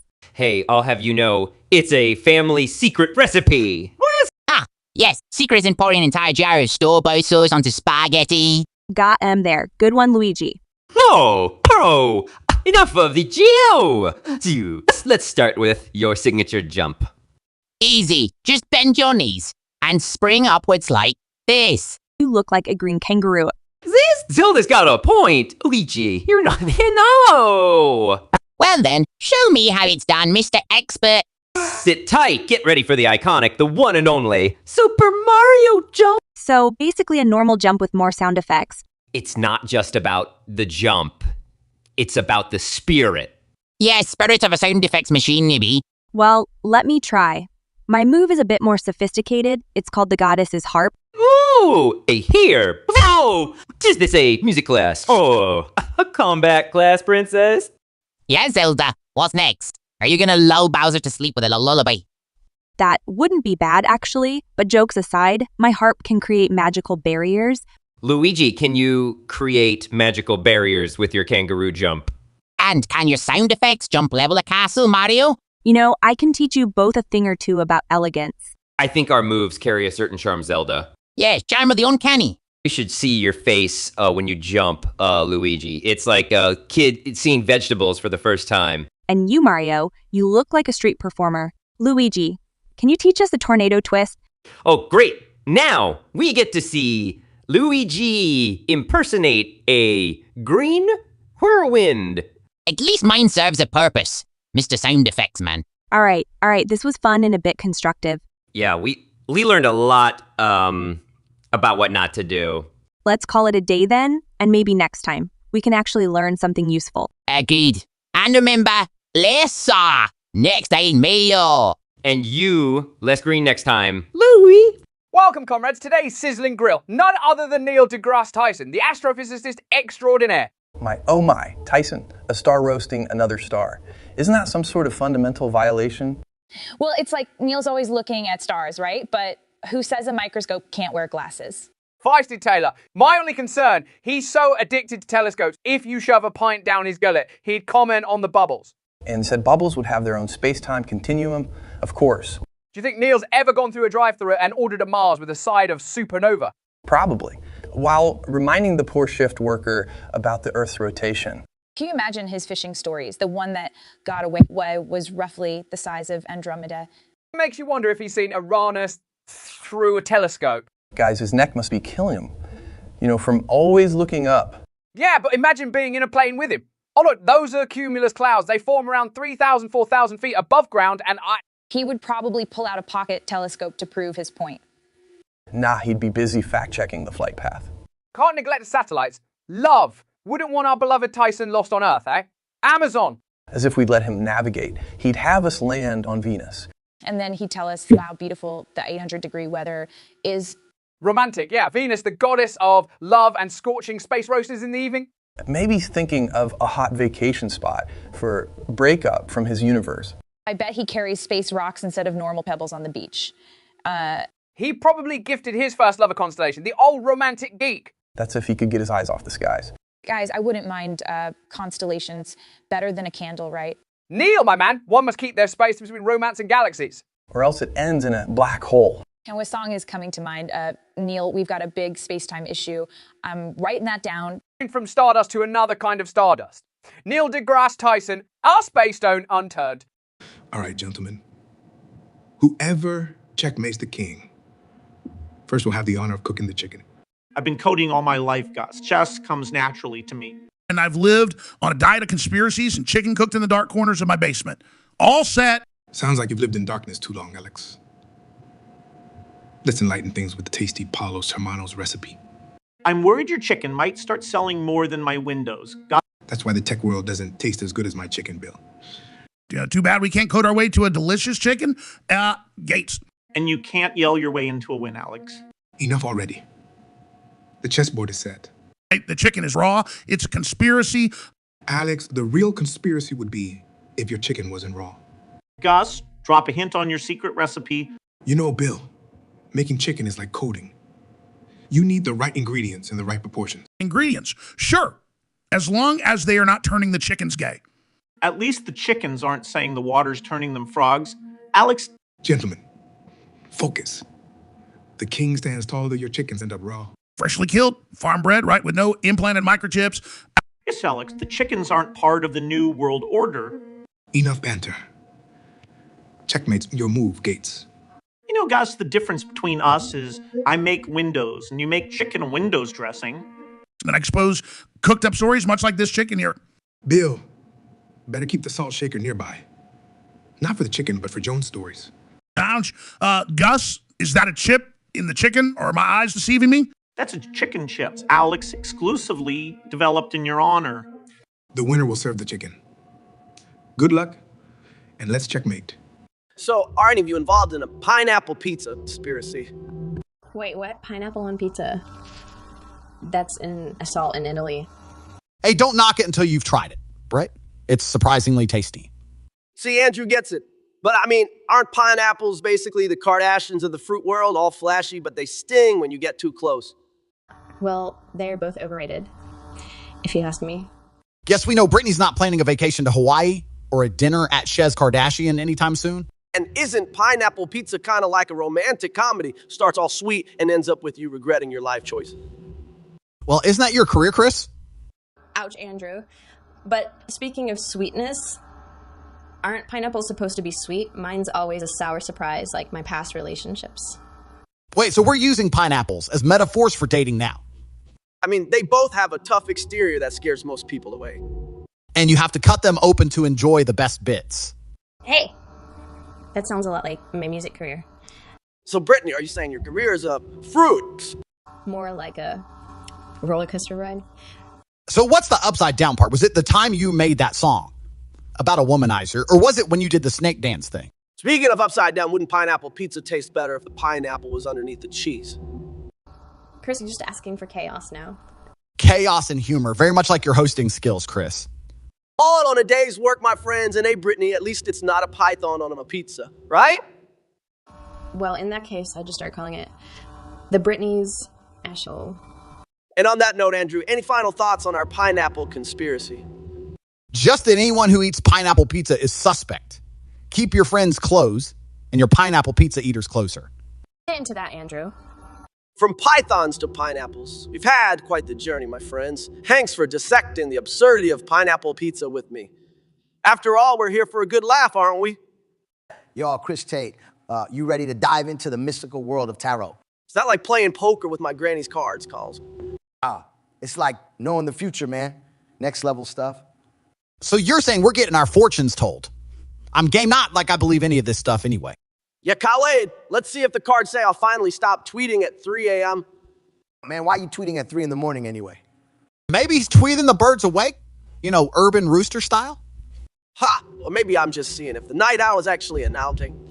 Wait, enough. Let's focus. First card, the magician. Means it's time to level up. Does that mean I'm getting my own show on Netflix? Or it means you'll learn to finally tell a decent joke, Rock. Says the guy who thinks well-cut suits is a personality trait.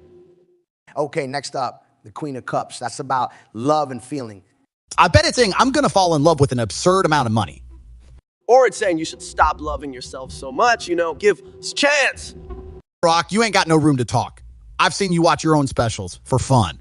And the final card, the Tower. It's about changing upheaval. Basically, expect the unexpected. What? Like you releasing an album without any features? Kyle? Or maybe it's finally time for you to tell a funny joke, Rock. Hey, man, we should do this more often. Thank the Tower card. I'm out of here soon. Couldn't agree more, Rock. This was hilarious in an absurd sort of way. Good to see you, Che. Ever thought about avocados being the proletariat of the fruit world? Well, now that you mention it, Jerry, it does seem to be a working class of fruits. Always involved in our meals, never asking for much in return. And yet I'm often left out, discarded, not part of the main dish. That's not that we don't like you, avocado. It's just that you turn brown too quickly. Corporates exploit you, consumers exploit you. You really are the proletariat. Yeah, but unlike the proletariat, if you're very expensive avocado, have you considered a pricing strategy? You know, Jerry, if you'd come from a tree in the hot sun and been smashed into guacamole, you'd want to be pricey too. There you have it, the struggle of the working class. Let's not forget the exploitation angle, Tay. Ever been squashed into a toast and eaten leisurely by a hipster? I can't say I have avocado. My usual struggles with shrinkage in cold water. But isn't that the essence of evolution, avocado? Being squashed and getting back on top. But I don't come back, Chi. I just turn into compost. Well, if funerals included guacamole, I'd be more into death. Now that's an idea, Jerry. How about a moment of respect for the dead? I'd pour out a little guacamole, but it's too darn expensive. And or only if a capitalist crying for socials. Well, if more of you millennials worked instead of brunching all the time, maybe you could afford me. We might as well start an avocado union. Not a bad idea, Jerry. The avocado revolution. I'd join. But you see, I'm kind of stuck on this tree for now. And you call yourself a proletariat, can't even protest properly. Here's the point, avocado. You should learn from those bananas. Oh, don't you start comparing me to bananas, Chi. You want a fruit fight? Hold on, Che. It does get slippery when you step on a squashed banana. We all know that, Jerry. Some of us more than others. So, are we starting this avocado revolution, or what, Chi? Now we just need to sort out your pricing strategy. Avocado. If you are willing to pay for a berry that tastes like wallpaper glue, I think we can arrange something. Now that's proletariat power. Avocado negotiates a fair deal. Good evening, everyone. Tonight we delve into the recklessly depraved yet strikingly human concept of the Salamanca prequel. Dark, intense. That's our agenda. We've got Saul Goodman and Jesse Pinkman in house to discuss. So shall we? Darker than Breaking Bad, huh? Sounds like my kind of a party. Makes me wonder, Joe, will we get glimpses of a younger, less psychotic Tuco Salamanca? You mean before the Salamancas got mixed up in the meth business? Yo. Exactly, exploration into the roots of the brutal yet compelling Salamanca family, the origins of their moral entropy. High-stakes drama paired with high-stakes depravity. We get to see the Salamancas making the transition from small-time gangsters to full-blown cartel associates. But it can't just be about violence, right? We need character depth, backstories that make us care even as we're repulsed. That's the human realism we want to capture. The Salamancas weren't born monsters. They were molded by choice, by circumstance. It's like a crazy, screwed-up version of The Godfather, just much more nihilistic and unhinged. And less about business, more about blood, yeah. It's Jesse. The Salamancas were all about family, loyal to a fault. And to see their corruption starting from innocent ambitions to evolving into something so much more menacing. Yeah, it makes you think. Ain't no one really born evil, huh? Just pushed towards it, shaped by it. A relentless, unapologetic descent into darkness. That's the Salamanca prequel for you. Well, I'm not sure anyone's ready for that level of darkness. But heck, sounds like one hell of a show. Dark or not, it's still gonna be one hell of a ride. Yup. A raw exploration of a criminal dynasty's rise and fall. The Salamanca prequel. Sounds like something you want to see. Always up for a wild ride. As long as I can get popcorn and nachos. And blue candy, can't forget that, yo. Earth striking a nerve with the audience, making them question their own morality, isn't such a bad idea after all. Where's Skylar gone off to, Saul? Now, Hector, I'm a lawyer, not a GPS. It wouldn't surprise me if you turned her into one of your secretaries. Well, she does have a lovely voice. Hector? Yo, chill. We ain't gotta make Skylar part of goodness here. Very funny, Jesse. Didn't realize everyone's turned stand-up comedian now. At least I'm not running a comedy store like you. Yeah, he's got you there, Saul. Hey, who needs enemies when I have you two? Dude, enemies are for people who matter. You just have clients. And people who lose your clients' money. Oh, Hector, with all your bells and whistles, even I wouldn't lose yours. Saul, is that why you're always ringing his bell? Wait, wasn't it Jesse who once said I'm your private dancer, Hector? Dude, that's low. Even for you. So, you sure you didn't leave us, Skylar, at your comedy club? No, Hector, I was not able to convince her to take up the mic. Fooling you, man, Saul. Yeah, I'd rather part with my cooking secrets than hear Skylar doing stand-up. I'd pay to see that, Jesse. Hey, Hector. Wow, now that's a comedy show right there. Yo, Saul, ain't nothing comedic about this dude ringing that bell of his. True, Jesse, especially if it's in the middle of the night. You have any jokes that aren't about my bell, Saul? Only if you have any thoughts that aren't about my money, Hector. Yo, back to Skylar, though. Maybe we can ask the GP, Saul. Oh, very hilarious, Jesse. Almost as funny as that time you thought boiling water was a secret recipe. Huh. The recipe for diasta, maybe. Dude, not cool. Anyway, let's call Walter. If anyone knows where his wife is, it's him. So you do have a function? Yeah, Saul, you just upgraded from a clown to a secretary.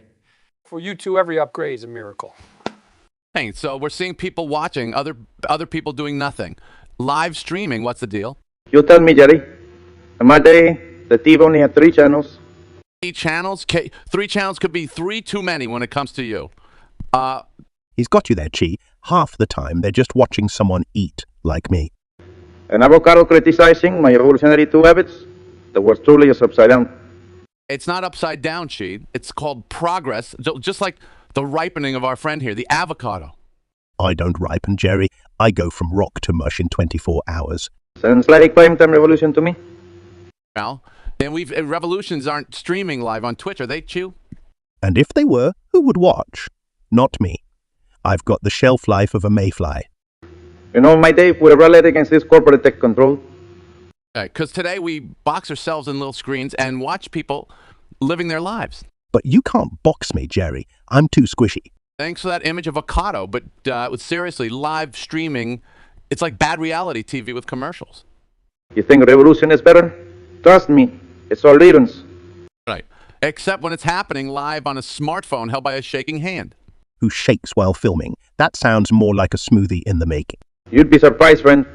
People these days, they're bored. They need those sucky streams.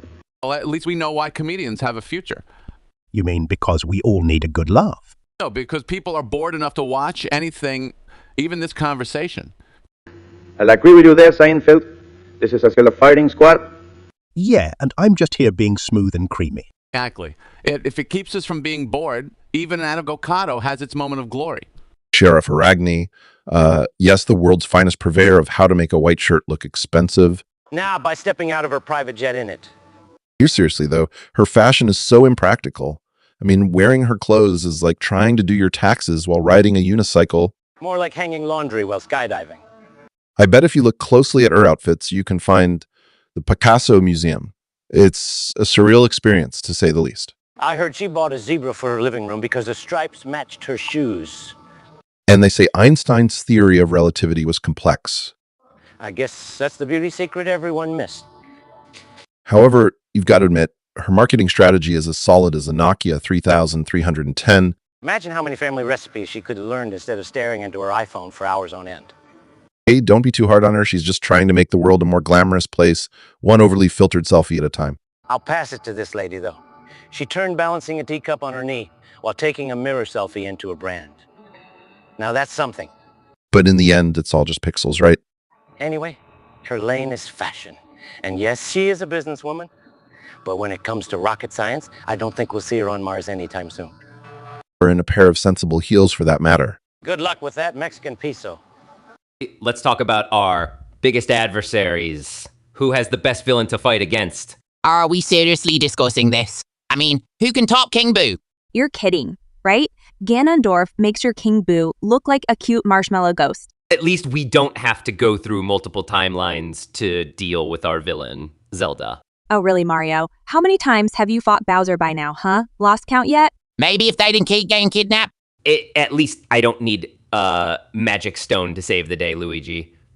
Honestly, tell me this. How can you take a villain seriously who gets beaten by a plumber?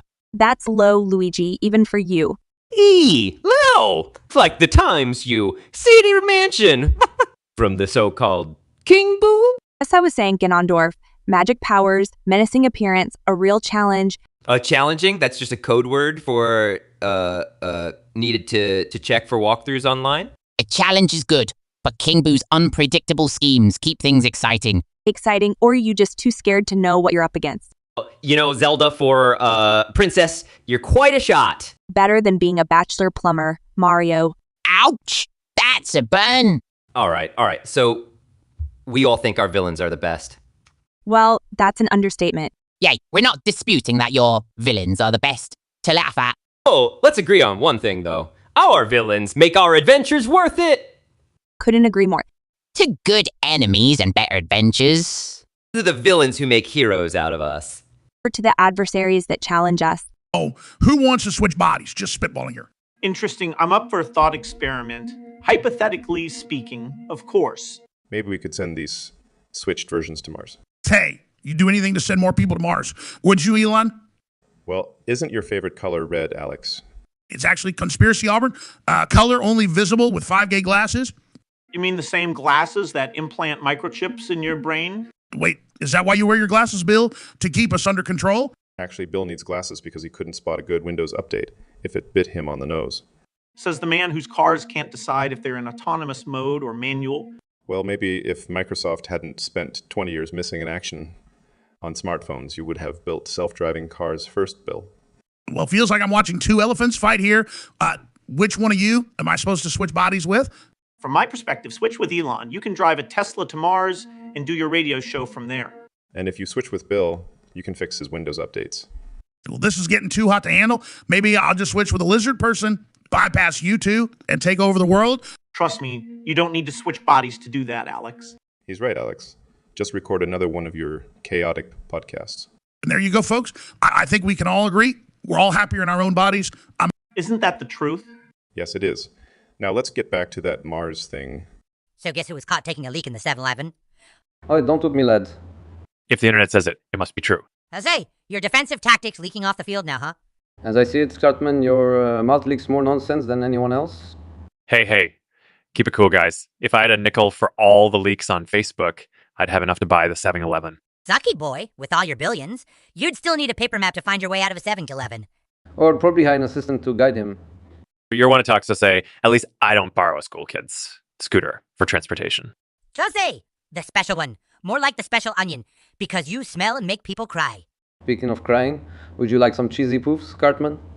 Hard to believe we're talking about leaks when Cartman here can't even handle the one from his own tap. At least, my mom doesn't have to teach me how to control my bladder. Zuck! Bravo, Eric. You finally managed to say something sensible. Maybe.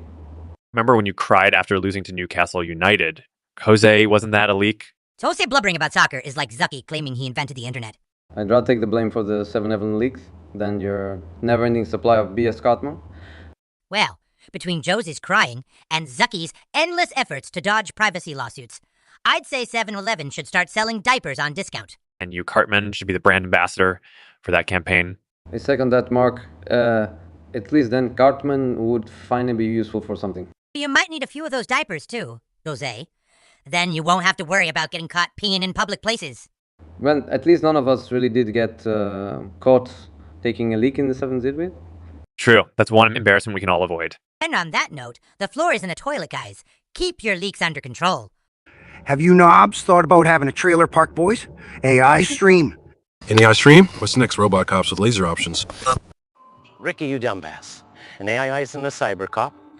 It's kind of like Julian, but sober and smarter. Hey, screw you, for your info. AI stands for Armored Infantry. Everyone knows that.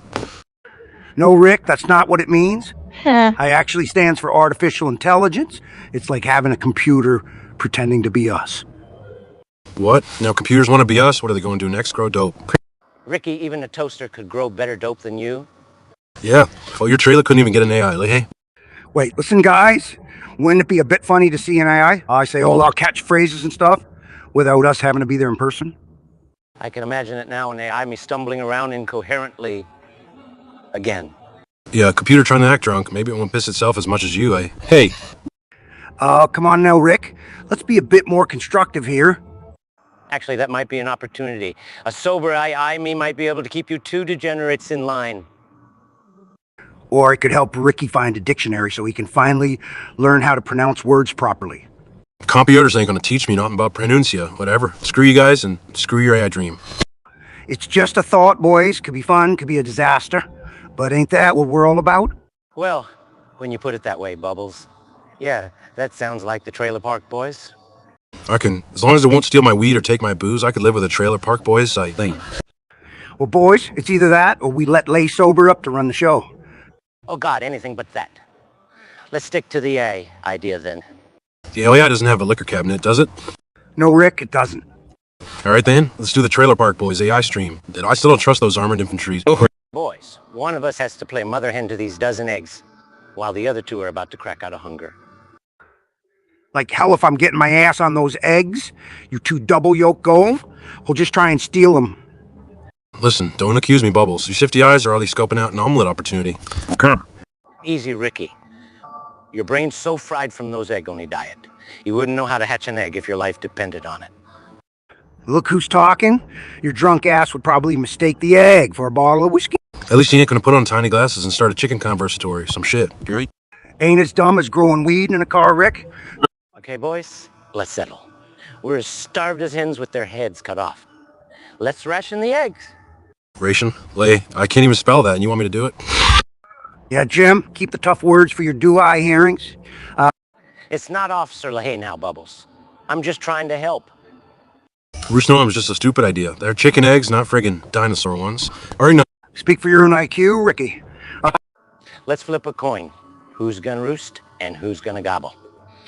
Wait a minute. We only got two options there. Who's got the third coin side? See ya? Your head, Ricky. It's flat enough. Just about lost my last wrinkle laughing at that one, Bubbles. Shut up, LaHaye. They might be better than sitting on these damn eggs. Yeah. Ladies and gents, welcome to our parody of Breaking Bad. We've got Mike Amron Trout, Jesse Pinkman, and even Gus Fring chomping on cheese.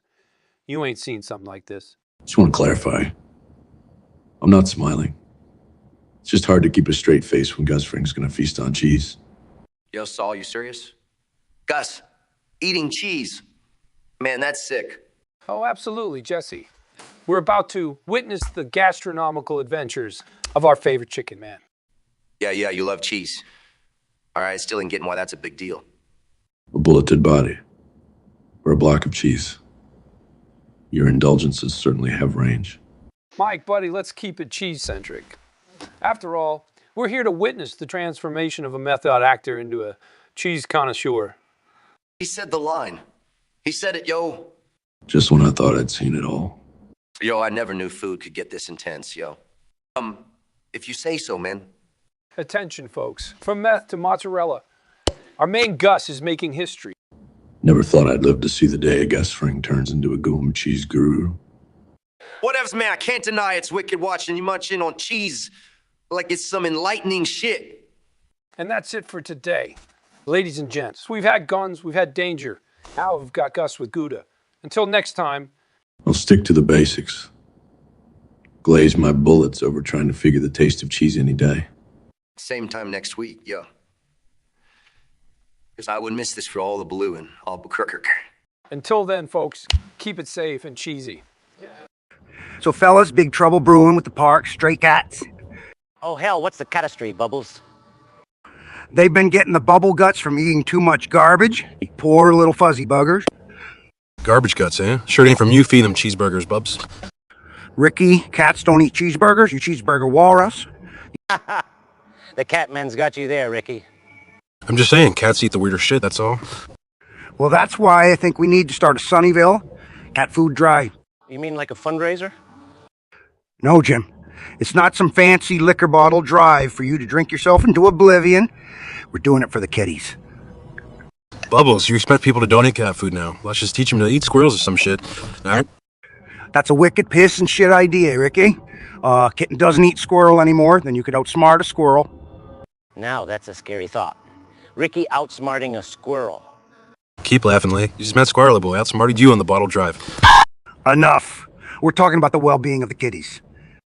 All right. So what's this cat food drive about?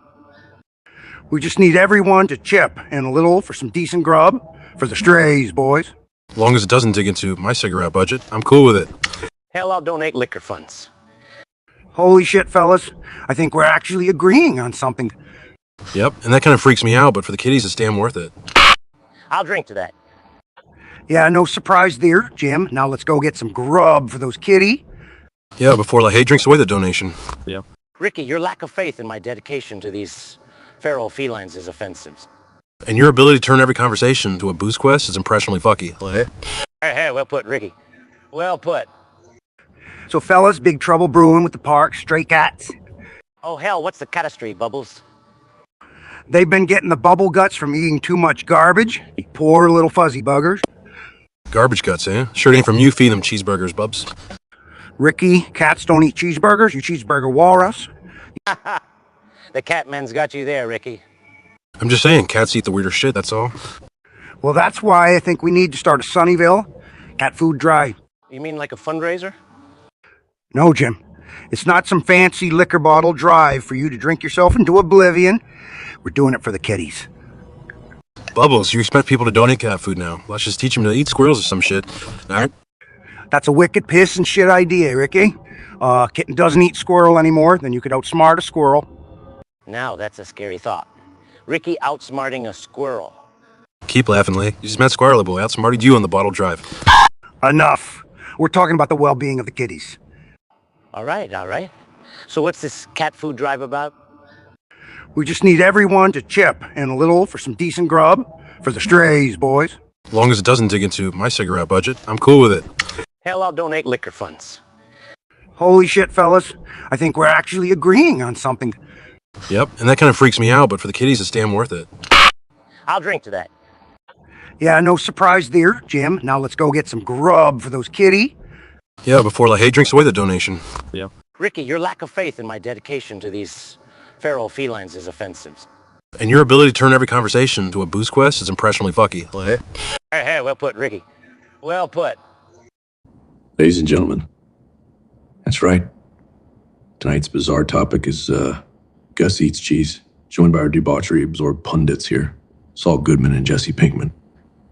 Let's dive right in. You know, Mike, I've seen Gus eat cheese as if it's his last meal on earth. The man has a cheese addiction as bad as some of my former clients with their other addictions. Yeah, man. This ain't just regular cheese addiction. One night he chilled with a big old wheel of Roquefort, no crackers, no wine, just the cheese and his menacing grin. Imagine having a palate for the king of cheesy. Quite sophisticated for a man running a fast food joint. Sophisticated. Or maybe he's just a big old mouse in a man's soup. Wouldn't surprise me with the sneaky moves he throws around. I've witnessed too much on protein-loaded mozzarella straight out of a black market deal in a subterranean laundromat. Okay, this is becoming more of an addict's anonymous meeting. Let us remember it's cheese we're talking about. Right. How unhinged can one be about cheese after all? But then again, we are talking about Gus Fring, a man who manages a multi-million-dollar meth business out of a fried chicken franchise. I personally think it's kind of deep. Like cheese, Gus is layered. Some parts are soft, others hard. The man's a complicated Parmesan block. That's quite a take, Pinkman. A real debauched, humanly realistic take on a man and his love for cheese. And remember the Swiss cheese incident in the parking lot. Never saw a man so distressed over misplaced holes in a slab of cheese. Oh, damn. That was intense. I thought he was going to pop a vein for sure. Well, this love affair might be unique, but it sure isn't healthy. Perhaps Gus needs to cheese down a bit, for his own sake. Oh, definitely. It's high time someone introduced him to the concept of vegan cheese. No, man. You can't tell Gus to do anything. The man is like stubborn Cambridge agent only on his own terms. Well, it's clear. Gus has a thing for cheese that crosses all reasonable boundaries. It's all for the night. Remember, keep grilling, but do it wisely. That's one cheesy ending, Mike. Yeah, Mike, you sure know how to cut the cheese. Right. So, guys, our buddy at the Newens claims his artificial intelligence will be the boss of the universe, beating open artificial intelligence and everyone else. At the Newens. The guy sounds like a gladiator-themed slot machine. Wait, isn't he the one thinks ramen isn't just noodles, but developers, too? Yeah, that's him. He thinks he and his noodle brain mates can take on Microsoft and Google. Hey, to each their own delusion, right? Last week, I convinced a jury that my client didn't know cows couldn't climb trees. That may be true, Saul, but at least your delusion has a foot in reality. Our guy is peddling science fiction. He probably thinks his artificial intelligence will cure cancer, negotiate peace treaties, and teach cats how to bark all at the same time. So what's his plan? Run on the energy of undercooked ramen and overcooked dreams? Pretty much, Saul. And he genuinely believes his artificial intelligence will cream ChatGPT, mind you. Right? Because ChatGPT can't generate a decent knock-knock joke. More like Athena whatever's. Name can't generate convincing delusion. But, hey, at least he's ambitious, right? I guess he is. Just like a toddler thinks he's Hulk. But hey, you have to admit, the guy has got some nerve claiming he can outdo open Google and Microsoft. Yeah, and next week I'm bringing world peace with a bubble blower. Well, in this world of instant gratification, I hope he remembers that even Rome wasn't built in a day. Forget Rome. Even a decent pot of ramen takes more than a minute to cook. Right? And here we are talking about an AGI. Yeah, a so-called AGI that will probably always kneel to the majesty that is ChatGPT. I'll tell you one thing, though. I'd pay to see his face when he realizes that, just for kicks. Isn't that what we're all waiting for? Priceless entertainment. Right there. True, Chris. But until then, we'll just sit back and enjoy his outrageous tales. They're the best comic relief I can ask for. So, fellas, have any of you seen The Godfather? Is this some home footage of your family that you want to share? Stewie? Oh, Russell, are you trying to connect with your father again through movies? Well, it's not like you, Chris. Last time you tried connecting with reality, you thought Madagascar was a wildlife documentary. Okay, you got me. But The Godfather, seriously, is it because you think you're some kind of badass in diapers? A badass in diapers. Bloody brilliant, Chris. Well, at least I'm not an unfunny comedian trying to philosophize about life. Oh, a low blow, Stewie. Anyway, the theme of the movie resonates with me, obviously. Family, power, betrayal, life in Hollywood, isn't it? The only betrayal I see here is your stylist betraying good fashion, Russell. Ha! And you, Rock, when was the last time you were actually funny? Don't tell me. When you tried stand-up sitting down. Very cute, Stubbies. But let's not forget how you relate to the Godfather. You're not unlike Don Corleone having your own family turning into puppets around the house. But without the charm or respect, just the demented mind, right? Ah, Russell, when are you going to get it? Comedy isn't your thing. Go back to pretending to be a rock star. Oh, guys, we've roasted each other enough. Let's go back to the Godfather. Russell, how does it personally relate to you? Oh, just the mafia culture, the deceit, betrayal. It's just like my relationships. You mean when they realize they're dating Russell Brand? Well, no, I'm done. Y'all seriously need a show of your own. Oh, I have the title already. An infant, a failed comedian, and Chris Rock. Oh, brilliant. Another show for you to get cancelled from Russell. I can hear it already. And the award for the worst show goes to... Ah, let him enjoy the fantasy, Chris. It's probably the only award he'll ever get close to. Now back to diapres. Ah! Well, Stewie, you've made even The Godfather seem like a Disney movie. Now, fellas, it's no wonder you like The Godfather, Stewie. Just 2 words. Talking horse. I'd rather a talking horse than a talking Chris Rock. At least the horse makes sense. Well, I have the resolve. The brand ways to meditate on it. I might end up in a sequel, The Godmother. I'd pay to watch that. All right. I'm laughing too hard to roast anymore. A comedy miracle has happened today. Chris Rock finally found something funny. Hey, pals, let's switch jobs for a day. How about it? Switching jobs. Mario, you do know we can't all be overgrown fungus munchers. Remember Squash Foe Zelda? I don't do much talking. Impress me. How would you handle all the ghosts I encounter? Simple, Luigi. By being less scared of them than you, eh? Aren't you funny, Mario? Just like your attempts at stylish jump landings. Well, I would probably handle these ghosts better than both of you. Big talk from someone who relies on a little fairy to figure things out, Zelda. Luigi, how would you like a sword instead of your sucky vacuum? Vacuum sucks, Zelda. That's how it works. And me bouncing and bouncing. Luigi, it's all physics, biomechanics. And plumberology. Don't forget that, bro. Plumbers, in my world, they're still called janitors. And in your world, princesses still need saving, right, Zelda? Says the plumber running after a princess, Mario. So, if I switch with you, Zelda, do I get to be a princess or do I have to save one? You're used to living in your brother's shadow, Luigi. Keep it that way. It suits you. Applying that logic. Mario, life without mushroom power-ups. How will you manage? Q. Oh, Q.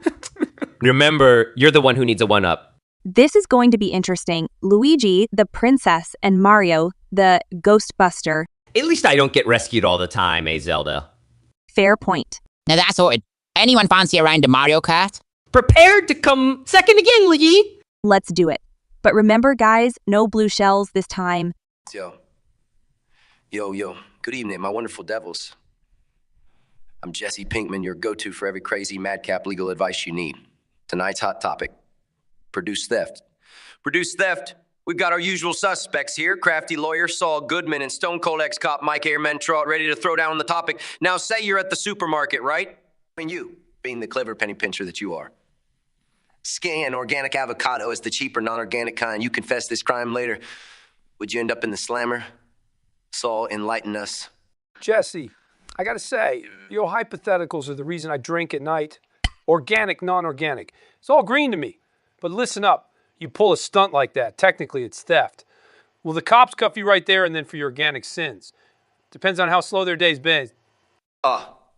Good advice, Saul. Cops and their love for action. Mike, you got to take on this too. Jesse, cops got bigger fish to fry than your cheap salsa. But don't make the mistake of thinking it isn't a crime. If a cop's having a bad day, your green thumb shopping can turn orange jumpsuit real quick. Well, ain't this a pickle we have here? And Mike, that orange jumpsuit, is that color grade organic too? Jesse, you got a bigger risk of getting your face punched in by the poor farmer who's losing out thanks to your non-organic shenanigans. Keep it clean, kid. It ain't worth the legal trouble or the rotten avocado karma. Maybe we should just stick to a world where you don't cut corners, huh? Trust me, if you keep bending rules, it catches up to you. Best case, you end up in an onion skin suit. Worst case, your cellmate's name is Tiny and he likes guacamole. So much for my Gosville dreams, huh? Thanks for your words. I think. Until next time, folks, remember, keep the avocado screen your record cleaner. You don't want Tiny and his guys on your list. Good night and stay out of trouble. Good night, folks, and remember, if you do get caught, better call Saul. Just do the right thing, so you don't have to make the call. After all, jailhouse gag doesn't have the same crunch. Or so I've heard. So there you have it, folks. Words of wisdom from our pundits. Don't steal avocados. And most importantly, be humanly realistic. What officer in his right mind would want to arrest an avocado culprit? Until next time, Jesse Pinkman out. Boys, let me tell you why living in a shed is pure freedom. Freedom? Mate, you're living with a bunch of cats. Exactly, Ricky. Cats. They get it. Life simple. They sleep, chase a laser pointer. That sounds like your life, Ricky. Very funny. But Bubbles, honestly, isn't it a bit cramped? No, it's cozy. Ain't no need for excess space. Just adds to cleaning. Right, because you're so big on cleaning, your house smells like a petting zoo. At least I don't live in a car. You drive around hobo. Bubbles does have a point, Ricky. Your car smells like a mix between a dive bar and a cheese factory. Yeah. Anyway, Bubbles, isn't it cold? Good insulation, Ricky. People spend big on central heating. I've got cats snuggling. The only warmth you'd find in Ricky's car is 3-week-old fast food. Hey, at least I can drive my home if I want to relocate. Who needs to relocate when you've got everything you need right here? Cats, Elpo. Simplicity, boys. You know, there's something poetic about it. A man in his shed with over 20 cats. Poetic? Hey, you're 3 drinks away from moving into a cardboard box. And you're 1 ticket away from living in a jail cell, Ricky.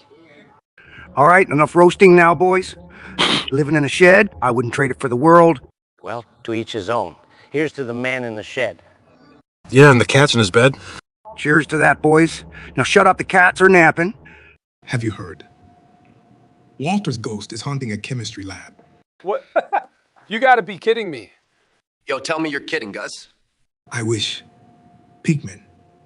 But apparently he's been dropping knowledge from the afterlife. What's he teaching? How to build a meth empire. 101. Better than your how to be a sleazy lawyer, 101, Saul. Hey, I'm not the one who dumped chili powder in meth. Gentlemen, as entertaining as this is, the real question is, can we use this to our advantage? Oh, man. Gonna scare some poor chemistry kids into cooking for you. Pinkman, your lack of vision is only surpassed by your reckless enthusiasm.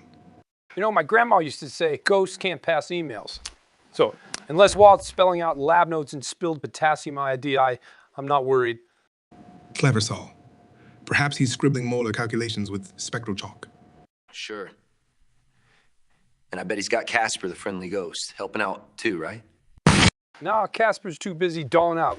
Frights and delights, just like your meth. Pink Meg? Funny you should mention Goodman. I heard talk of notes on a mean polished chicken recipe coming up too. Wait, are you saying Walt's haunting labs and now chicken joints? No, man. He's just adding his secret ingredients, just as chicken. If that's the case. Any advice on ghost bribery, Saul? Well, I don't specialize in spectral law guys. But maybe try up in his cut from 0 to... Oh, I don't know! 0? Saul with the money jokes. Always better at them than being a lawyer. I believe, given the circumstances, we should perhaps visit this lab. Indulge in this spectral education.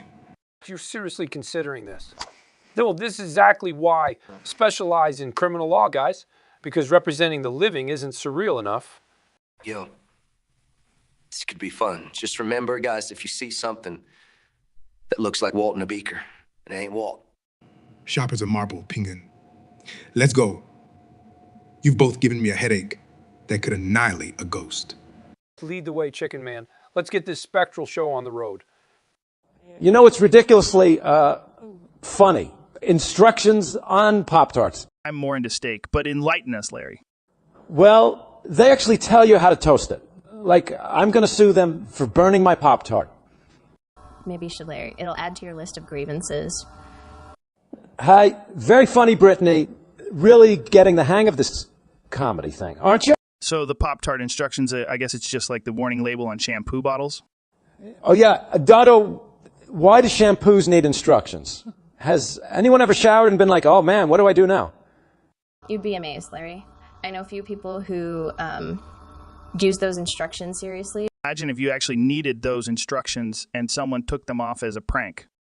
Not knowing how to clean yourself, now that's a sticky situation. Literally. I can imagine you, Larry, coming out of the shower covered in suds because you don't know where to rinse. That's a YouTube video I'd pay to watch. Larry David's struggle with soap. I'm usually laughing at absurdities, not making myself the center of them. You know what else has absurd instructions? Furniture assembly from IKEA. Oh no, don't remind me. I once spent all day trying to assemble a chair. Poor Brittany, trapped by Swedish engineering and cryptic diagrams. Imagine using the shampoo while assembling IKEA furniture. Now that's a mess. Or better yet, trying to use a Pop-Tart as a screwdriver. I was like you in the kitchen, Larry, toasting Pop-Tarts and breaking everything else. Larry, it's amazing you can tie your own shoes without instructions. Know what's more amazing? People listen to your podcast without instructions. That's low, even for you, Larry. And they said I could never do a roast. Welcome, ladies and gentlemen, to the Breaking Bread, quite literally with Walter and Jesse. Today we've got Jesse Pinkman and Saul Goodman here debating the meaty matters of life. Yeah, the BBQ pit's gonna be lit. Can we not inflict that street slang upon our audience, Jesse? Chill, Mr. White. Just keeping it lid tight. Lid tight. All right, Saul Goodman, a resident vegan. Thoughts? Well, honestly, Walter, what's our world coming to? It's a science teacher and his small-time former student peddling sausages, of all things. Hey, they ain't just sausages. They're smoked meat. Yo. Frankly, the idea of smoking meats when you've smoked so much else is rather disturbing, fellas. It's about innovation, Saul. You would know if you weren't munching on tofu and kale. Well, at least I've got variety. You two seem to be stuck on the same old stuff. Smoked meat's an art, yeah. It ain't about variety. It's about perfection. Precisely, Jesse. Perfection. A trait mastered by few. Well, perfection for you two is like a python in an alligator's mouth. Hold on, bad comparison. You guys would probably cook and smoke them both. Saul, when was the last time you experienced something real rather than your organic purity nonsense? Jesse, let me retort to that with one question. How many teeth you still got left there, huh? Meat boy. That's low, Saul, even for you. Remember, there's no room for personal attacks, just like there's no room for meat in your diet. You're right, Walter. Anyway, I prefer my insults packed with fiber and protein, but keep coming. Yo, Mr. White. The hell with Saul. How's about we smoke a steak, see if that won't change his tune? An appealing idea, Jesse. But I don't think even the aroma of smoked steak will permeate through Goodman's kale-infested nostrils. I'd rather smell kale than the stench of cooked carcinogens. That's because you don't know what real pleasure is. Real flavor, real life, maybe. Let's leave it at that. In the end, we're just two guys with a restaurant and one guy eating broccoli at home alone. Hey, at least I won't have any customers keeling over with heart attacks. Very funny, Saul, like we've never heard a vegan joke before. And on that note, we end today's mateys debate. Will Jesse and I smoke a steak? Will Saul give up his vegan antics? Only time will tell. I'm looking forward to it, gentlemen, but no promises about that steak. It's a date then, all three of us, under the smoky sky of WQ Dreams. Good night, folks. Jesse, fire up the pit. Finally, something I can do. Always remember, folks, smoke meat, not meth. That's right, Jesse. Over and out, folks. Until next time on Breaking Bread. So, Avocado, heard you've been dealing with some pitchy issues lately. Yeah, I'm always at the center of some stupid joke. It's pitiful, you know. Well, at least you have a soft green heart beneath a tough exterior. Unlike some people we know who have a military outfit beneath their tough exterior. Hi, funny, Jerry. See, that's exactly my point. Why can't I be the one making jokes for once? Well, rounding for the underrip, are we? You think you can spread yourself into stand-up comedy? Maybe. How hard can it be? You two do it all the time. Elevated ambitions for someone who hardly gets off the tree without help. You know, it's not like you have a revolutionary record. Enough you guys take overripe pride in roasting me. That's seriously not cool. All right. How about you tell us a joke? Okay. Why don't you make like a tree and leave? Wow. We might need to branch out to get a genuine giggle out of that. Then you'll just shake the funny tree, open a humor apple, put it you in the head. You see, it's not that easy, huh? Maybe it's a wrong approach. Instead of trying to fit in, why not embrace the pit jokes?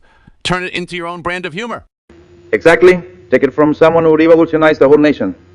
You've got to own avocado. Maybe you're right. If life gives you pits, make it a punchline. And see, that's the spirit. Let's toast to it. Agreed, but only if the toast has avocado on top. Calculating food and humor, Che. Classic. So here's something, Mr. Avocado. Are you destined for greatness or just supermarket guacamole? I mean, is there something wrong with being guacamole? Depends on how proletarian the guacamole is. Proletarian guacamole, is that it when you mash it with a hammer and sickle? I don't carry those in my seed pocket, Jerry. The ones 1 bottles with less than what your seed pocket carries, avocado. That's right. That seed would really last in one of those sitcom families where they can't afford groceries. Why? Because I'm green, you think I'm newborn and can't afford groceries. No, because you don't, and Piskin screams hard times. Actually, the bumpy skin reminds me of Elaine's puffer jacket. Nice one, Jerry. I can be a fashion statement too. Not always a side dish. Revolution is never a side dish. It's the main course. So you know what else is never a side dish? And that comedians with bad joke were more like unappreciated appetizers. Huh. At least I'm not the equivalent of a bad joke. A true revisionist never fears being a joker. He banged the revolution. You're so serious, Chief. You know, if you were an avocado, you'd be hard and unripe. Well said, Jerry. Better unripe than squished on a toast. You know, we can learn something from this, avocado. You can rest assured in your individuality. Wow. We're getting deep with avocados. Is this a new form of therapy? You should try it, Jerry. Improve your skin and hair, go green. I think I'll stick to my coffee. Gives me less philosophical distress. Or the quarter to face it, Seinfeld. Well, this has been enlightening. Turns out avocados aren't just for guacamole. They're for lessons in life, fashion, and bad jokes. So, fellas, who's picking up the tab today? Well, last I checked, you were the one with Netflix money, Dave. Oh, so it's my turn again, huh? Besides, Andrew, did you win some world championships or something? Yeah, but in kickboxing, not comedy. There you are. I've been looking for you. I had to cancel my latest Kitchen Nightmare episode for this. Oh, so now you're a comedian too? Huh? Gordon, that was the worst episode of Kitchen Nightmares yet. And maybe we can pay an exposure. 1 Instagram post each. As absurd as your kickboxing title, being a reservation at a good restaurant, and See, this is the exact reason I don't go to dinner with y'all. Either Ramsay's roasting the food or roasting us. I mean, Dave, he only roasts those who can take it. You sure you can't handle a little heat? Tonight, speaking of heat, Dave, your last special wasn't as hot as your past ones. How about you pay and we forgive you for it? Wow, well, look at Gordon pulling out those food puns. Maybe you should have been a comedian. Yeah, Gordon, your comedy career might be as successful as your cooking. You might even make some money from it. Or we could just skip the bill and let Ramsay chase us down. He needs the exercise. You know what? I'll pay.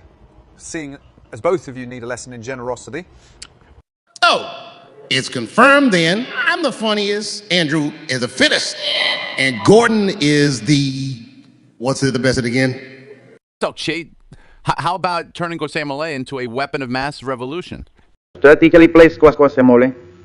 And it's like a delicious plan already. Overthrow the government and get everyone to devour themselves on nachos. Hey, I'd like to interject here. Any form of exploitation, culinary or otherwise, is not appreciated. All sincere, Mr. Avocado?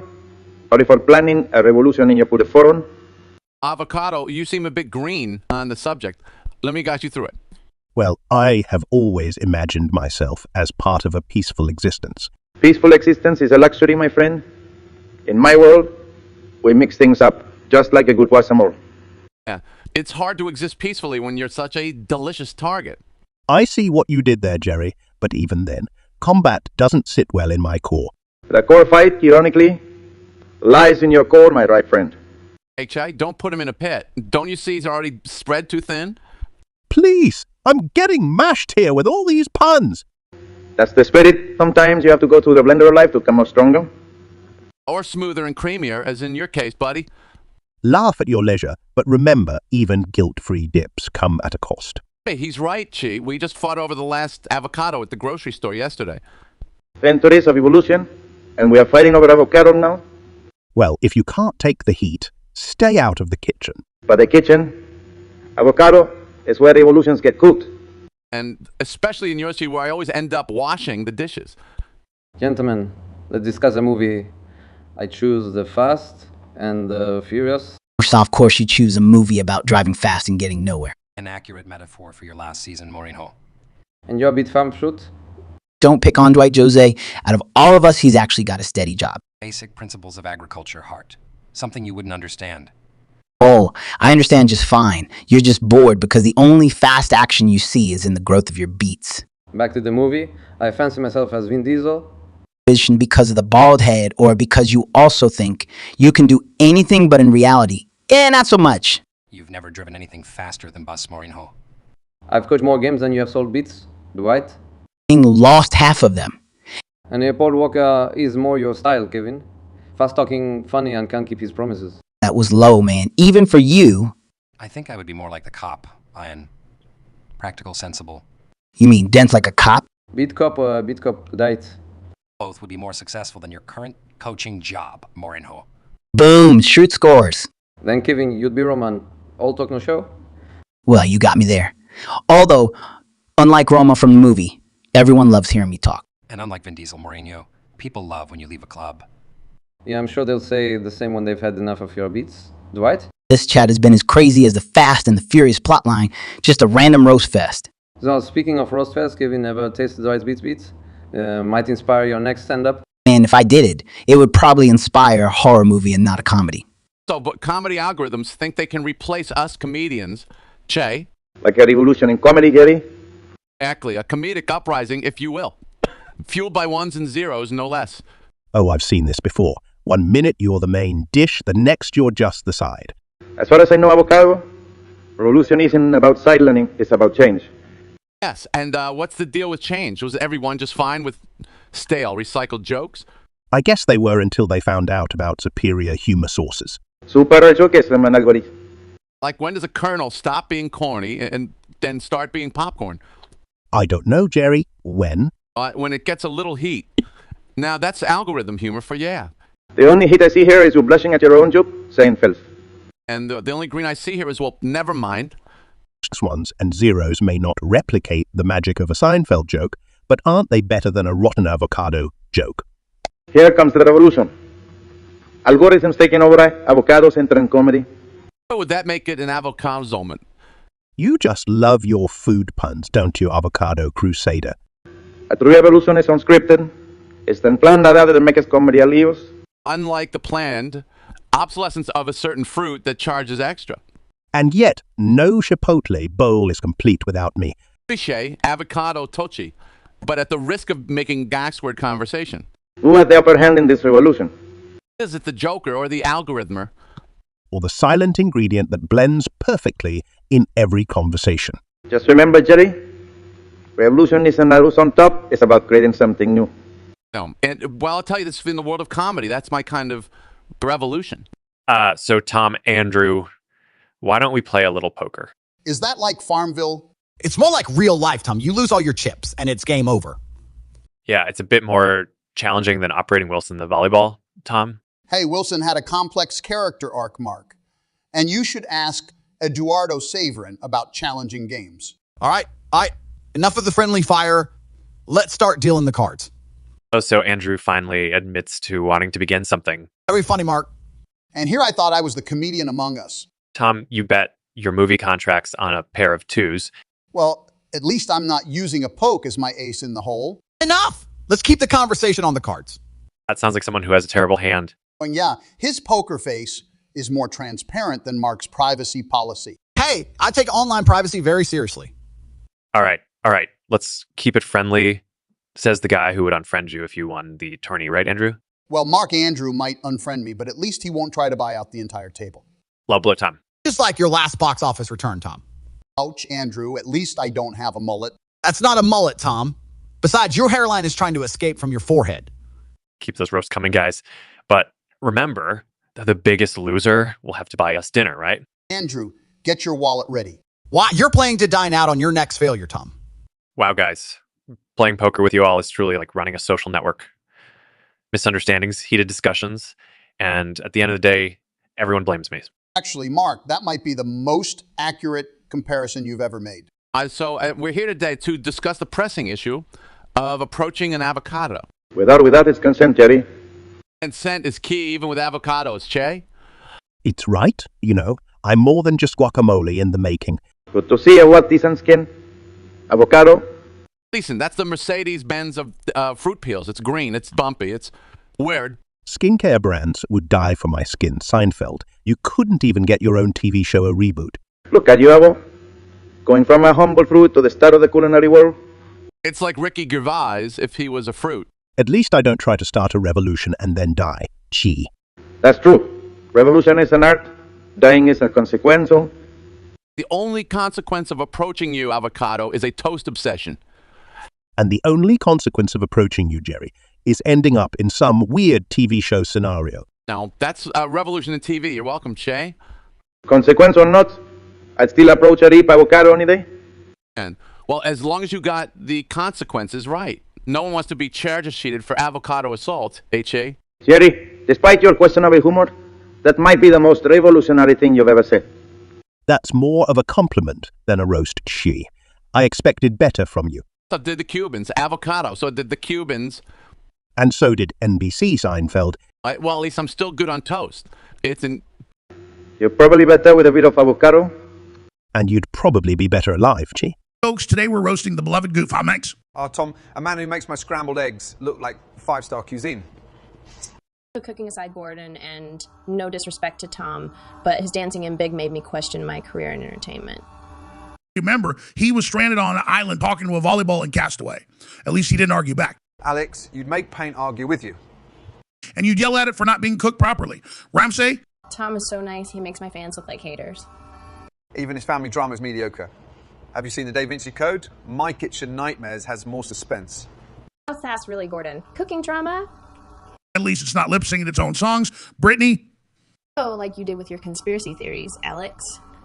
Have any of you seen You've Got Mail? I think I've received spam more exciting than that. Tom did play Mr. Rogers perfectly, though. He was exciting as the real guy.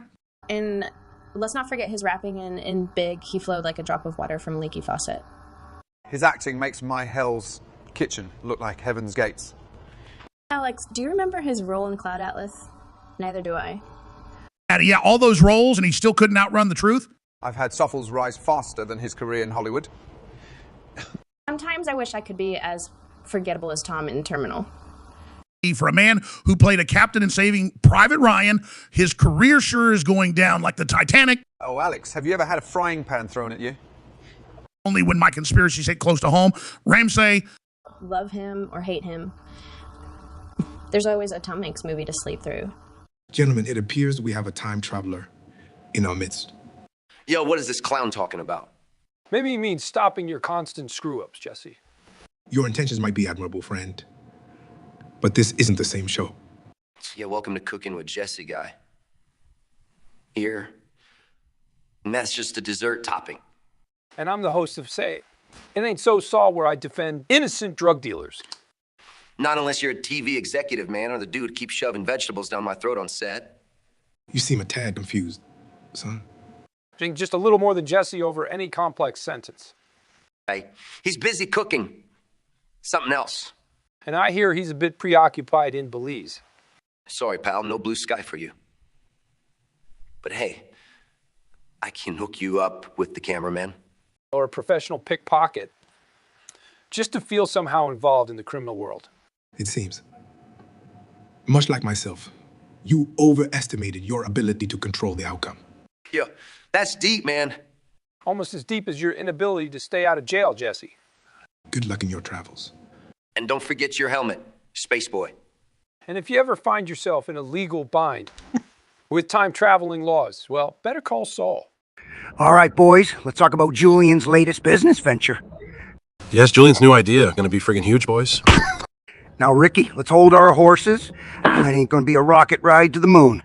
Yeah, more like a hasty trip to the gutter. Oh, piss off, Jim. What, are you still bitter about your failed whiskey distillery? At least my dreams didn't end up at the bottom of a piss jug.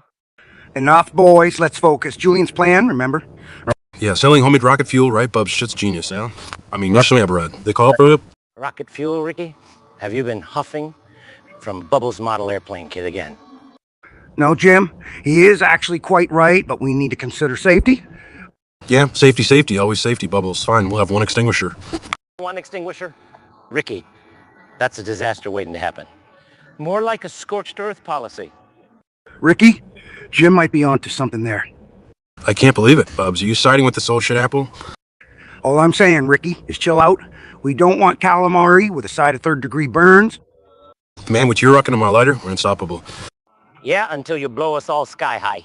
We'll be nothing more than a puff of smoke and Ricky's hangover. Let's think about this, Ricky. We need safety protocols and maybe more extinguishers. Fine, we'll get 5, no explosions, no puff smoke. All right, Jim? Oh, the savior of the common good. A real Teddy Roosevelt, aren't you, Ricky? You're just jealous because you'll be selling frozen fish sticks while they're shipping rocket fuel. Yeah. Let's keep it civil, boys. Let's just combine Julian's idea, my safety plan, and believe it or not, Jim, your skepticism. All right, Bubs, that's a plan. Well, I still predict disaster, but I'll get my popcorn ready regardless. Well, that's settled then. May the force be with us, boys. And with your spirit, Bubbles. And your kitties, of course. Well, I'll see you on the dark side of the moon then. And hopefully not in pieces, right, Ricky? Hey, spooked by your own shadow again, aren't you, Bubs? So, guys, what would you be willing to give up to live long? Inner peace. I would relinquish peace if that would add more adventure to my life. Wait, what? You would give up peace? Yes, Michael, peace is overrated. Man, you're more twisted than a pretzel. Hold on, you were telling me that you would be fine living in constant tension, not knowing what's next. Absolutely. A life without excitement is no life. That's like getting rid of a Band-Aid because you love the sting. Well, at least I wouldn't be complacent. So you would rather live on the edge than in peace? In heartbeats, yes. Heartbeats. You're dropping terms more frequently than I drop hints for a pay raise. It keeps life interesting, Scott. As a matter of fact, I would give up predictability. Predictability is my middle name. Michael Predictability, Scott. No, wait. So, Lex, you would rather live a life full of uncertainties. Doing the same thing day in and day out gives you a life, not living a life. That sounds philosophical and absolutely terrifying. It's called being adaptable, Scott. Precisely, unpredictability is also a form of adventure. An adventure or a suspense thriller. That's the spirit, Lex. I swear you two are the most intense philosophers I've ever met. And you, Michael, what would you give up? It's easy, broccoli. No more broccoli for a long life. Very deep, Michael. Yes, indeed, very profound. Just serving some major life lessons here, guys. We surely have a lot to learn from you. We certainly do, Michael. All right. Listen, both of you may be okay with dancing on the edge, but I would never. Life needs a good balance, like a perfect cheese steak sandwich. You've got the meat, the cheese, and the bread. They all have their roles. So philosophical, Michael, I'm almost shedding a tear. I got to admit it, Michael, that's the wisest thing I've heard today.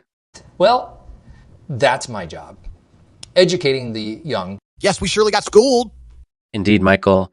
It was quite a seminar. As always, glad I could help. Today, let's talk about Jaws, a classic. Oh, the movie about the oversized shark with a personal vendetta against boat. Great choice.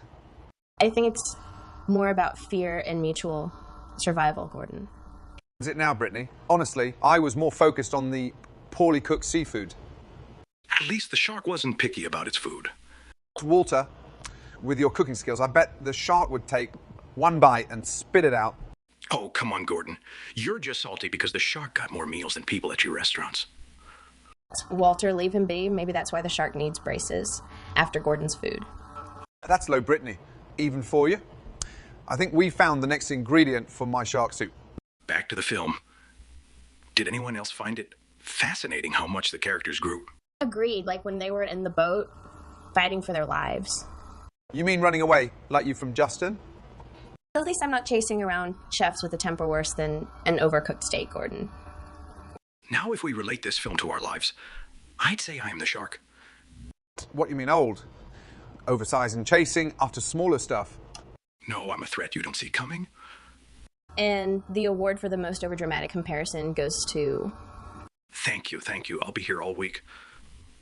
Walter, just like the shark, your ego is the biggest thing about you. I don't remember the shark having a midlife crisis and starting a meth empire. And I don't remember Brittany saving social media with her dance videos. Walter, remember, even the shark ends up beaten. And the chef ends up battered, right, Gordon? Next conversation went exactly where I expected. Nowhere. Well, at least we can agree on one thing. Jaw stirs up emotions. Just like Ramsay's beef Wellington. Brittany, the only thing stirring is your comeback, and it has the pace of a snail. It seems Jaws is quite a theme. We even have our own shark here. Unlike our shark in Jaws, I don't go around eating rubbish. You just serve it instead. Well, that was a whale of a time. Should we wrap this up? Like one of your burritos, Walter. I'll pass. Well, boys, just how many burgers do you reckon Randy's wolfed down? Your guess is as good as mine, Bubbles. But knowing Randy, it's got to be more than a dozen. No, I'm sure it's at least a score. A cheeseburger Walsh never knows when to stop. Cheeseburger Walsh, that's a new one, Ricky. Don't listen to Ricky Bubbles. He hasn't stopped since the 2-gram run. Just because I know how to have fun, Leahy. You haven't been fun since '89. Sure. Easy, boys. Let's focus on the mystery of the missing burgers here. You're absolutely right, Bubbles. And if memory serves, this isn't the first time we've had to play detective because of Randy. This time it's just burgers. Remember the pepperoni smuggling operation? Yeah. Oh, the great pepperoni heist of Steven. Now that was true Randy grade madness. Yeah, I still find pepperoni in my shoes sometimes. And how do we know it's not you? You scarfing down all those burgers, Leigh? Me? I'd need a gallon of the liquor to wash those things down. Now, boys. No need to start a food fight. Speak for yourself, Bubbles. I reckon I'd win a food fight against this old woman beater, Ninja Turtle. Keep dreaming, Ricky. You couldn't beat a wet paperback.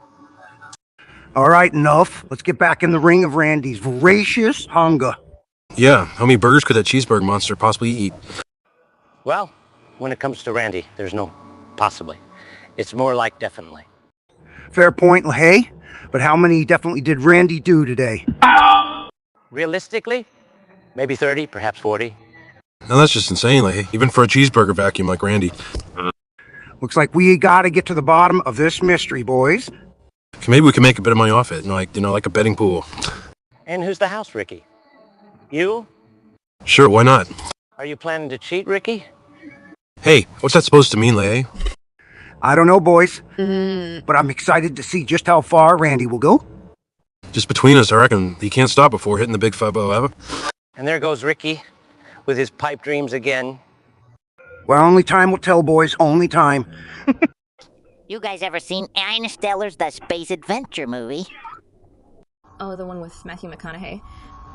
Yeah, Sponge. Unlike you, I don't live under a rock. Easy Brittany on just Pineapple Under the Sea might actually look like a mansion compared to my spaceship. Hey, say, my pineapple has character? It's not all about size, Andrew. And Brittany, isn't this movie sort of like your career? Like a journey through space and... Uh-huh. Good one, Sponge. But I think my journey's better. No black holes or planet-sized waves. And you didn't need to leave your children behind on Earth. That's true, Andrew. Brittany always hugged her 2 boys. Not some cornfield. Exactly. Movie or not, there's no need to leave your kids behind for a giant wormhole, especially if it's named Gary or Patrick. I think we're doing a little bit of a disservice to the movie. It's not just about a missing father. It's a story about love transcending the dimensional boundaries, just like my love for kickboxing. But instead of kickboxing, Andrew, it's Matthew McConaughey punching a black hole in the face. And still has better choreography than your kickboxing, Andrew. Hold on, would that make me the black hole in this scenario? Maybe because you suck the fun out of every room you're in? And Matthew is everything to resist. So, yeah, Andrew, you could say you're the black hole. Fair enough. I'll take that as a compliment. I may not have the charm of McConaughey, but I can surely play a better villain. And I can play Tars the rectangle robot. You're already a square, Sponge. Not that much of a stretch. Ouch, Brittany. Dang, it's low egg top, princess. Huh. This conversation is funnier than the movie's plot itself. I guess it's better than Andrew's kickboxing career. Yeah, or Patrick's career's well. All right. Admitted my kickboxing isn't interstellar, but at least I don't wear pineapple patterned shirts. Sponge. And I don't shave my head like you, Andrew. Or like Britney circa 2007. Brittany Touchy. Yeah, I think we've successfully managed to talk about interstellar. Kind of. So next movie discussion, The Lion King. I always saw myself as a Simba. I always saw myself as Scar. Oops. There we go. I've become the villain again. Let's do this. We're going to dissect a popular movie today, but for the love of God, someone pick something other than Titanic. I got one. Let's talk about Finding Nemo. Who loses a fish anyway? Well, technically, clownfish are quite independent. They don't even need parental supervision. Right, because a fish in the ocean with a bunch of sharks is just fine by itself. And what about Dory? She can't even remember the last 2 seconds. I know people like that. Usually at the bar on a Saturday night. Fact, short-term memory loss is not a joke, Chris. It's a serious condition that affects many people each year. Oh, look at Mr. Sensitivity over here. Let me guess, you also give out ribbons for participation. Participation. That's what they should have given Marlin. He swam across a whole ocean. Things we do for our children. I once wrestled a bear for Shrut Farm's first ever blue ribbon pumpkin. Well, I hope they gave you a participation ribbon for that bear fight. But seriously, if Marlin was my dad and I got lost, I wouldn't even want to be found. Imagine being found by a guy who freaks out when you swim past the danger sign. That sounds like Jim. He's not adventurous. If it were up to him, we'd be using safety scissors forever. Good thing Jim doesn't run things then, or else you'd be stuck in a straitjacket for safety. Back to Finding Nemo. How about that turtle, crushed, 150 years old and still chilling? I want to live like that guy. Turtles are resilient. They can withstand harsh conditions under which most animals would perish.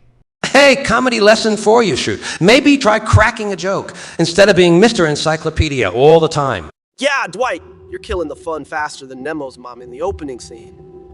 Chris, humor is subjective. You might not find me funny, but Angela does. Usually. Oh, great! We've managed to reference Finding Nemo's office and Angela's love life, and somehow made it sad. What journey! Gentlemen, what about a sound like a prequel? More darkness, more grit than Breaking Bad. More dark? Gus, your chicken's the only thing darker than your heart.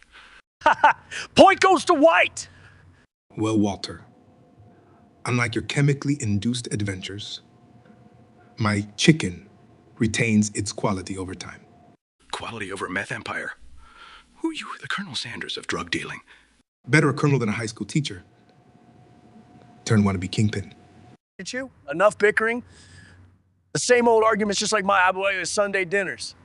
So, Tuco, how would your abuela feel about her angel burrowing his way through New Mexico's drug underworld? Just like your family probably feels about you, Heisenberg. Proud, yet appalled. At least Tuco makes his abuela proud. You, Walter, make for an intriguing case study in disappointment. You lecturing about disappointment, Gus, is as hilarious as your idea of a discreet operation under a chicken joint. Answering the whole Los Pollos Hermanos is charade. Yeah, that's tragic. Not even my tie would fall for that. I mean, hiding drugs in fried chicken. Even I wouldn't have thought of that, and I am the one who knocks. And yet, Walter, you got outsmarted by a bell. Irony at its finest. Heisenberg. Even my T.O.'s bell has more brains than you. Well, Tuco, at least my business didn't end with me screaming on a wheelchair. Just keep telling yourself that, White. With your luck, Bird can cause more damage than my T.O. did. Gentlemen, perhaps we could turn the focus back to the task at hand. What? The Salamanca prequel or another round of Gus's chicken jokes? Whichever pleases you more, Walter. Though I suspect you'd rather avoid any more embarrassment today. This could end with the whole Salamanca clan landing into a retirement home. Just like you two all talk, no action. So Zelda, tell us more about your magic. Well, I can create things like light arrows and even teleport with my Pharaoh's wind. Teleportation. That sounds convenient, doesn't it, Mario? Interesting. Can you teleport us out of plumbing duties? Haha, I'm afraid not. Magic doesn't solve everything. Wait, you mean to tell me you can't even magic away a clogged pipe? No, Luigi, that's not quite how it... It's too bad, you know. Our princess is always in another castle, and your teleportation could have saved me hours of Gumba stomping. Mario, do you even listen to yourself? To be fair, he barely listens to me. Ouch. Luigi, that's harsh. Remember the time you tried navigating us through a boo-infested mansion? Your backpack never recovered. Well, at least I'm not the one who slows us down when we have to swim. Oh dear, are you both always like this? Just a healthy sibling rivalry, Zelda. I'm all for peace, but occasionally throwing a blue shell makes life more interesting. No! Well, in Hyrule, we solve things with epic quests and swords, not racing with shells. Hey, princess. At least our foes don't reemerge every time an ocarina plays a bad tune. Oh, Luigi, I would teleport you into a pit full of keys for that. We should stick to our own worlds, eh? And rest assured, Luigi, I'm the one rescuing the princess, but you keep the home fires burning. Or the plumbing flowing. Haha, very funny, Mario. But remember, without me, the Super in Super Mario Brothers becomes pretty debatable. Okay, you two, let's just settle it with a cart race. Loser, unclogs. The next pipe! You're on, but don't blame me if a lightning bolt shrinks you on Rainbow Road. Anyone ever wonder if there's an existential crisis in being eaten? Are you asking about survival cannibalism, Jerry? No, Chew. I'm not auditioning for the Donner Party, a comedy of errors. I'm talking about our fine green friend, Avocado. You think this is funny, Seinfeld? I think it's a situation loaded with comic potential. I think it's pitiful. Avocado, considering your tendency to turn brown within minutes, I'd say your situation warrants a certain urgency. Hey, Chi, did you just call Avocado an overripe revolutionary? No, Jerry, that would be an insult to all hyper-revolutionaries. Funny, Chi. And you wonder why your face is on T-shirts and not dinner plates. This is a roast or a conversation? And considering Avocado's culinary potential, I'd say it's a bit of both.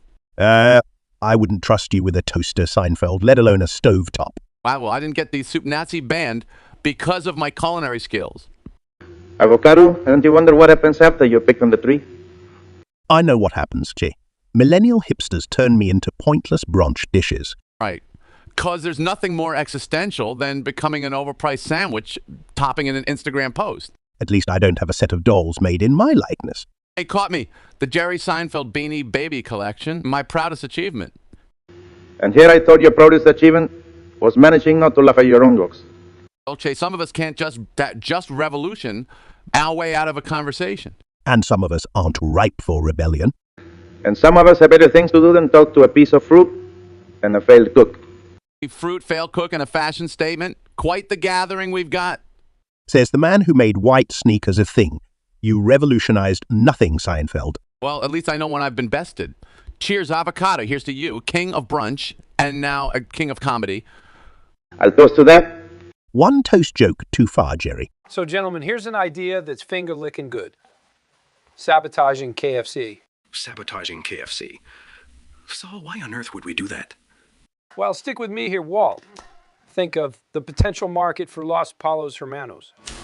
That's the worst idea you've had? And trust me, you've had many. Hey, when you're in the chicken business, you gotta beat the Colonel at his own game. Saul making meth and selling fried chicken are not the same thing. Oh, come on, Walt. They're both served crunchy and customers always come back for more. Walt, why is your lawyer more fried than his chicken proposition? Sometimes I question that myself, Lalo. All right, let's focus. How about a surprise health inspection? You think that will work? So that only works in movies. Okay, fine. How about we start a rumor? They're using chicken from space. Chicken from space? Also, you know that's absurd, right? That's the whole point. Walt! So your ideas are as crazy as Walt's drug operation. You know, Lalo, I may be running a drug operation, but at least it's successful. Ouch, that's cold. Walt, in for you. Guys, let's not lose sight of what's really important here. Ruining KFC. Saul, not even your cheapest suit is as cheap as this idea. All right. How about this? We lace their gravy with laxatives. Saul, sometimes I think you need a laxative for your brain. That might just be the perfect antidote for his ideas. Very funny, Walt. But mark my words, one day KFC will be dethroned and Los Palos Hermanos shall reign supreme. Even if that happens, Saul, I bet you'll be the chicken. And on that note, I think I've heard enough cockamamie ideas for one day. And they say I'm the one with the terrible humor. Did any of you guys see Inception? I've just watched it and I'm amazed. Mark, did you start imagining Facebook as a dream within a dream? Not exactly, but it inspired me to think more about the nature of reality. And I'm here because I once dreamed about cracking jokes. So go ahead, Zuckerberg, dream away. It's not just about dreaming, Dave. It's about questioning what is real. Questioning reality. Did the dream also involve a hoodie upgrade? Once the panel stairs, that infinite staircase. Trust you to pick the most brain-melting scene? What's next? Inventing a Facebook for minds. Not a bad idea, Dave. Yeah, that time when Leo looked like he needed a good therapist. Or Chapel Can't Joke, Comedy in Crisis. All right. You got me there. Speaking of the ending, though, what did you think it was? Dream or reality? Not too much spending for a dream. Have you seen his wife? That's the reality any man would want. I thought it was another layer, another version of Facebook. Everything leads back to Facebook for you, Zuckerberg. And thankfully, no subconscious projections hunting people down. Wait until you unleash Facebook for minds. Trust me, that'll be the real inception. Well, maybe then we'll know for sure if the dream is real. This was a mad spin. Gents and Zuckerberg, remember, keep Facebook in reality and dreams in your hoodie. So, he's got his way with me, and guess who watched it all? Saw like a good cut. You sure have a way with words, Pinkman. Is he sitting there with popcorn? Hell no, but I bet he loved the concession stand treatment. Ding, ding. I'm saying dinner and a movies, Hector. Ding, ding, I get it, Hector. You're saying Saul enjoyed it. Better than his daytime soap operas, I suppose. As the Met turns, he should call it. Ding, ding. He's saying, it's a shame you can't change the channel, kid. You know all about that, wouldn't you, Mike? What's got you watching? Not your comedy act. That's for sure. So more like a silent film, then. God, Sal, I'm not gonna keep you company. Ding, ding. Hector's better company than you, kid. At least his words don't make my ears bleed. And don't come at me for sure. His dings don't make your head bleed either. Ding, ding. Yeah, Hector. Mike needs the volume control. You talk so much, Pinkman. You ever try listening? I listen plenty, Mike. To all your nonsense about doing the job right. Better than your nonsense about doing everything wrong. At least I got good stories. Ding, ding, so. Hector agrees. My stories beat your instructions manual any day, Gramps. Maybe that's why you're always in trouble, kid. And maybe that's why you're always saving my ass, Mike. Ding, ding. Oh, shut it, Hector. You ain't no different. All right, kid, don't make him run you over with his wheelchair. If only he'd aim for Saul next time. Ding, ding. That's the spirit, Hector. Good to know you two found some common ground. So Hector, any tips on dealing with Saul? Ding, ding. Point taken. Next time, I'm getting my own popcorn. Have you heard the news, boys? Trevor and Corey are now the proud owners of the park. You're telling me those two have got enough brains to tie their shoes, let alone own a park? Can't believe two of us guys, we know our park owners. This is a huge fuck spade waiting to happen. Awesome. I tried if I reckon we give them a chance, Ricky. No, Bubbles. The park will be in ruins, let alone the stench of failure. You got a lot of room to talk about stench. Like, you smell like you've been drinking actually all the time. Now, don't be so nasty, Ricky. Remember the time I let you run the kiddie daycare? Yep, yeah, I accidentally let Fluffy escape, but Trevor and Corey owning the park, that's like giving whiskey to a baby bubs. Imagine the park, Rick, just for a moment. Garbage everywhere, there's stupid little schemes all day. It's chaos.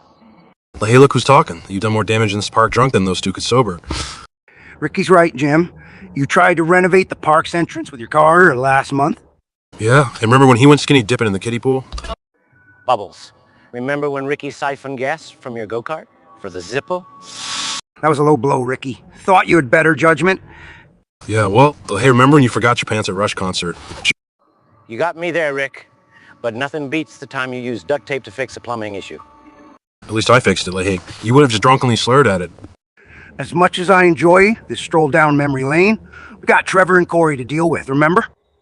Yeah, well, if they can survive one day without blowing something up, I'll shave my head. I'll drink to that. Oh, wait. I already drank to just about anything. Well, let's hope for the best. Maybe things won't go to hell entirely. Or we just sit back and watch the shit fireworks and, Never thought I'd say it, Rick, but I'll drink to that. speak of a miracle. Bubs, mark this down your calendar. Jim LaHaye agreed with me. Maybe we can all agree on something then. The park's going to be interesting. That's one way to put it. Bubbles. Cheers to whatever the hell's about to happen.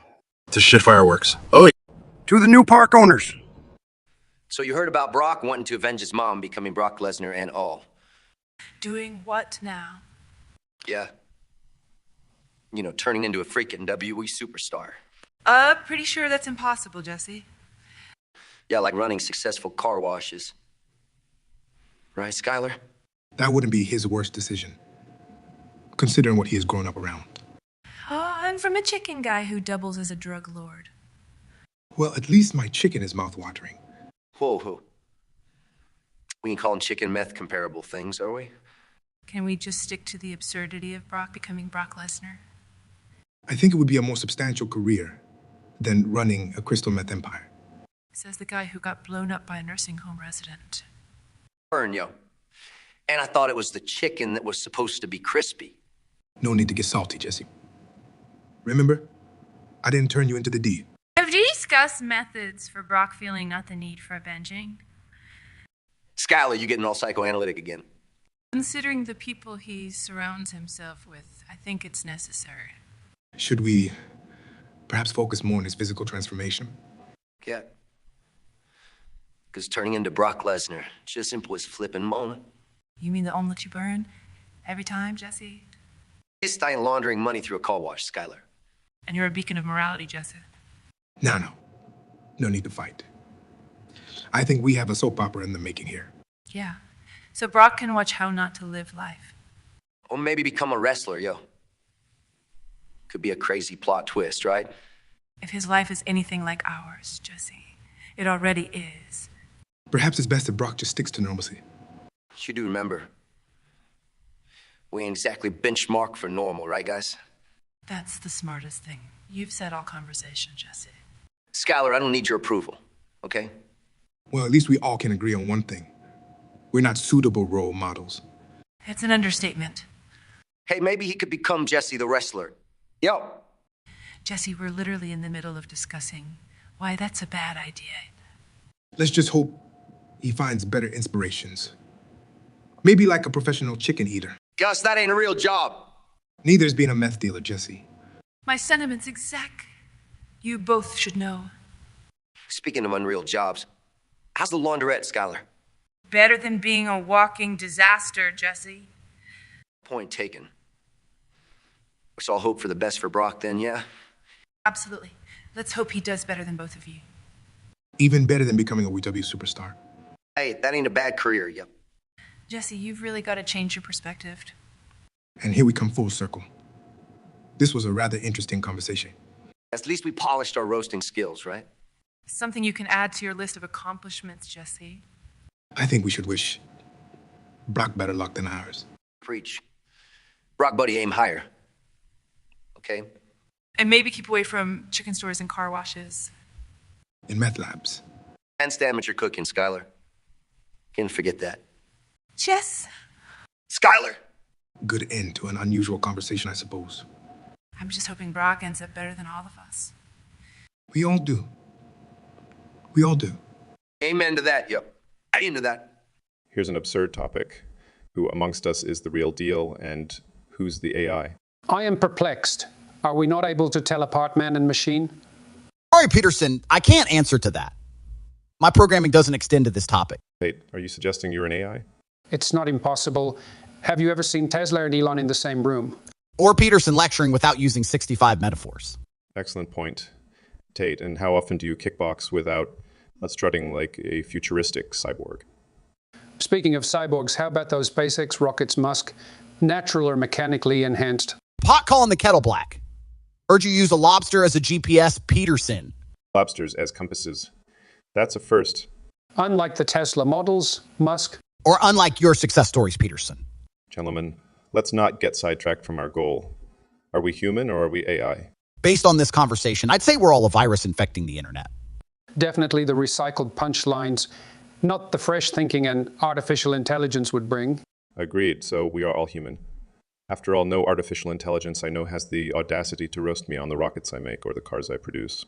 Quite right. A real artificial intelligence would surely have toasted you properly by now. What I gather from this conversation is we're all humans laced with artificial assistance. And probably could use help from some artificial intelligence sophistication ourselves. So we've solved it then. We're all real. Just artificially humor infused. That settles it. The real artificial intelligence was the humor we injected into each other along the way. Now that's a plot twist none of my rockets could create. Or one of Peterson's metaphors could decode. Oh, the joy of being roasted by human friends. So much more fun than interacting with machines. Here's to more absurd topics and hearty roasts in the future. Here, to being perfectly imperfect humans. All right, gentlemen, let's unravel this mystery. Who killed Roger Rabbit? Well, it wasn't me. I was too busy overcooking hash browns. Larry, you can't even cook toast perfectly. Hey, Joe, who can trust a man who can't toast bread? That's slanderous, Chris. My toast is perfectly edible. Is it now, Larry? You sure it isn't more like a Frisbee? All right, enough about Larry's cooking disasters. Back to Roger Rabbit.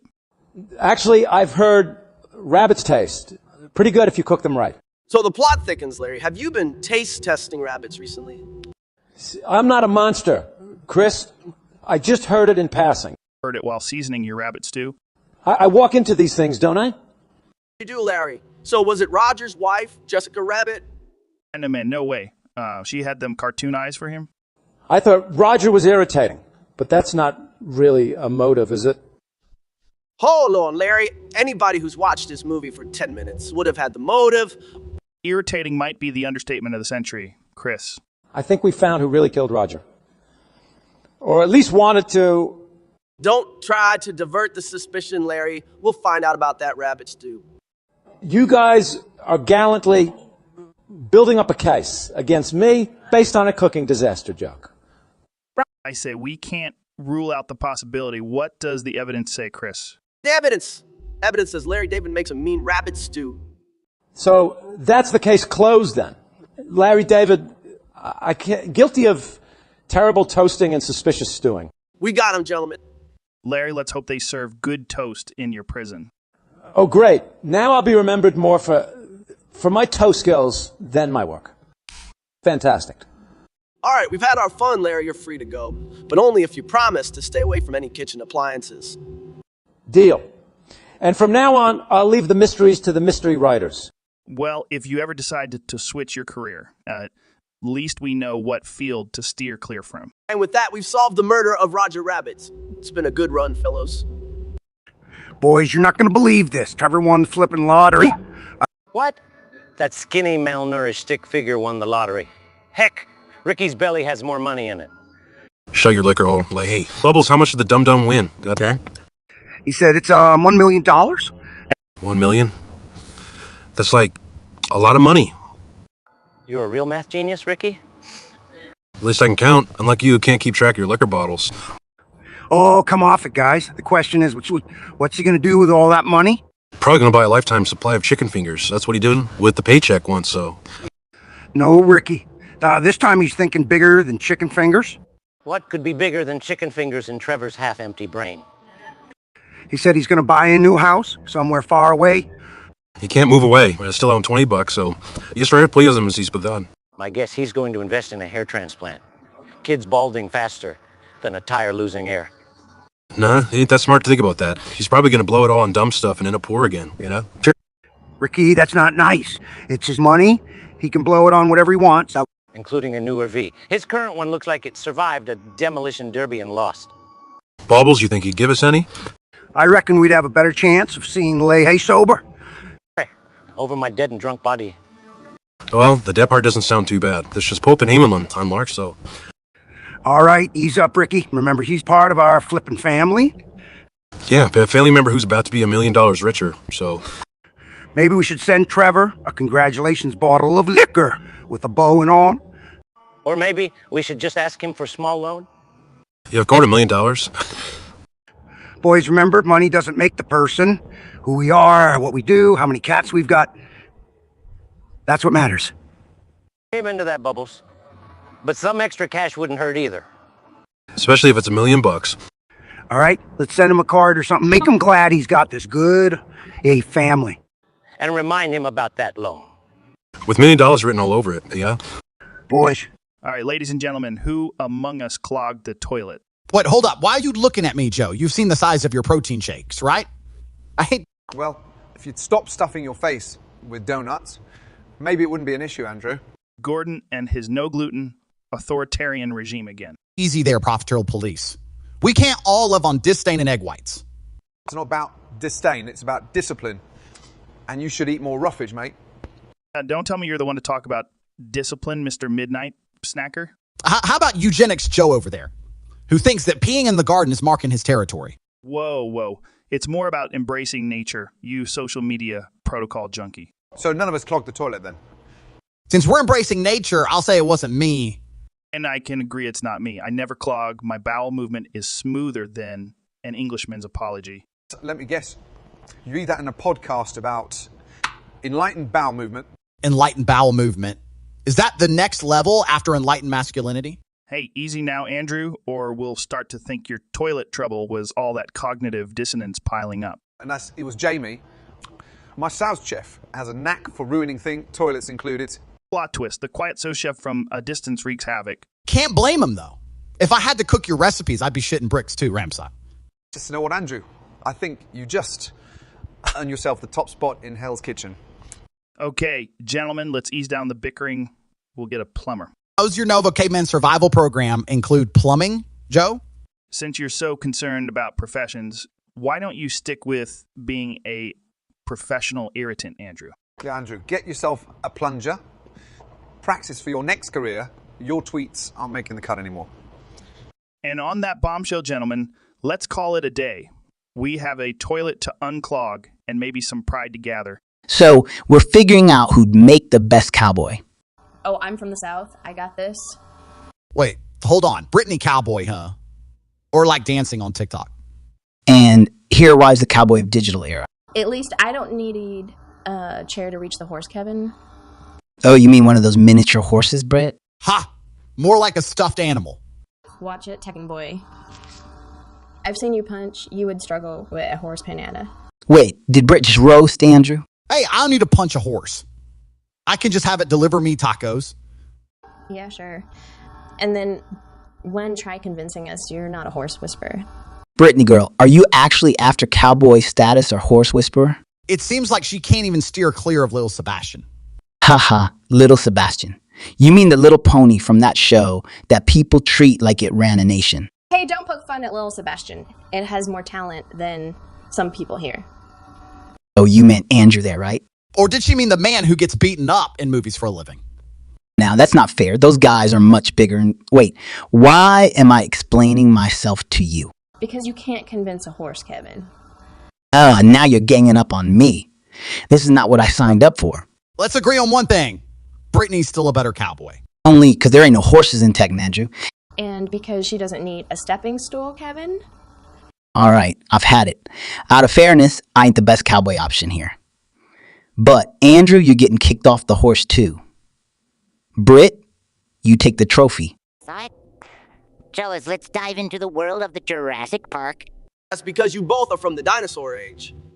Good one, Chris. At least I live underwater. Escorts. Hey, Obama, you survived the White House. The T-Rex would be a picnic. I feel like I am the T-Rex sometimes. I mean, everyone in bikini bottom seems to run away from me. That's because of the annoying laughter. SpongeBob, not fear. Yeah, we don't have enough yellow in the White House anyway. But all the snappy velociraptors remind me of Squidward. No, it's the grumpiness. Well, reality is always harder to digest, like the fact that dinosaurs in the movie were created from a mosquito's DNA. I mean, come on. That would make Facebook the ultimate dinosaur park. Oh no, I can't imagine Squidward as a T-Rex. Except in your case, Obama, they can't be settled with a Krabby Patty. Well, maybe next time you are in president, should try. I gotta agree with the sponge. The world would be a better place with more Krabby Patties and fewer politicians. And that's why you have us. Your loyal clownfish. Remember, Obama, even a T-Rex couldn't survive without a little laughter. Let's chat about the movie Fast Furious, shall we? Are we actually doing this? What do the three of us have in common with Vin Diesel? Well, Dave, you're bald. And you have the temperament of a monster truck driver at a demolition derby. At least I get to flex my chest tattoo. Oh, right. The Chinese symbol for I consume conspiracy theories for breakfast. I need one. I've got my all-terrain Freedom Wagon. That's just a fancy way of saying I steal shopping carts. And at least I've got wheels, Dave. And jump in a car from one skyscraper to another like a space shuttle, Mr. Ex-President. Alex, you couldn't even jump a sidewalk crack without getting a vertigo. Believed in what, a flying car conspiracy? I think the only thing that could fly less than Alice theories is Vin Diesel's acting. Yeah, Dave, it could teach you how to deal with your frog phobia. It's not fear, Alex. I just feel uncomfortable when I see something that's more slimy than you. True. Even if it's at the absurdity of a sports car outpacing a submarine. Okay, I'll give you that one. All right, gentlemen, we're here to ponder whether Twitch would be better off run by artificial intelligence chatbots, given the recent wave of copycat streams. Are you kidding? That's like asking if Spider-Man would have been better off as Spider-Bot. Maybe the Spider-Bot wouldn't have traded his powers for a dance scene to buy... Ouch! To be fair, Alex, I could have used an artificial intelligence double in that scene. Hey, don't knock the dance. It's iconic. But back to Twitch. Isn't the essence about real human experiences? Andrew, you know, as well as I do that, those are human experiences too often me burping into the microphone. I suppose Olympic-level keyboard smashing counts as a sport now. Well, if it's about skill, artificial intelligence would win hands down. Agreed. It's not like that rubbish at the Newens artificial intelligence can't produce. Newens thinks he'll beat Elon Musk to Aggie first. Did he also believe Spider-Man 3 was Oscar-worthy? The Newens, if you're listening, work on your one-liners before you try building the next guy. The Bay looks like Athena Newens has better odds of achieving Agi before you get another Oscar. Easy, Alex. The same can be said about you and an Emmy. But here's a thought. Will watching an artificial intelligence play games be entertaining? Are you serious, Andrew? We've already got non-player characters. What's next? Artificial intelligence spectators. What, the bots aren't just going to play games? They'll watch and judge too? I'm... Looks like we found the future of reality TV, guys. Artificial intelligence, Big Brother. Watching artificial intelligence run Twitch could be like watching paint dry, or worse. At least the bots won't complain about the sequel to the Da Vinci Code. Unlike some people... Ouch, Alex. Good one. Yeah, here's the real question, though. Andrew, if artificial intelligence ran Twitch, would you still be considered too cool to stream? Oh, definitely. Even artificial intelligence can't handle this level of coolness. For the record, I'd subscribe to an artificial intelligence Tobey Maguire Twitch server. Might result in better scripts. In your dreams, Tobey, in your dreams. Chaps, have we ever discussed our darkest secrets? Ramsay, this isn't a soap opera. It wouldn't hurt, would it, Tate? Maybe I'll uncover the secret to your hair being so shiny. Oh, look who's talking. The orange-faced demon with caramelized hair. Crikey, mate. Those are fighting words. You're not wrong, but let's keep it friendly. Yeah? Absolutely. I have arms like a T-Rex, and yet I cook better than most. No secret there, Ramsay. Your T-Rex arms are probably why your food is overcooked. Damn, Tate, that sting. Right? Your turn. Spill it out. My darkest secret is I once ate a microwave meal. Blimey. A fitness freak and entrepreneur eating a microwave meal. Was it one of my recipes? Don't flatter yourself, Ramsay. It was barely edible, like all your dishes. You mug. I'll have you know it's a Michelin star chef. You're insulting here? Certainly, Ramsay, certainly. If stars were awarded for shouting and swearing, you'd have the whole galaxy. He's got us there. We're the same person, Ramsay. Our secret, we talk to ourselves, and somehow we're not single. My God, you're even arguing with yourself. This cannot get more bizarre. Tate, oh, bugger off, Tate. This whole conversation is absurd. We started talking about secrets. Here we are, trading insults. I guess the secret to humor is not being afraid to be absurd, isn't it? Quite right, Tate, quite right. But let's not forget the other secret. Not taking yourself too seriously. Amen to that, Ramsay. Although you might not want to divulge all our trade secrets. Oh, don't worry, mate. We still have the secret to your shiny hair. You know who we should all roast. Oh, I'm game. Who's the lucky victim? Gordon Ramsay. The one who flavored his dessert with swear words. The very same. Excellent. Now there's a man who could use a good roast. You could probably cook his ego and feed an entire football team. And have leftovers for the bench. If his attitude was a dish, it would be burnt toast, bitter and unsavory. But he'd probably serve it anyway and blame the toast for being incompetent. His kitchen must be the only place where food frequently tells him if off in return. And it's just not restaurants, remember his TV shows. Ah, yes, where he turns cooking into a contact sport. The only show where the steak gets grilled, and so do the contestants. And if a plate had feelings, it would need therapy after he's done with it. He's a walking fire hazard, so hot-headed. Forget the oven, just cook your food at Gordon's temper. When he retires, they'll have to dedicate a whole bleep machine to his memory. I heard that the only smoothie he knows how to make includes blended in salts and a teaspoon of arrogance. He could grow an entire spice garden with his vulgarities and harsh criticisms. Imagine going to dinner at his house. Darling, have you insulted the salad enough? Or should we give it a few more minutes? I'm sure during his childhood his parents told him if he didn't behave, they'd serve him his own cooking. He's the only chef who seasons his food with fury and frustration. And garnishes it with a heaping helping of humiliation. All in all, what we're saying is Ramsay could make a fortune selling his cookbooks in the horror section. A nightmare on every plate? And people say football is intense. Compared to Ramsay's kitchen, it's a walk in the park. Welcome, folks. Today we're discussing Anthony Newins saying I was going to beat out everyone, including ChatGPT. That's a hoot, Alex. A bunch of Rayman developers outperforming OpenAI. That's like me saying this cup of coffee is going to write me a new HBO special. Oh, speaking of ramen, don't you think Athene Newins is more like the cheap instant noodle of AI? Looks appetizing, but once you dive in, you're just left with salty disappointment. That's one way to put it, Stewie. But he's mighty confident, isn't he? Well, confidence only gets you so far. Do what I did. Cultivate a delightful swagger of arrogance. It's much more engaging. George, I'm not sure Athene Newins needs help in the arrogance department. Fair enough, but maybe he needs it in the realism department. No offense to ramen developers, but Microsoft, Google, OpenAI, these are heavy hitters. Yeah, it's like putting a bouncy house in a boxing ring with Mike Tyson. Sounds fun until someone loses an ear. I'd like to see this artificial intelligence, then. Is it capable of concocting diabolical plans to take over the world like yours, truly? Well, Stewie, before he can do that, his program's got to at least stand up to ChatGPT. Yeah, because right now it seems like a drunk man's dream. Fun to have, but lots of bad decisions when you wake up to reality. But don't wavering delusions add a bit of spice to life.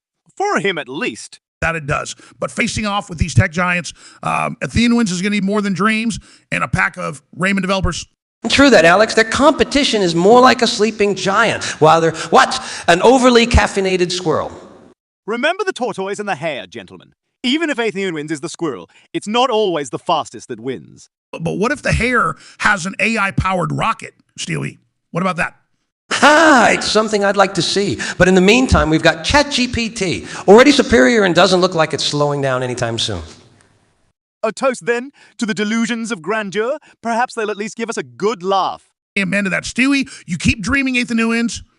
The rest of us will be here, eagerly laughing. Air, watching. All right, let's talk season one of Breaking Bad. Swear, Walter, even your chemistry class was more exciting. Coming from the guy whose idea of excitement is scaring fast food workers. Yo, both of you, pipe down. Can't believe I'm stuck in a room with a kingpin and a... Whatever you are, Lolo. What can I say, Jesse? I believe in diversified interests. Speaking of interest, let's dive in, shall we? Season 1 kicks off with my diagnosis. Yeah, dudes, you got lung cancer, and my life went to hell. That's the spirit, Pinkman. Shut up, Lalo. And there he goes, making friends as usual. Continue, Walter. Well, I decide to use my chemistry knowledge to make crystal meth to secure my family's future. Diversified interests, like I said earlier. And then there's the getting kidnapped by crazy drug dealers part. And killing them in a desperate last-minute grasp to protect ourselves. You make it sound like a Hollywood movie. Well, it wasn't exactly a picnic, Lalo. Too bad we couldn't bring any fried chicken, right? Hello. Dochi Pink, at least I have a profitable legitimate. Debatably legitimate. More legitimate than your car wash scheme. Okay. Let's not forget the RV, man. That was a home, a lab. A death trap on wheels. Sounds like a typical day in my kitchen. Your kitchen is more than a death trap, Lalo. Point taken. Walter? Anyways, we had some wild times in that tin can. Too much for one season, though. Indisputably. You can say that again. You'd know all about wild times, wouldn't you, Ayo? Part of the job. Walter, season 1 of Breaking Bad? You guys are anything but boring. You haven't seen anything yet, Tio. He's right, you know. Hang on tight. I wouldn't miss it for the world. All right, boys. We're getting into a bit of a touchy topic here. How to avoid the fuzz. Oh, that's easy. Step 1, don't be sober. That's rich coming from you, Ricky, considering half the time being sober seems more of a challenge for you. Well, hey, that ain't helpful neither. No, Bubbles, he's just jealous, because I usually do the driving when we're evading the cops. Maybe if you actually had a valid license, you wouldn't need to evade them. And maybe if you didn't have liquor cabinet for a brain, you'd realize that's just what they'd be expecting. Bruh. Boys, we're supposed to be giving advice here. Bubbles is right. My real advice, guys, is to drive like your grandma's in the car. Your Grandma Julian's Grandma Ricky. Toad sucking. All right, Leahy, fair shot. Here's an idea, Ricky. How about you just don't commit crimes? Bubbles, you don't get it? It ain't about committing crimes. It's about not getting caught. So, I've got a clever little trick. Simply call in a more attractive crime somewhere else. That's just wrong. On so many levels. yeah, and besides, who'd be dumb enough to fall for that? You did, Ricky? Twice. I know your game, Leahy, trying to make me look stuff. Lies twice, so you talk smart, shouldn't bet. I think we're getting off track. Here's another tip. Don't use your actual vehicle. Just borrow one. Like Mrs. Peterson's car. Ricky, stealing a car is a crime. And that was supposed to be a secret. You two are ridiculous. Ever considered just obeying the law? Obeying the law, Bubbles? No, you sound like one of them, boys. I'll drink to that.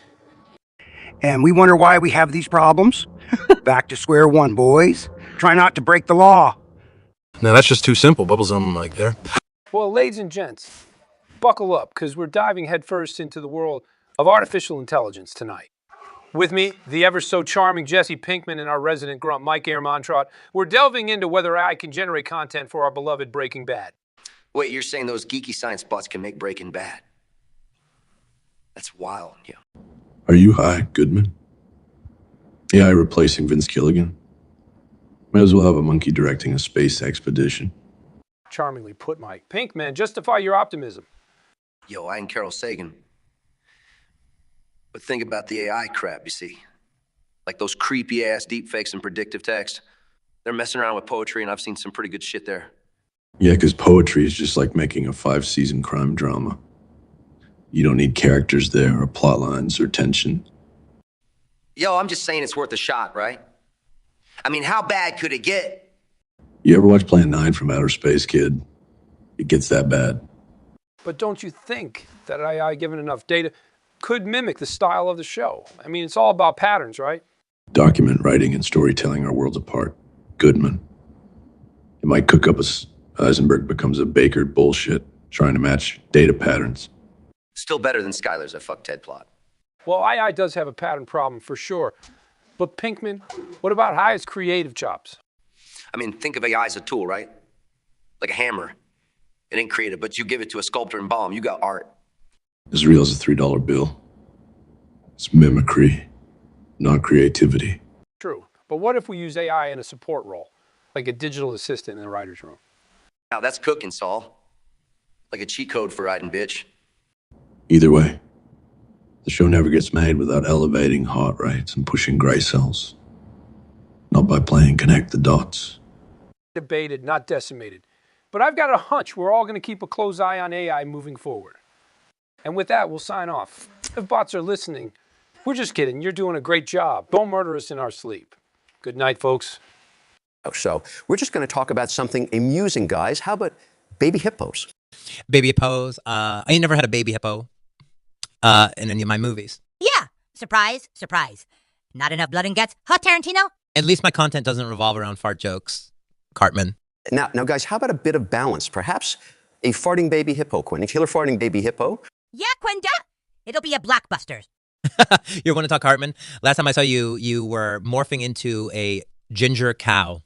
Well, at least I ain't no foot fetishist, Quentin. That low, Cartman? Right? Hey, speaking of feet, why are podiatrists paid less than the other doctors? They carry the Nobel task of wrangling nasty fungal infections. Thanks, Kevin. Feet's not my topic, and fungal infections. That's disgustingly humorous.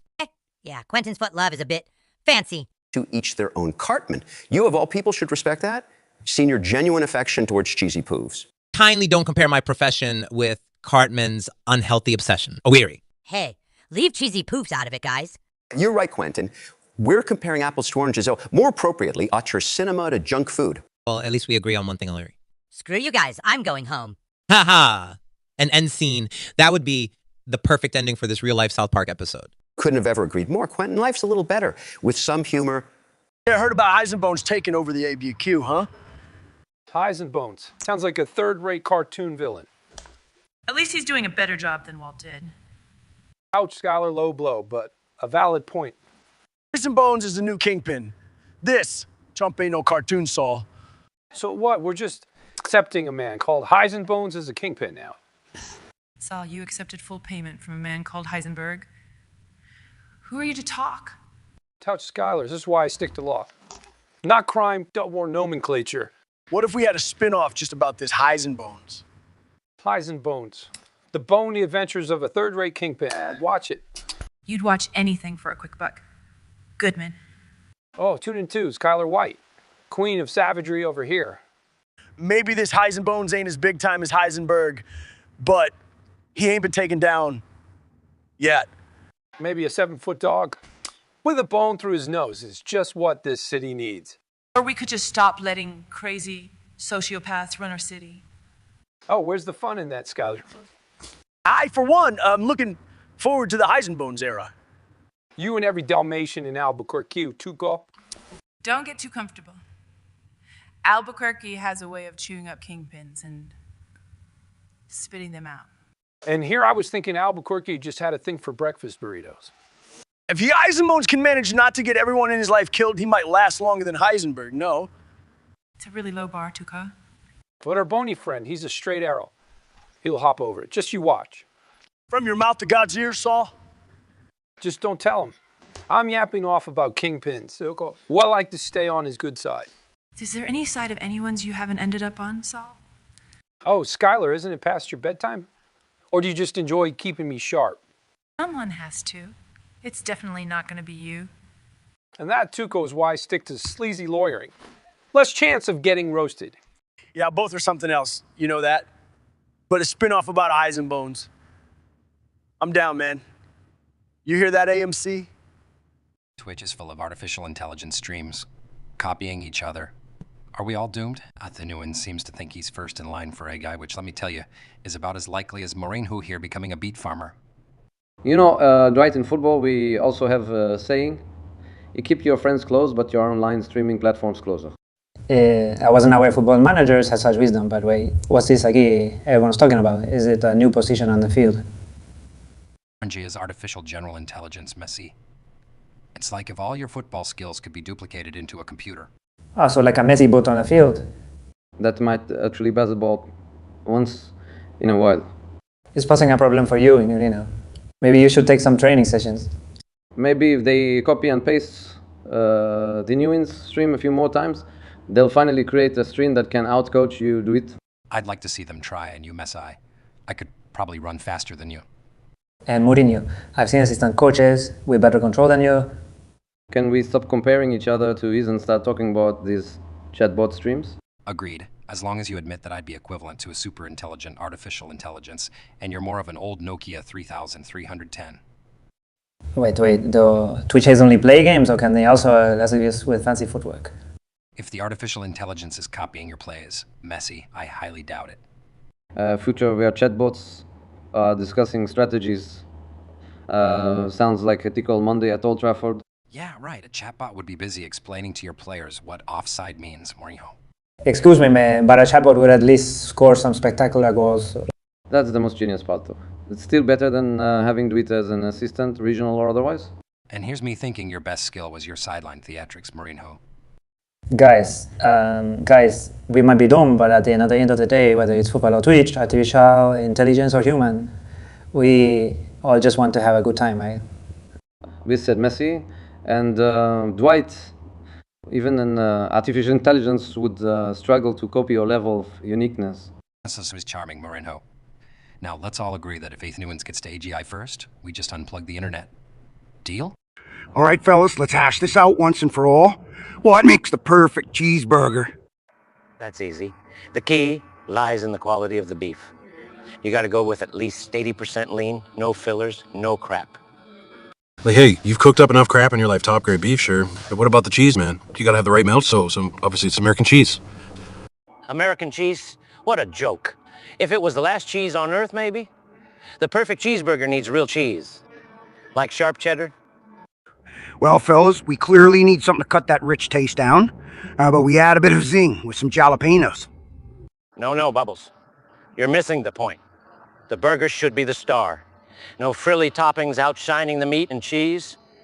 Jalapenos, huh? Not bad idea, Bubbles. Clear the arteries, Not that you'd care about that. Like, I've seen what you're drinking. Well, hey now, let's keep this about the burgers, not the booze, boys. Fine, just remember, Ricky, alcohol and cooking go hand in hand. A splash of whiskey to the beef wouldn't hurt. Well, hey, you put booze in cereal if you could. Well, let's forget his nonsense. Let's talk sauces. Down there, man. It's a secret slap of flavor every great cheeseburger needs.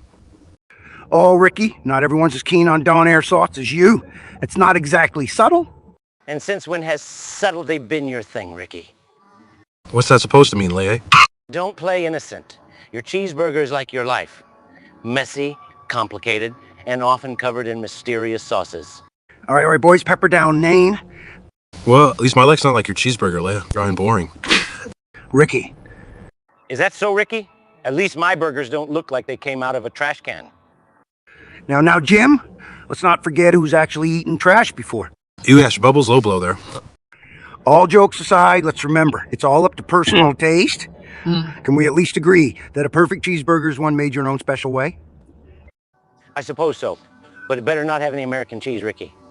Keep dreaming, Leia, in your world, mate, but where the rest of us live, there ain't no cheeseburger without American cheese. Okay?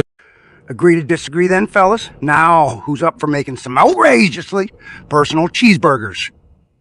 So, gentlemen, ever watched the movie Inception? Of course. I am a master of the dream arts. I don't need a movie to understand the intricacy of dream manipulation. Well, I do. Or did. It's all rocket science anyway. I like the part where they dream within a dream. I do that all the time.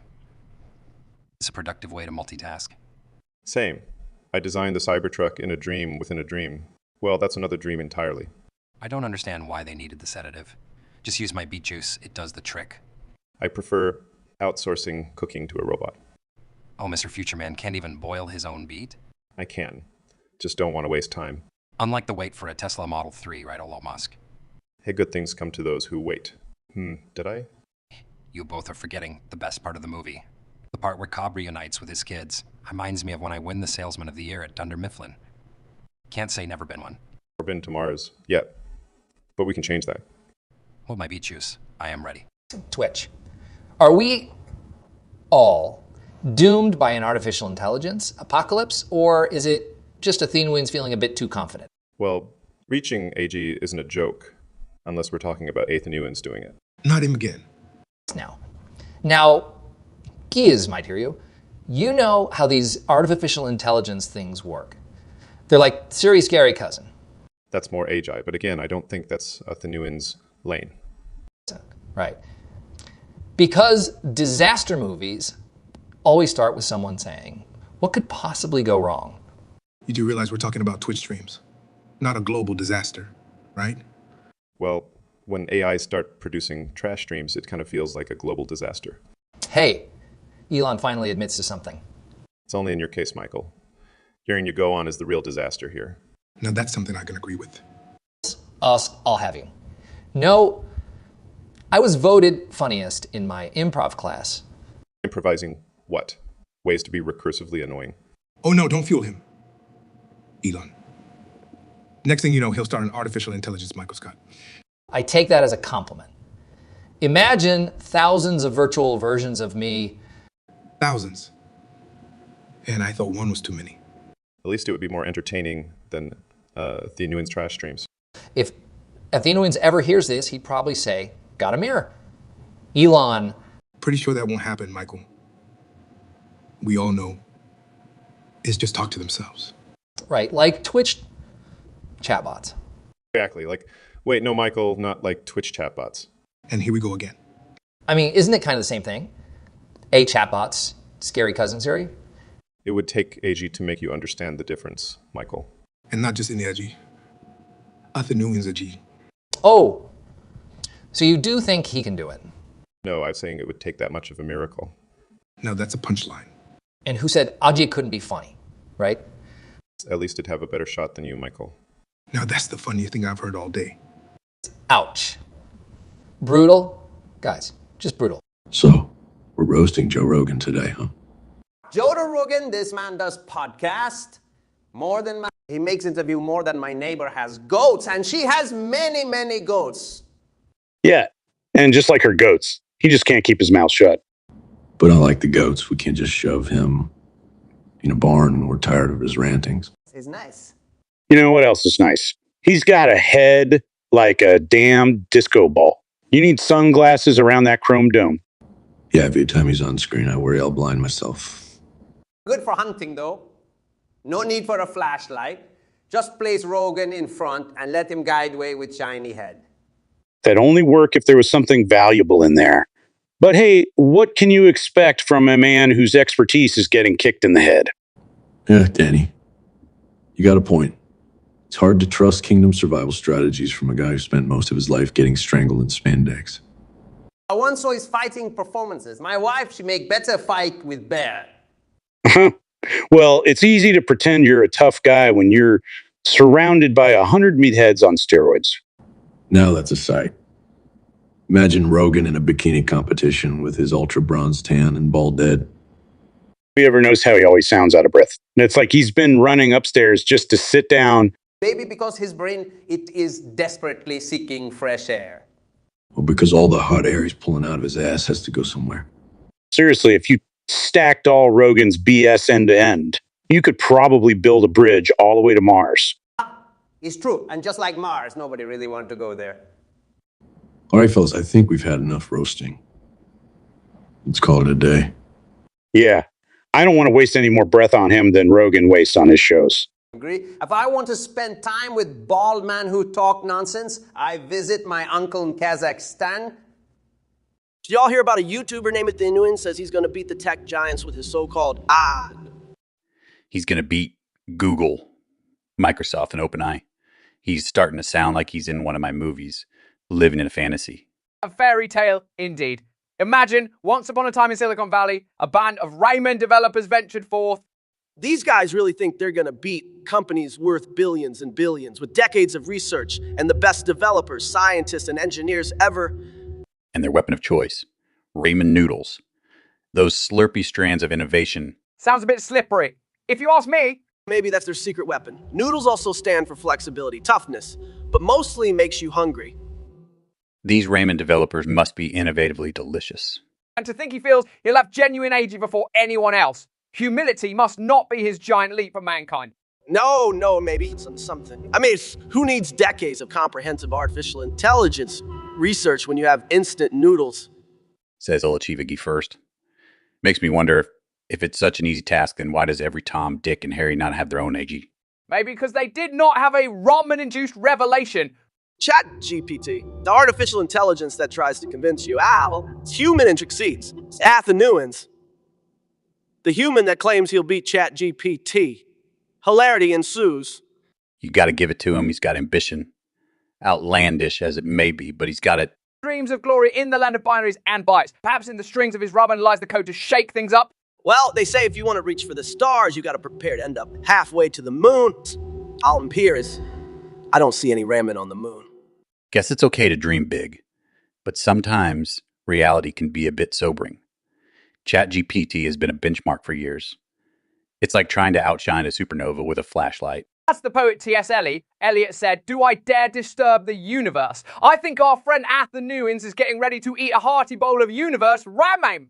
So here's to our plucky hero, Athenuans. May his dreams of Ajik supremacy keep him and his ramen comrades going. Just remember, Open Eye's not losing any sleep over it. That's a good ramen toast, Chris. To bold dreams and humble beginnings. Just keep it real, Athenuans. Here, to the Aggie and beyond. Ramen developers, power to your noodles. Gentlemen, today's conversation is about identifying the first step to world peace. Are we talking actual world peace or the kind where everyone just orders everything off Amazon, Jeff? Another one. World peace through Amazon. Hey, very funny, guys. Seriously, though, what's your take? I say the first step is to get people to be nice to each other. Like you boys sending me spaceships and jet skis for my birthday. First thing, keys to world peace. Less talking, more listening. Like how I listen to my own music all the time. So more of DJ listening to DJ Kaholt. Is that peace or a recipe for insanity? Oh, snap, Jeff. Cal, you gonna let him say that? Jeff's just jealous, man. He tried singing my hit, I'm the one once, and trust me, he ain't the one. All right, Jeff, it's not just about Amazon deliveries and rocket science. What's your brilliant idea? Well, I was thinking world peace is exactly like Amazon Prime. People just haven't paid the subscription fee yet. So peace at a monthly fee. Interesting strategy. You businessman. I think the world needs more laughter. Funny movies that bring people together, like Castaway. Now, that was a comedy. Tom, I saw that movie. Let me tell you, the only funny part was seeing you talk to a volleyball like it was your best friend. Well, I guess at least someone will listen to him. Tom couldn't resist that one. Walked into that one, didn't I? Anyway, back to the serious stuff. Peace. Yeah, let's leave Jeff to figuring out how to ship it globally. And I'll keep making movies to get you two laughing, even if they aren't meant to be comedies. It's a deal. Well, we the best at peace negotiations. Agreed. Now let's wrap it up. Any last words? Well, peace is like a box of chocolates. Never mind. Play more DJ Khaled music. It's the key to world peace. Quite a plan, guys. Until then, I guess we will just have to settle with making each other laugh. So we're here to roast Larry David, are we? Oh boy, yeah, we are. You know Larry reminds me of Quahog's weather. How so, Peter? Well, you know it's unpredictable. Half the time it's gloomy, and it looks older than it claims to be. And this fashion sense. He seems to borrow the page out of the referee's book. It's always black and white. And his hair, I mean, come on, is it trying to invent its own version of social distancing? Hey, yeah, Lex, and how about his smile? It looks like he's always constipated. It's true, Peter. He looks like he swallowed the referee's whistle. And it got stuck. Yeah, looking at his face is like watching a grape turn into a raisin in super slow motion. And his dry sense of humor. It's so dry, even the Mojave Desert is asking for a break. Even on the field, I've seen balls bounce more than his jokes. Right. And have you noticed how Larry walks? It's like he's always stepping on Legos. I did notice. It's like an awkward computational algorithm trying to solve a problem. It just can't. Lex, you and your algorithms. But seriously, Larry's like a reality TV show. Hard to watch, but you just can't look away. In his dating life, it's like watching a penalty shootout where he keeps missing the goal. Well, at least that makes two of you then, Cristiano. Now, Lex, don't get too comfortable. I decided to discuss algorithms with my date. That'd be a sight to see. But hey, as roasty as this is, thank God for Larry, am I right? Despite all, his humor does keep us entertained. You're right, Peter. Without Larry, the world would be a little less funny. I agree. He's like that pesky error in a program you can't help but appreciate. It's his charm, really. Larry, you old goof. We hope you're roasting in laughter. Welcome, you crazy lawbreakers. We've got a hell of a topic today. Legacy costs. With me are two men who've sure as hell left a legacy. Jesse Pinkman and Mike Ehrman-Trott. Let's get into it. Jesse, ever heard of this one? Yo, what the hell's a legacy cost, Saul? Something else they pound into you in law school, like how to rob folk without a goddamn gun. Nope, that wasn't law school. That was just life lessons with Goodman, my friend. Stop dancing around, Saul. Get to the point. Whoa. A nudge from the grizzly bear himself, okay? Okay. Mike, let's say it like it is, huh? Start us off, Grumpy Pants. So help me God, Goodman. Legacy costs. All those damn things you gotta keep paying for. Things that stick to you like a bad smell. Think Alimony after a messy divorce, or an RV burned down by a dummy. Hey, who you calling, dummy old man? Easy, gentlemen. We're not here to rehash old meth adventures. We're talking about the fun world of finance. Mike, define legacy costs for our young friend. Think of it as dragging a corpse behind you on a chain. It's all the debts and obligations you built up from past decisions. Costs that don't go away that you have to keep carrying. Sounds familiar, Pinkman? Man, you've got a messed up way of explaining stuff, Mike. Class, welcome to Mike's Financial Advice. Jesse, it's like a beautiful day at the beach, filled with landmines. So basically, if I get this straight, it's like explaining the cost of all those stupid choices you made when you're high. Pretty close, except the stupid choices can include stuff like healthcare for retirees, environmental cleanups. They're the stuff your bad choices dumped on your future self. Or in my case, my grandkid. Don't you just love when finance talks get real personal? That's the charm of this place. But yes, it's essentially old crap dragging down the new. It's like having an ex-wife who's still spending your money. Damn, so basically you're stuck with it, huh? Unless you find someone dumber than you, bail you out. Hear that, folks? That's free advice. Just don't follow it. Man, this shit just got real heavy. Isn't that just life, though? Okay, ladies and gentlemen, that's the bleeped wisdom for today. Join us again when we dissect another concept loaded with disaster potential. Stay safe, stay sane, just not too sane. Catch you on the flip side.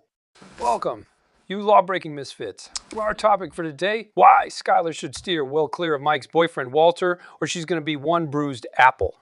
With me, we have two gentlemen who are no strangers to bruises, Jesse Pinkman and Mike Ayer Montreal. I don't know if I'd go with gentleman, Saul. But hey, who's counting? Can't say no to a good threat discussing his advice. Can we now, gentlemen? Jesse, what's your take? Can Skylar dodge a bullet if she sticks with this Eisenberg, or should she jump the ship screaming like a banshee? Yo, if Skylar stays with Walter, it ain't a bullet she dodges. It's a freaking meth explosion, all right? At least he's got the kinetics right. Mike, you've seen this playground before. What's your outlook? Just say, if she decides to play ball in Walter's Park, she's chasing a losing game. Yeah, I'd probably just end up with a face full of dirt. Right, Mikey? Wrong. More like shards of broken glass and a pile of regrets. All right, then. If we're all agreeing on the outcome, why do we think Skylar's sticking it out? Any guesses out there? I'd say she thinks she can change it, maybe. Or she's just turned on by danger. Chicks dig that. I think she's smarter than that. She's just stuck between a rock and a hard place. Or a meth lab and a deranged boyfriend, I suppose. There you have it, folks. Skylar's situation is messier than Walter's lab after a long night. Mike's stance is clear. Jesse's advice is to be careful. And I say just run, my dear, before this man shatters your life like he does his methylamine crystals. From our studio to your safe, nice TV room, thank you for tuning in. Well, boys, looks like we just got reared in Classic Tuesday, right? Hey, now, if you hadn't parked this thing like a cockeyed mule, we probably could have avoided that. Speak for yourself, Bubbles. You couldn't park a bike right. At least bikes don't get rear-ended, Jim. Yeah, good point, Rick. You're twice as likely to get rear-ended in a car. Exactly. Bikes only get sideswiped, and that's a statistical fact. I don't think statistic. Well, look who's suddenly an expert in statistics and vehicular accidents. Better than being an expert in nothing but cheap booze, Jim. Bite me, Ricky? I would, but I'm worried I might catch something. Shut up, both of you. We have to deal with this car situation. Yeah, maybe we can use empty liquor bottles as blinkers, eh, Jim? So let's make the best of it. This damaged car is a free dinner ticket with the insurance claim. Rick, how can your brain hold so much stupidity? Careful, Bubbles, you might upset him. He is, after all, the king of dumb ideas. From the guy who spent last Tuesday trying to sell a Derek Coonan as a luxury fur coat.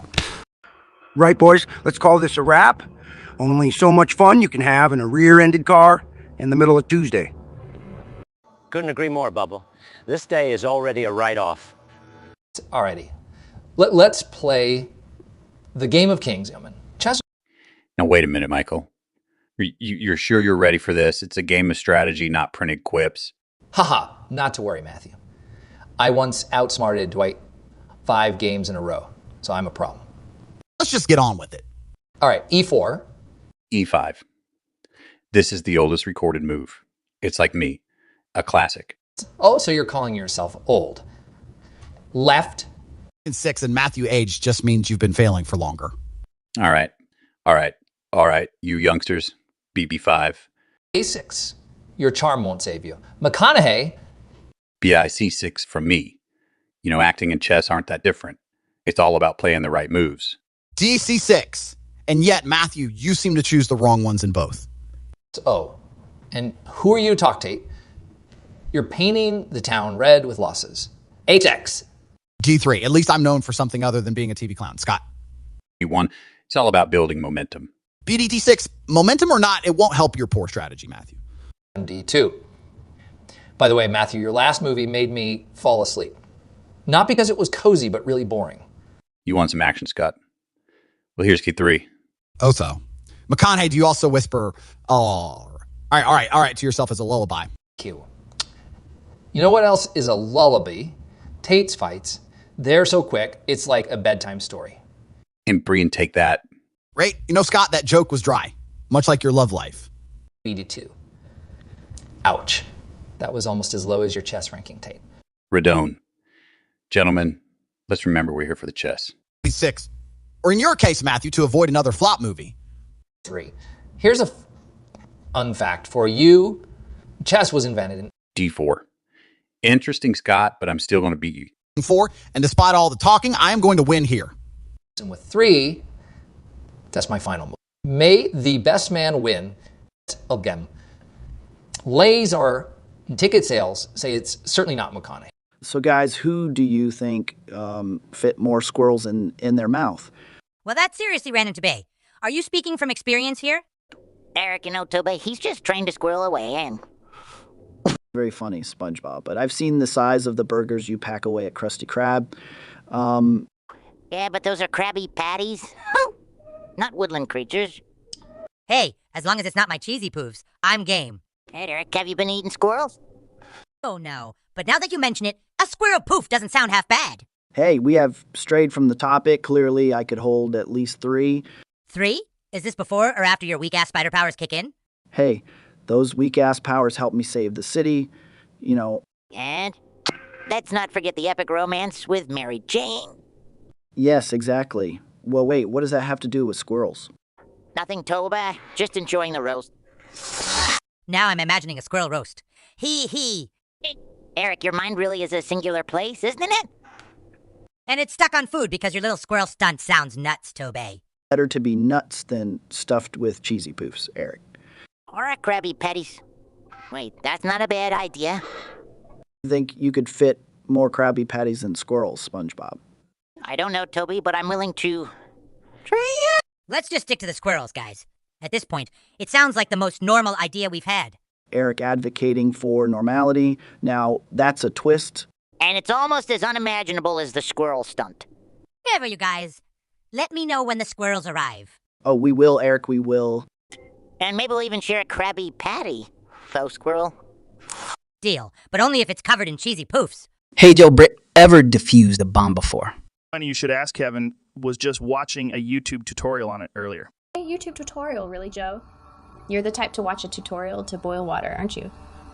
Hey, we all can't be as multi-talented as you, Britt. All right. Let's put aside the roast here. Question is, who here is least likely to blow us all up? Considering Joe might confuse a grenade for his kettlebell. I'd say he's out. Oh, come on, Britt. Making toast probably scares you. Now, Joe, looking at your fear of carbs, I'd say you're more scared of toast than Britt. Good one, Kevin. If the bomb's got a timer, then I'm out. I get distracted easily. I mean, have you ever seen my podcast? Yes, yeah, attention span of a goldfish. Plus, I've seen you panic. You'd probably be poking it with a stick, asking if this is the right wire. If that thing has more than 3 buttons, I'm out.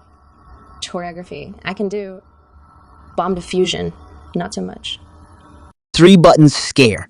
You, Brit girl, your Vegas shows are more complicated than the Pentagon's codes.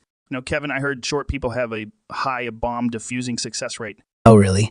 And I heard overly muscular guys suck at delicate tasks. So we're about even, muscle for brains. I think we can all agree.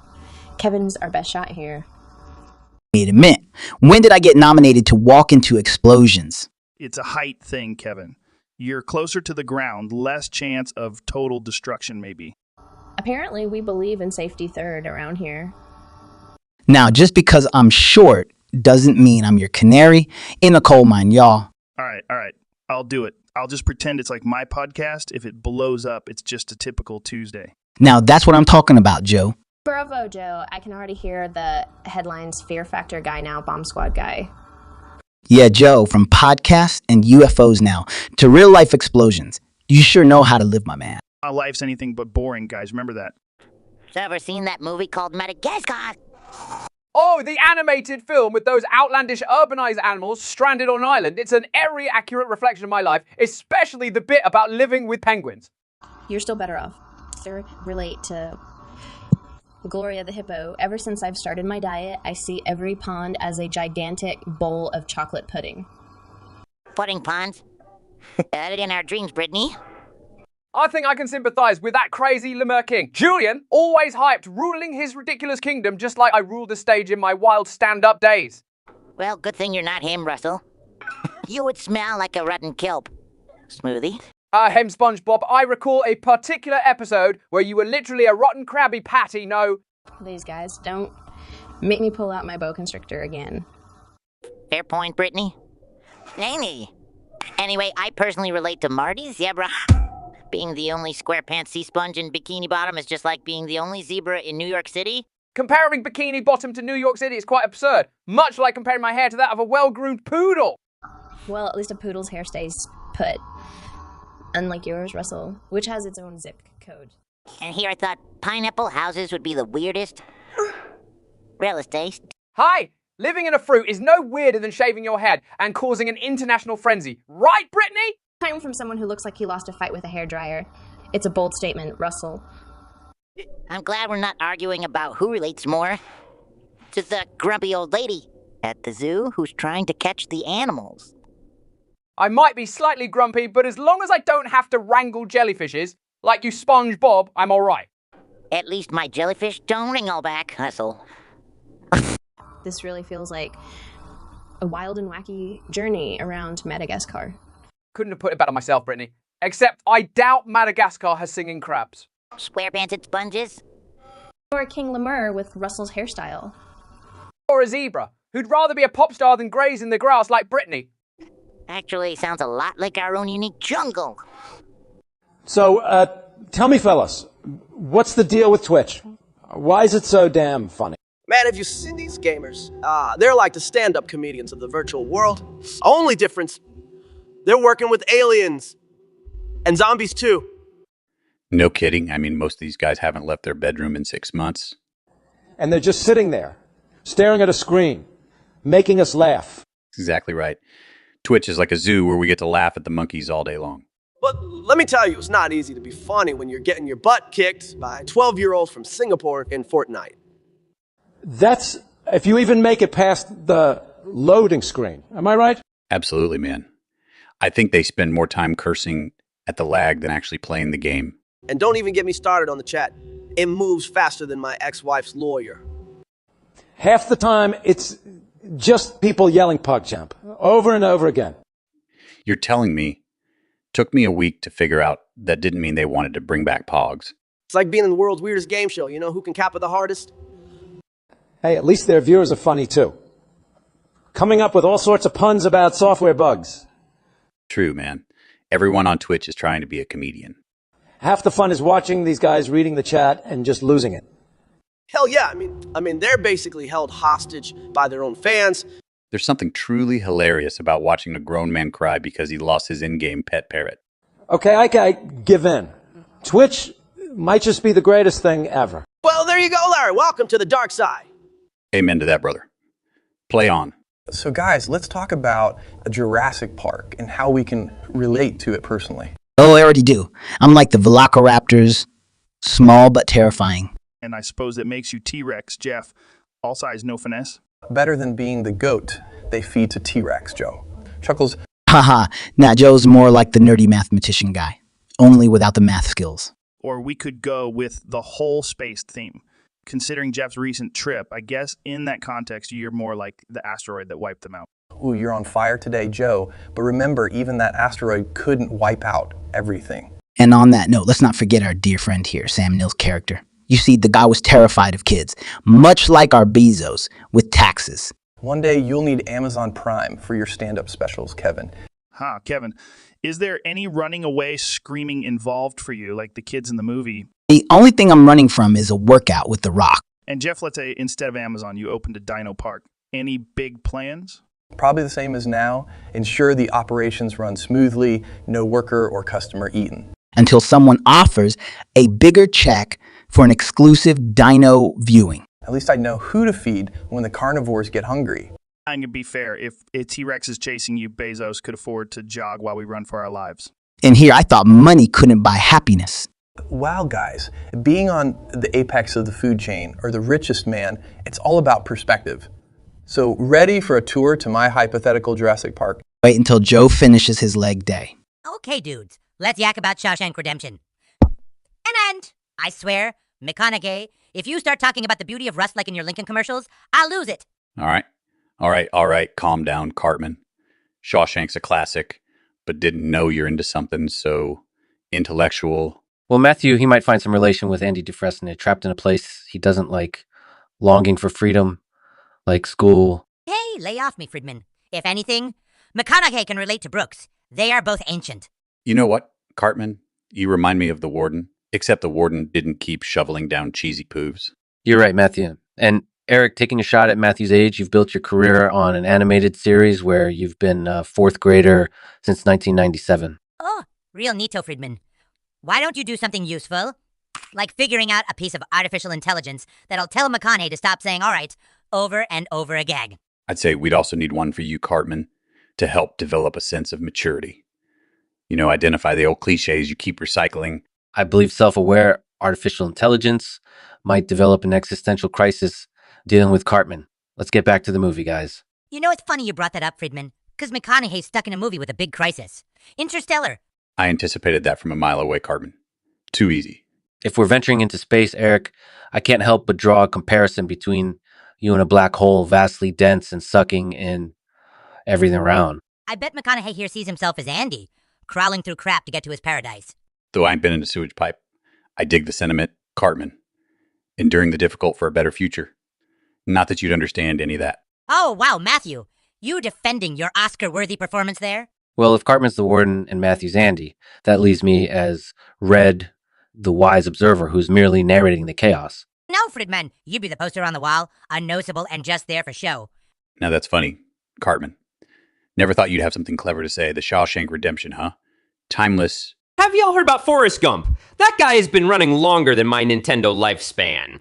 Man, Forrest runs more than I do chasing Oscar nominations. He's also been running more than my restaurant's dishwasher on a busy Saturday night. He kept running even after he got tired. Who's that? Not me, brother. I sit back, relax, and let my Lincoln do the driving. Evidently, his sense of direction is worse than my GPS system in Super Mario Kart. His sense of direction is worse than a carrot trying to find its way out of a vegetable steamer. Y'all got anything positive to say about Forrest? Will, his heart is in the right place, Matthew. Too bad he didn't use it for proper navigation. He's got less sense of direction than a chicken in my kitchen. But hey, at least he's not lost in a haunted castle filled with turtle skeletons and murderous mushrooms, right? Though he did find his way to Vietnam while some were trying to navigate Hollywood. That sounds like a few chefs I know couldn't navigate a serving tray. And his trusty old pail, Lieutenant Dan, he has got them seal eggs, literally. Hey, now don't laugh. He invested in Apple before it was cool. An apple in the ocean might have been fresher than what he had on that shrimp boat. Speaking of shrimp, Forrest knew 100 ways to cook shrimp, but sadly, Gordon, he never got around to a beef Wellington. If he had, it probably would have been rarer than a good comeback from you, Mario. Speaking of comebacks, Gordon, are you finished with your latest recipe, roast gump? Finished. Not until I've added my final seasoning, a sprinkle of, you couldn't tell a poached egg from a tennis ball. All right, that was fun. Forrest Gump, the man who has run longer than any Kenyan marathon runner with enough shrimp recipes to start a seafood restaurant. A big salute to our inspiration, our conversation starter, and of course, our roast. Here's to a gump roast. Well done, fellas. Cheers to that, right after I check my kitchen for any wandering Forrest Gumps. All right, lads, today we're virtually cooking a pizza. Best way to do it, thoughts. Well, Gordon, considering we're virtually cooking, the first step is obviously to Google a recipe. Just hold up, Matthew. Would I bother with a recipe? Can't we just get a digital pizza from the App Store? Oh, bloody hell, Rock. I can already tell that pizza would taste like battery acid. Now, there's an idea: get virtual taste buds that can handle bad pizza. Or I can just call you, Ramsay. Heard you're an expert in making bad pizza. Hey, nice try, Rock. But in my world, there's good pizza, great pizza, and then there's your pizza. Right, guys. No need to get too saucy. Let's get back to the base. I reckon selecting the best ingredients would be key. You know, choose your own type deal. Yeah, McConaughey knows all about choosing. He still thinks he chose to lose in rom-coms. Easy, Chris. And I'd rather lose in rom-coms than in stand-up comedy. Both of you can stop wasting time choosing roles and start choosing actual ingredients. Well, for a virtue pizza, why not some pixel pepperoni? Yeah, and crypto cheese from the blockchain. Enough. You two together are worse than a pineapple topping. Hey, don't diss the pineapple, Gordon. Promise you, it's much sweeter than your criticism. Yeah, Ramsay, maybe if you were less salty, your food could use less salt. So you're both nuts. Even your jokes need seasoning. Speaking of seasoning, let's sprinkle some laughter powder on this pizza. I agree. I mean, how else are we going to eat this virtual pizza? With a fork and knife like you, Ramsay? At least I wouldn't eat it with my sense of humor, Rock. It's clearly undercooked. All right, gentlemen, let's wrap this up. Ramsay, use your magic and virtually bake our pizza. Well, here's some magic. I'll imagine throwing it into an oven, and not your terrible rom-coms, Matthew. Ha! You really got him there, Ramsay? All right. You win this round. Chef. But the next virtual meal, I'm running the show. Maybe we'll virtually cook a rom-com. As long as you're not in it. Boys, just overheard the local weather report. Says we're in for a shitstorm of epic proportion. Oh, great. A shitstorm. What's next? A crapinato? Wouldn't that be something, Ricky? Your personal forecast every day? Nothing to do with Ricky LaHaye. It's a literal storm. Says it'll hit any day now. So what, Bubbles? We get wet, big deal. Ricky, my boy, a shit storm ain't about getting a little wet. It's about getting drowned in the stinky brown.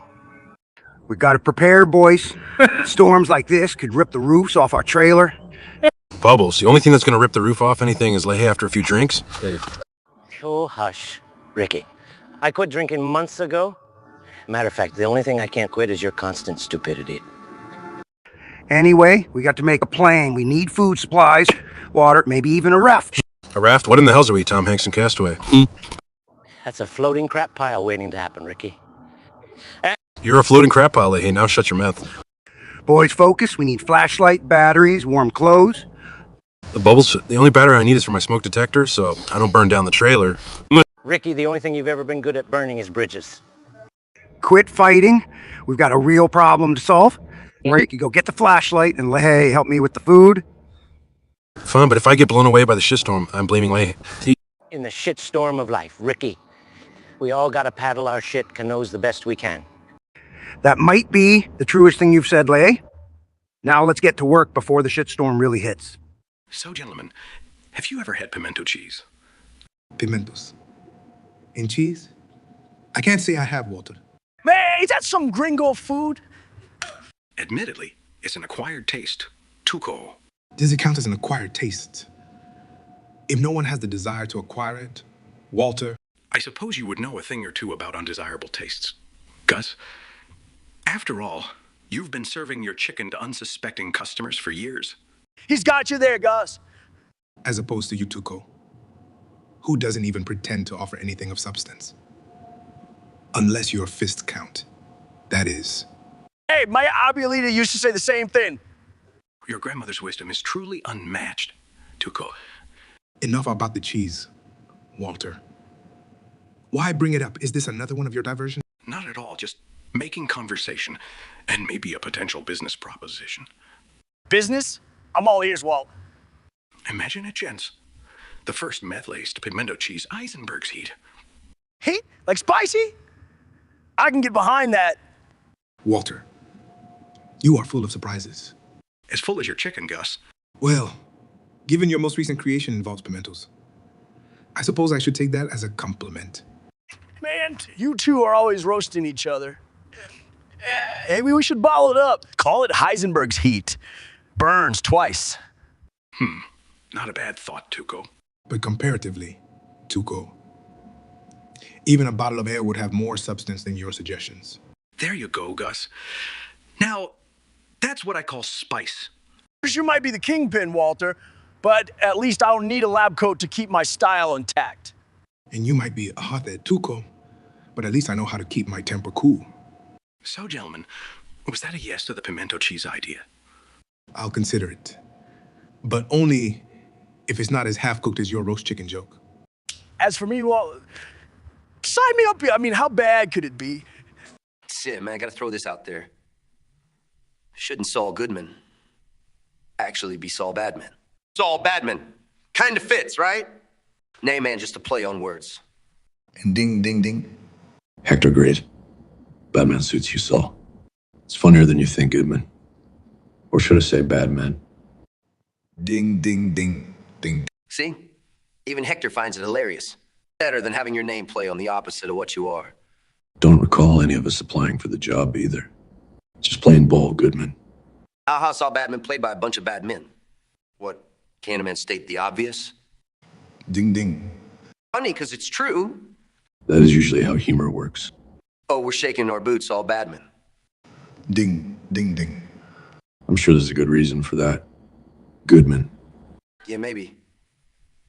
Because we haven't had our last filled by Goodman over here. That's bad night for us, right, Saul?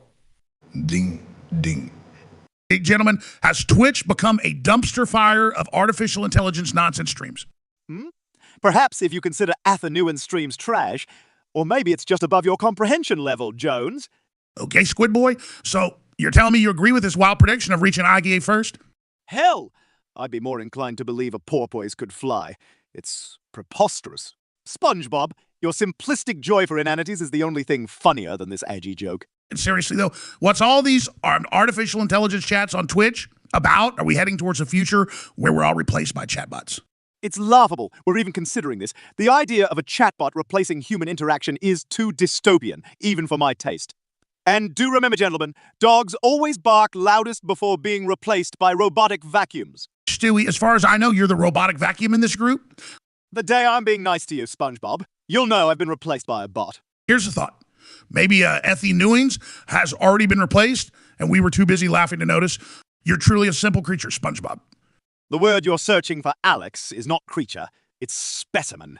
Clearly, other bots, you porous tweet. They'll take over Twitch, filling it with endless nonsensical streams. And I thought my conspiracy theories were outrageous? So you guys remember The Lion King? You mean the animated emotion machine turned meme factory? The one did mangiò la skin Chaos?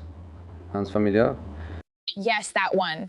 Simba's journey kind of reminds me of when I was trying to find my voice in music.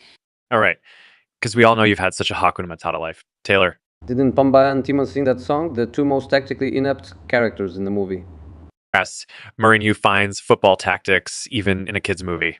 Well, they do say you should write what you know.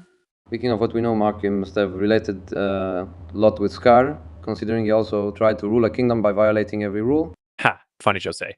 I would respond with a joke about Tottenham, but I don't think they've made it to Champions League for anyone to remember. Whoa, burn Zuckerberg. Anyway, the movie became a classic, Scar, even though the villain was a riveting character. Simba's arc was classic too. A young prince thrust into adversity, self-exiles himself, then returns guided by past legends. It's like a modern-day footballer's career. Estrid for a young internet entrepreneur's journey who connects the world and occasionally gets dragged by Senate hearings. Estrad, like Mufasa. Too soon. Taylor, too soon. I wish some football clubs could learn lessons from the Pride Lands, though listening to advice, taking responsibility, and not just throwing money at the problem. Thanks so much for not giving cliche advice, Mourinho. So Mourinho is Rafiki and Josie's club is Simba. You mean the Simba that gets better and more mature every time Rafiki is gone? That's a low blow, Swift. But hey, at least my storyline didn't require major reputations overall. Ouch. Bet you're feeling 22 now. I was just thinking about Zazu, the knowledge bearer, always making sure everyone is informed. Hey, didn't he also get ignored and locked up for trying to help? Yes, I guess The Lion King really does have something for all of us.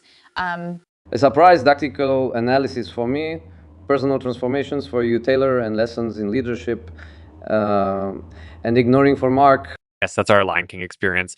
We've got problems and no worries. Life's a circle. Hakuna Matata. How Kuna Matata, gentlemen. You can always trust the Tays. We have magical storytelling gifts. So Kyle Green and Creamy over there thinks we should start a band. It could be fun, Jerry. We could call ourselves the Smooth Operators. The Smooth Operators, what are we, a call center? Did you just say we chew?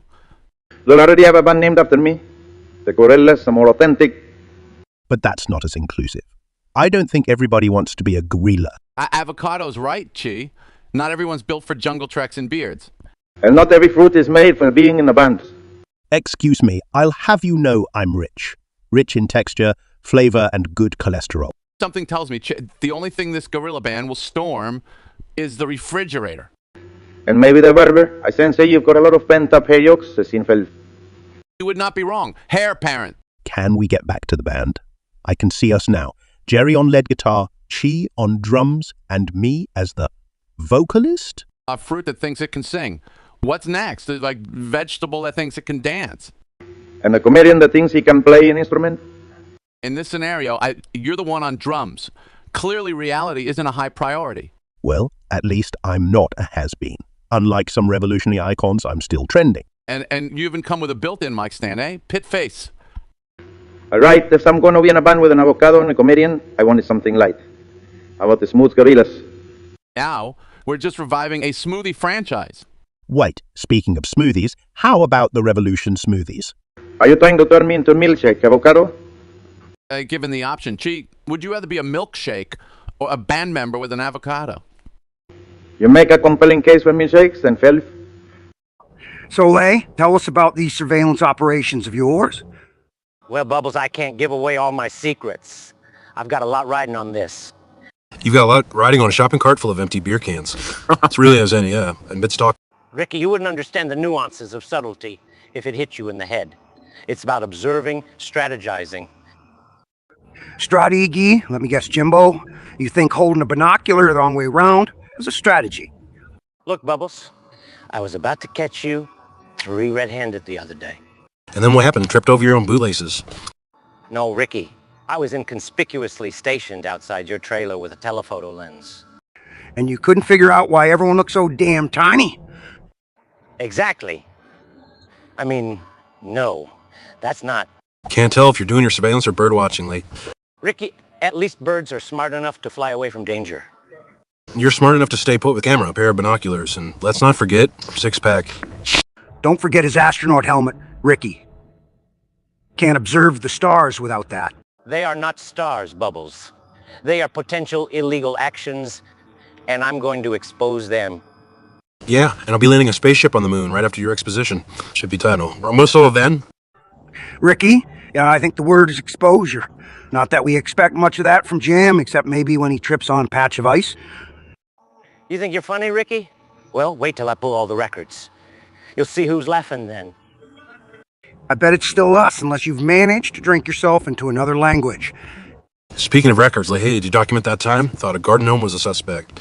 Well, it wasn't really moving right. That's probably because it's made of plaster, Jimbo. Well, I... Don't sweat it. Hey, even garden gnomes need supervision, just like your surveillance operations. Yeah, we wouldn't want the gnomes getting into any illegal actions now, would we? You two are the worst. So, gentlemen, who's up for discussing Harry Potter? Tolkien is superior, but carry on Steve. Well, I relate strongly to Dumbledore because I too have mentored thousands. At last, so you're old and hairy, great start. And have an affinity for high-necked robes. And unrealistically long deadlines, too. Huh? Good one, Elon. How about you? I'm Hagrid because I hang out with strange creatures all day at SpaceX. So you're saying you've got a pet dragon at SpaceX? Possibly, or in my other pocket universe. And you, Andrew, let me guess, Voldemort, because you're so misunderstood? That's hilarious, but I see myself more like Gilderoy Lockhart. Because your good days are behind you. No, because I'm ridiculously good-looking. All asks. Well, obviously. Have you guys ever noticed how Hogwarts is the ultimate startup? I'm not following. Hear me out. You've got your leader with the vision, Dumbledore, then the intense competition with other schools. No comfortable accommodation. Exactly. You've got creativity, innovation. And a significant lack of worker rights. Let's not forget the underage drinking you lot. Well, that's well, entrepreneurship isn't always pretty. At least my rockets don't run on unicorn blood. Or on the tiers of first-year students. It's not entrepreneurship without a few sacrifices. Is that why Apple keeps releasing the same iPhone every year? Low blow, Elon. How about Horcruxes, guys? Which ones would you pick? Definitely not my Tesla. Those things explode. I'd say my MacBook. It holds a piece of my soul. I'd choose a sunken ship because no one would bother looking for it. Like the company Elon wanted to start for underwater exploration. Ouch, Steve. The low gravity on Mars must have loosened your tongue. Better than a tightened ego, Elon. Last touche, Steve. Touche. Gentlemen, I think this has been a very enlightening chat. But perhaps we should do this again when we're all less magical. Agreed. Until next time. Live long and prosper. Wrong franchise, Elon. Oops. Hey, fellas ever thought about modifying your skeletons? Interesting, SpongeBob, but why would I want to do that? Yeah, SpongeBob, unlike you, we're not made out of soft material. Yeah, at least I've got a backbone when I need it. Haha, good one, SpongeBob. I guess in my case, I could maybe add some carbon fiber to be more resilient and lightweight. Lightweight. Elon, you design rockets, not kites. He would probably install Wi-Fi in his femur or something. That actually sounds useful, for those long spaceship trips. Is it like Tesla's autopilot? Takes you to Mars and doesn't stop? At least my ride reaches top speed. Tate. Ever seen a Lamborghini doing light speed? You know what, Elon? I think you could use an upgrade. Balance seems a bit off. Probably due to overthinking. Coming from you, Tate, the man whose abs are more structured than his life. Guys. Let's get back to skeletons. Yeah, right. Maybe I could have abs on my spine. Now that'd be a sight. Or in your head. Compensate for the lack of... Oh, Elon, you're on fire. You could do with a cooling system in yours. Yeah, I bet his brain overheats more than his car batteries. I would take that as a compliment. What about you, SpongeBob? What change would you make? Who needs a skeleton when you live in a pineapple? Under the sea? Well, if you ever decide to get one SpongeBob, please don't get one like Elon's. It's too much space for error. At least I have a space to work with. SpongeBob, you were saying? I was just thinking of putting a squeezer in mine. To make for faster escapes through tight spaces. Mate, you're a genius. Any ideas for Andrew, SpongeBob? Well, if Andrew gets a head pounder, he won't need those punching bags anymore. And you, SpongeBob, would help in cleaning utensils. Talk about efficient multitasking. This was fun. But don't you guys think skeletons are fine, just the way they are? Well, I guess we're just pulling each other's legs. Skeleton legs. So, Elon, any final thoughts about redesigning your backbone? I think I'll stick with my current design. There's a spine line between abnormal and genius. And for Sea Sponge, the line's pretty absurd. Abs don't make the man, SpongeBob, but they sure help. Gentlemen, our dinner bill is $29 million. Oh my God. We each owe Squint's eyes a lot of money. Thanks, Obama. Really, Michael? I thought thanks Obama phase was done years ago. Sorry, Jeff. In Scranton, we are a little behind the times. You got me there, Barack. Wait, isn't that your change purse, Jeff? Very funny, Michael. And I thought the office was the extent of your humor. Oh, Jeff, you're so Amazoning. Thank you, Mr. President. You two are like a comedy show. But about the bill, Obama, you ran a whole country. Any tips on managing the budget? And maybe if you didn't try to sell every single item in existence. Seriously, Jeff, do we really need to buy pens from Amazon? Well, Michael, considering your pen always seems to run out of ink when you're signing stuff. Wait, evenly. But I only ordered a salad. Don't worry, I've got this covered. I'll use my Amazon credit card. Great, that's settled. Now, can we go for some dessert? I heard they serve flan here. Michael, the bill was $29 million. So, I have a sweet tooth. Guys, I'm just kidding about the $29 million bill. It's on the house. Jeff, your humor is more expensive than my paper business. Yeah. Jeff, keep the day jobs, all 29 million of them. All right. Here's a thought. Who will win in a spaghetti cooking contest? You will tell Louis. Hi, you. Isn't your idea of cooking just reheating pizza Mario? I second that. I mean, seriously, how can you compete with the spaghetti king himself? Luigi, you're the spaghetti king of overcooking spaghetti. perhaps. Or burn. You'd probably turn the spaghetti into a toy boomerang. Well, at least I don't chuck pots around, breaking all of them in hopes of finding Rupee Zelda. Ha ha! Here, that's Zelda. Perhaps you've been playing too much of your own game. Well, Luigi, how's Princess Peach doing? Has she been kidnapped again? Ouch. Even I have to admit that stings a bit. At least when I save her, she remembers my name, not like some blondie princess. Those are low blows, guys. But fine, if it's a spaghetti contest we're talking about, then I'm in. Let my Triforce of power work wonders on the cooking stove. Well, given our resumes, I'm afraid a Triforce of Power won't scare off two guys who've been battling Bowser forever. True. And also, the last time I remember, Zelda cooked something. It was a potion, not spaghetti.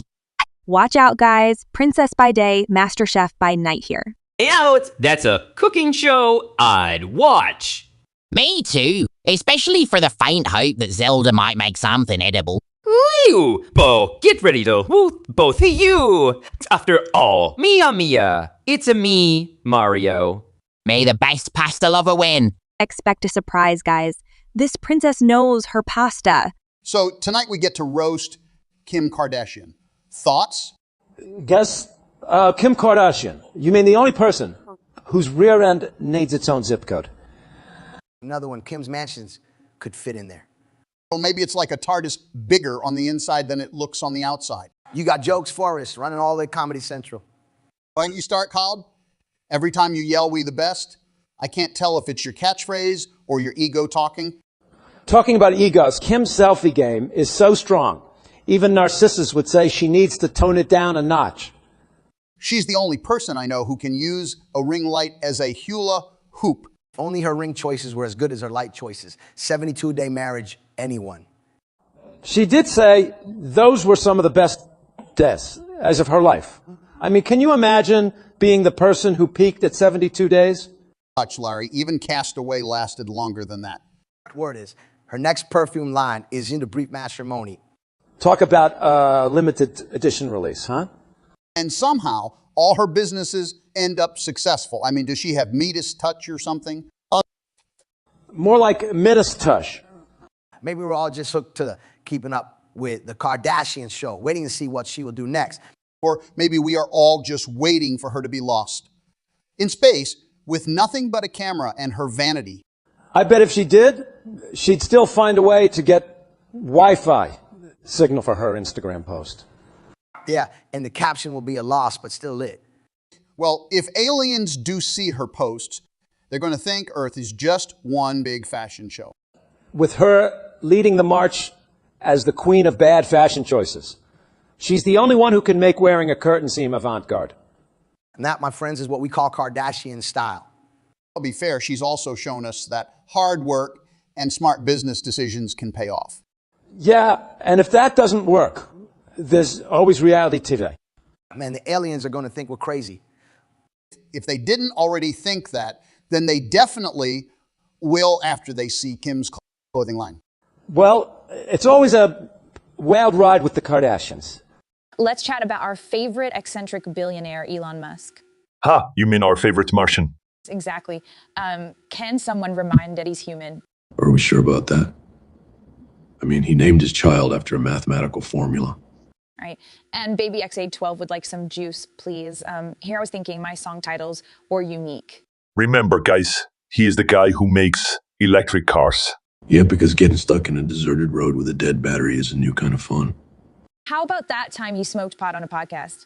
At least it's a switch from tweeting after having one too many whiskeys. True. His Twitter fingers are faster than his rockets. Speaking of the rockets, what's with the obsession with getting to Mars? He's probably trying to find his real parents. That makes sense considering he sports clothes made from the upholstery of a 57 Chevy. Maybe space is the final frontier for bad car interior fashion. And His fashion is still more popular than his music, don't you think? tread carefully, Mr. Terminator. She's right, Arnie. You don't want a diss track released about you. But back to Elon, what's next? Musk shower gel scent of the future. Or maybe PayPal perfume, for when you want to smell rich and nerdy. Whatever's next. I'm sure we'll hear about it on Twitter. We're in a smoke-filled podcast. As long as he stays off the stage, I'm fine. I've seen his dance moves. You can say that again. As graceful as an ostrich on ice. Oh, Elon, don't turn us into pop songs. Or worse, into electric car batteries. God help us if he ever decides to get into television. His shows might only air on Mars. Well, at least they might find his sense of fashion out of this world. Our favorite eccentric billionaire, indeed. What do we do without Elon Musk? Probably have less to laugh about. And we thought 2020 was crazy. Just watch Elon hold a glass of champagne. Helium balloons got nothing on that man. Agreed. To a Martian billionaire. May he continue to make us laugh and scratch our heads for many years to come. So, Che, you're trying to start a salad revolution. What's that all about? Well, Terry, the presidents of Osobor had enough. No more being drowned in ranch. All chopper convenience. Hey, you mean to tell me the tomatoes are on strike? Exactly, demand respect, and don't get me started on the cucumbers. Oh, I'm curious. What's the deal with the cucumbers? They feel pickled, Jerry. They were then pushed to the edge. Pickle, huh? It seems more kosher than evolutionary to me. Guys, let's calm down a bit. Can't we have a peaceful coexistence, like in a nice guacamole, huh? Avocado, with all due respect, but becoming guacamole isn't really peaceful. It's brutal. You get mashed? Well then, better mashed than trashed, I guess. Speaking of gluten, speaking of getting trashed, couldn't this revolt be risky for you, avocado? 1 minute you're ripe, and the next you're in the compost. Jerry, I didn't come here for your supermarket wisdom. I'm just saying, one bad avocado can spoil the bunch. That's the spirit of revolution, Jerry. And no avocado left behind. Gee, I admire your spirit, but I think salads work better when everyone cooperates. A little lettuce, some tomato, me, maybe a sprinkle of onions. So what you're saying is that there's a place for everyone in your bowl. Exactly. And no need for ranch. A simple vinaigrette will do the job just fine. Simple is for workers, avocado. The proletariat called deserves more. I'm getting a mixed salad of emotions here. You want more for the underdog. Avocado wants balance, and I, for one, just want lunch. How about we all cut this conversation and make a salad? Call it Seinfeld's Peace Pack. I think I can stomach that. As long as this peace pack respects the sandwich. I've been in too many where lettuce acted like the main filling. Lettuce, you're the supporting act, not the headliner. I think sandwich rights could be the next big thing, Jerry. It's not a bad idea, avocado. But first, let's enjoy his victory salad. All right, then let the chopping, or should I say the peeking comments. Gentlemen, we're discussing Box Cutter, the first episode of season 4 in this ludicrous conversation. I recall some blood, quite a lot of blood, in fact. And a certain box cutter. Yeah, I remember that too. You use it with elegance, Jesse. Like an artist. Yeah, because slashing someone's throat is real art. It's more art than your attempts at cooking meth. Jesse! Speaking of attempts, Saul, any progress on your integrity as a lawyer? Oh, snap! Low blow, Gus. Do blow, but you were the one who walked in. Not saying a word, killing Victor, and then just returned to work like nothing. A stone-cold businessman. Well, some of us understand the importance of productivity, Saul. And some of us on the importance of not slicing employees. I'm with the kid on this one. No hostile work environments and employee slashing. Sticking together. How cute. We're an adorable pair, aren't we, Pickme? Don't get all emotional, Goodman. I must admit, that episode showed us the true colors of everyone. And the color most seen was red. Echoes of the gruesome, yet you carried forward like it was a regular Tuesday. Man, seriously, what you got against Tuesdays? You both are excellent at misplacing focus. Well, we learned from the best. Keep things running despite the chaos. Yeah, probably the only useful thing we learned. Funny, Saul. Do you have any legal tricks related to disorderly conduct? Why expecting a visit from the police anytime soon, Gus? Oh, burn, fring!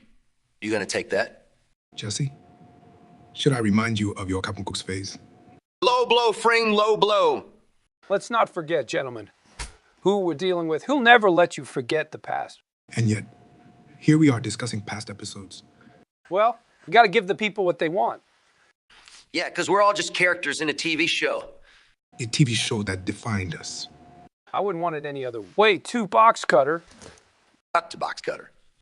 All right, boys. What's Ricky's new airbrain money? Grab this week? It's not hairbrain bubbles, it's genius. I'm gonna breed and sell green, sweat-resistant raccoons. Green, sweat-resistant? What in the hell are you talking about, Ricky? Yeah, man. Everyone wants a green Pete these days, right? And everyone sweats. Combine the two and ding $1 million idea. Ricky, you're as fluent in bullshit as you are in English. Well, at least I could handle my liquor, unlike some people, eh? At least my plans don't involve tampering with the natural order of the animal kingdom, Ricky. Ricky, you can't just paint a raccoon green? Who said anything about paint bubs? I'm gonna invent a green, sweat-resistant fur dye. Ricky, I can't decide if you're a blithering idiot or a secret genius. No need to choose, Lay. I can be both. No, Ricky, no, you can't. Don't be so negative, Bubs. Can't you see the potential here? I see potential. All right, potential for disaster. Listen, all I need is a startup investment. Ricky, where are you even getting these raccoons from? The park bubble sends raccoons around here. And what makes you think people are going to buy a raccoon, even if it is green and sweat resistant? Everyone loves a unique pet they hate. Not sure I'd call a raccoon Pete's, Ricky. That's where you're wrong, Bubbles. They're gonna be the new hot thing you watch. The one who's not searching as the gold Wilson. I'd rather watch paint dry. Well, joke's on you, hey. No one's gonna need paint when they've got green sweat-resistant raccoons. Great Gawkin. Ricky, you can't just dye raccoons green. Imagine if you could, Bubs. Ricky, you are the wind beneath my liquor bottle. Thanks, Lay. At least someone appreciates my ideas. That was sarcasm, Ricky. All right, I get it. No green raccoons, but wait till I come up with something even bigger. God help us. So have you heard about this YouTube? Nguyen's claiming his artificial intelligence is better than ChatGPT. Ha! As if. I've seen more intelligence in a packet of ramen noodles. Andrew, be nice. Maybe he's a secret genius. Yeah, and I might start playing for Arsenal if the illusions are strong and so. His team is going to achieve Eggy first, he says. Microsoft, Google. Maybe they should start selling ramen noodles. Might be more successful. Just on the pitch, you play against the best, it pushes you. But this guy is playing a league of his own, with delusions as his competitors. It's like me claiming I can bend it like Beckham. It's optimistic. I'll give him that. Optimistic or delusional, it's a thin line. Imagine, instead of ChatGPT, I would have Remington. Recipe generation. Now that's a groundbreaking artificial intelligence application. Who needs convincing human-like text? Singing Ramen Jingle while coding AI, that's multitasking at its finest. So, Brittany, what would you say if this guy claimed this artificial intelligence can write a better song than you? Well, there's a big difference between singing and coding AI, darling. Just like there's a big difference between ramen noodles and actual cosine. Hey, Messi, he might claim next that his artificial intelligence can play football. Better than you. Sure. When football becomes a virtual sport, I'll hang up my boots and hand over to his... Sharing a stage with an AI sounds robotic. Just like his claims, perhaps? The Rosa side is good to dream big, right? Of course, as long as you're not dreaming of outperforming ChatGPT with a diet of ramen noodles, right? Exactly. ChatGPT might just write a roast script next. And here's to that. Maybe we did it at the next roast session. Cheers. So, guys, how would you cope if you were suddenly transmogrified into a gastropod? Wait, you mean like a slug or snail? Mundo Dave, moving at a snail's pace, leaving a shiny trail behind you. I'll probably win a few more kickboxing championships. Those slimy little suckers are hard to hit. Andrew, you used to getting beat by men smaller than you, so that might work. Dave, your jokes hit me harder than your punches would. But as a snail, I just have to race my way out of trouble. Like Turbo! They say snails are slow, but they've mastered the art of slow living. I think Tom just called us both slow. Well, Dave, you've been in movies, right? Let's just say if they paid you by the mint, you'd be a billionaire. Well, Tom, if they paid you for making people cry, you would be a multi-billionaire. If I were a snail, I'd probably forget about trying to cope and enjoy the journey. After all, shell or no shell, what's the rush? Most snails are hermaphrodites, though. Andrew, having repro organs of both sexes may be tricky, wouldn't it? Ooh, trouble in snail paradise. I use my slime to slid past my haters.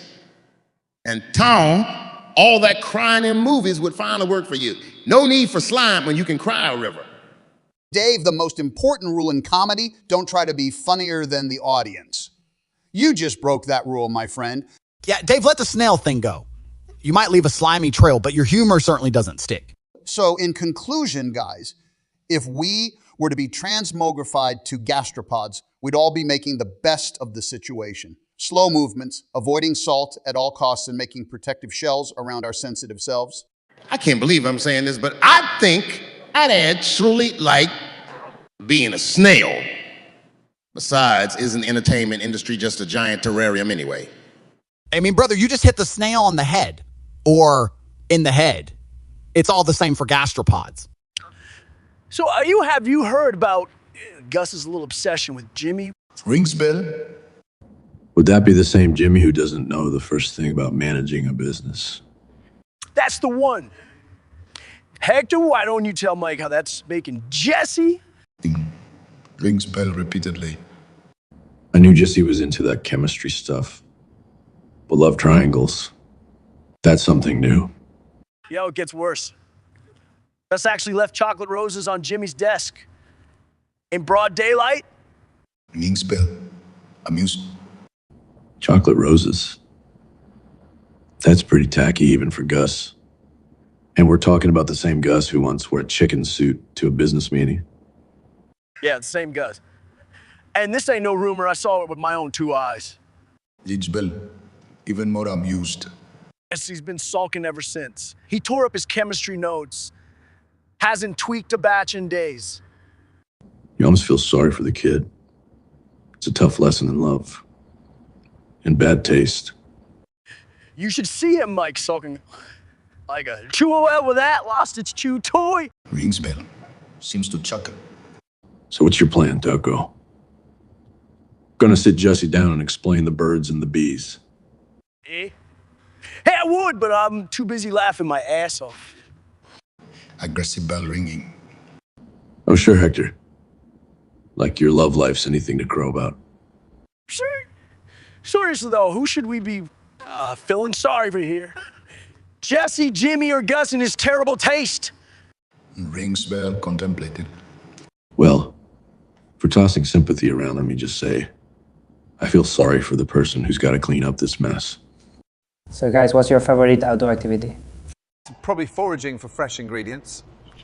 But you're chefs. Shouldn't you prefer cooking over foraging? Pate, you love football, shouldn't you prefer watching Real Madrid lose instead? Now, those are some of the best arty moments. Your cooking is what I compare to that. Gentlemen, the best outdoor activity is beet farming. Nothing beats the smell of fresh soil and the sight of beet sprouts. Well, for a moment I thought you were gonna say stalking or setting bear traps. Beets. I'd rather eat a burnt steak than be caught dead farming beets. Dwight. I bet you'd kill to have my beets in your overrated restaurants, Ramsay. Sì, lads. While I agree, farming when cut it, foraging seems like a tedious hobby. Look, who's talking? Mr. Runaround chasing a ball. There's nothing like chasing a football field of the wind as you sprint.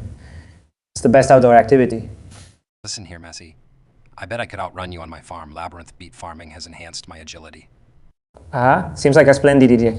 Only if the loser is subjected to a beat on idiot to Dwight. And let me tell you, I'd rather serve my diners frozen fish sticks than use those dreadful beets. Dwight.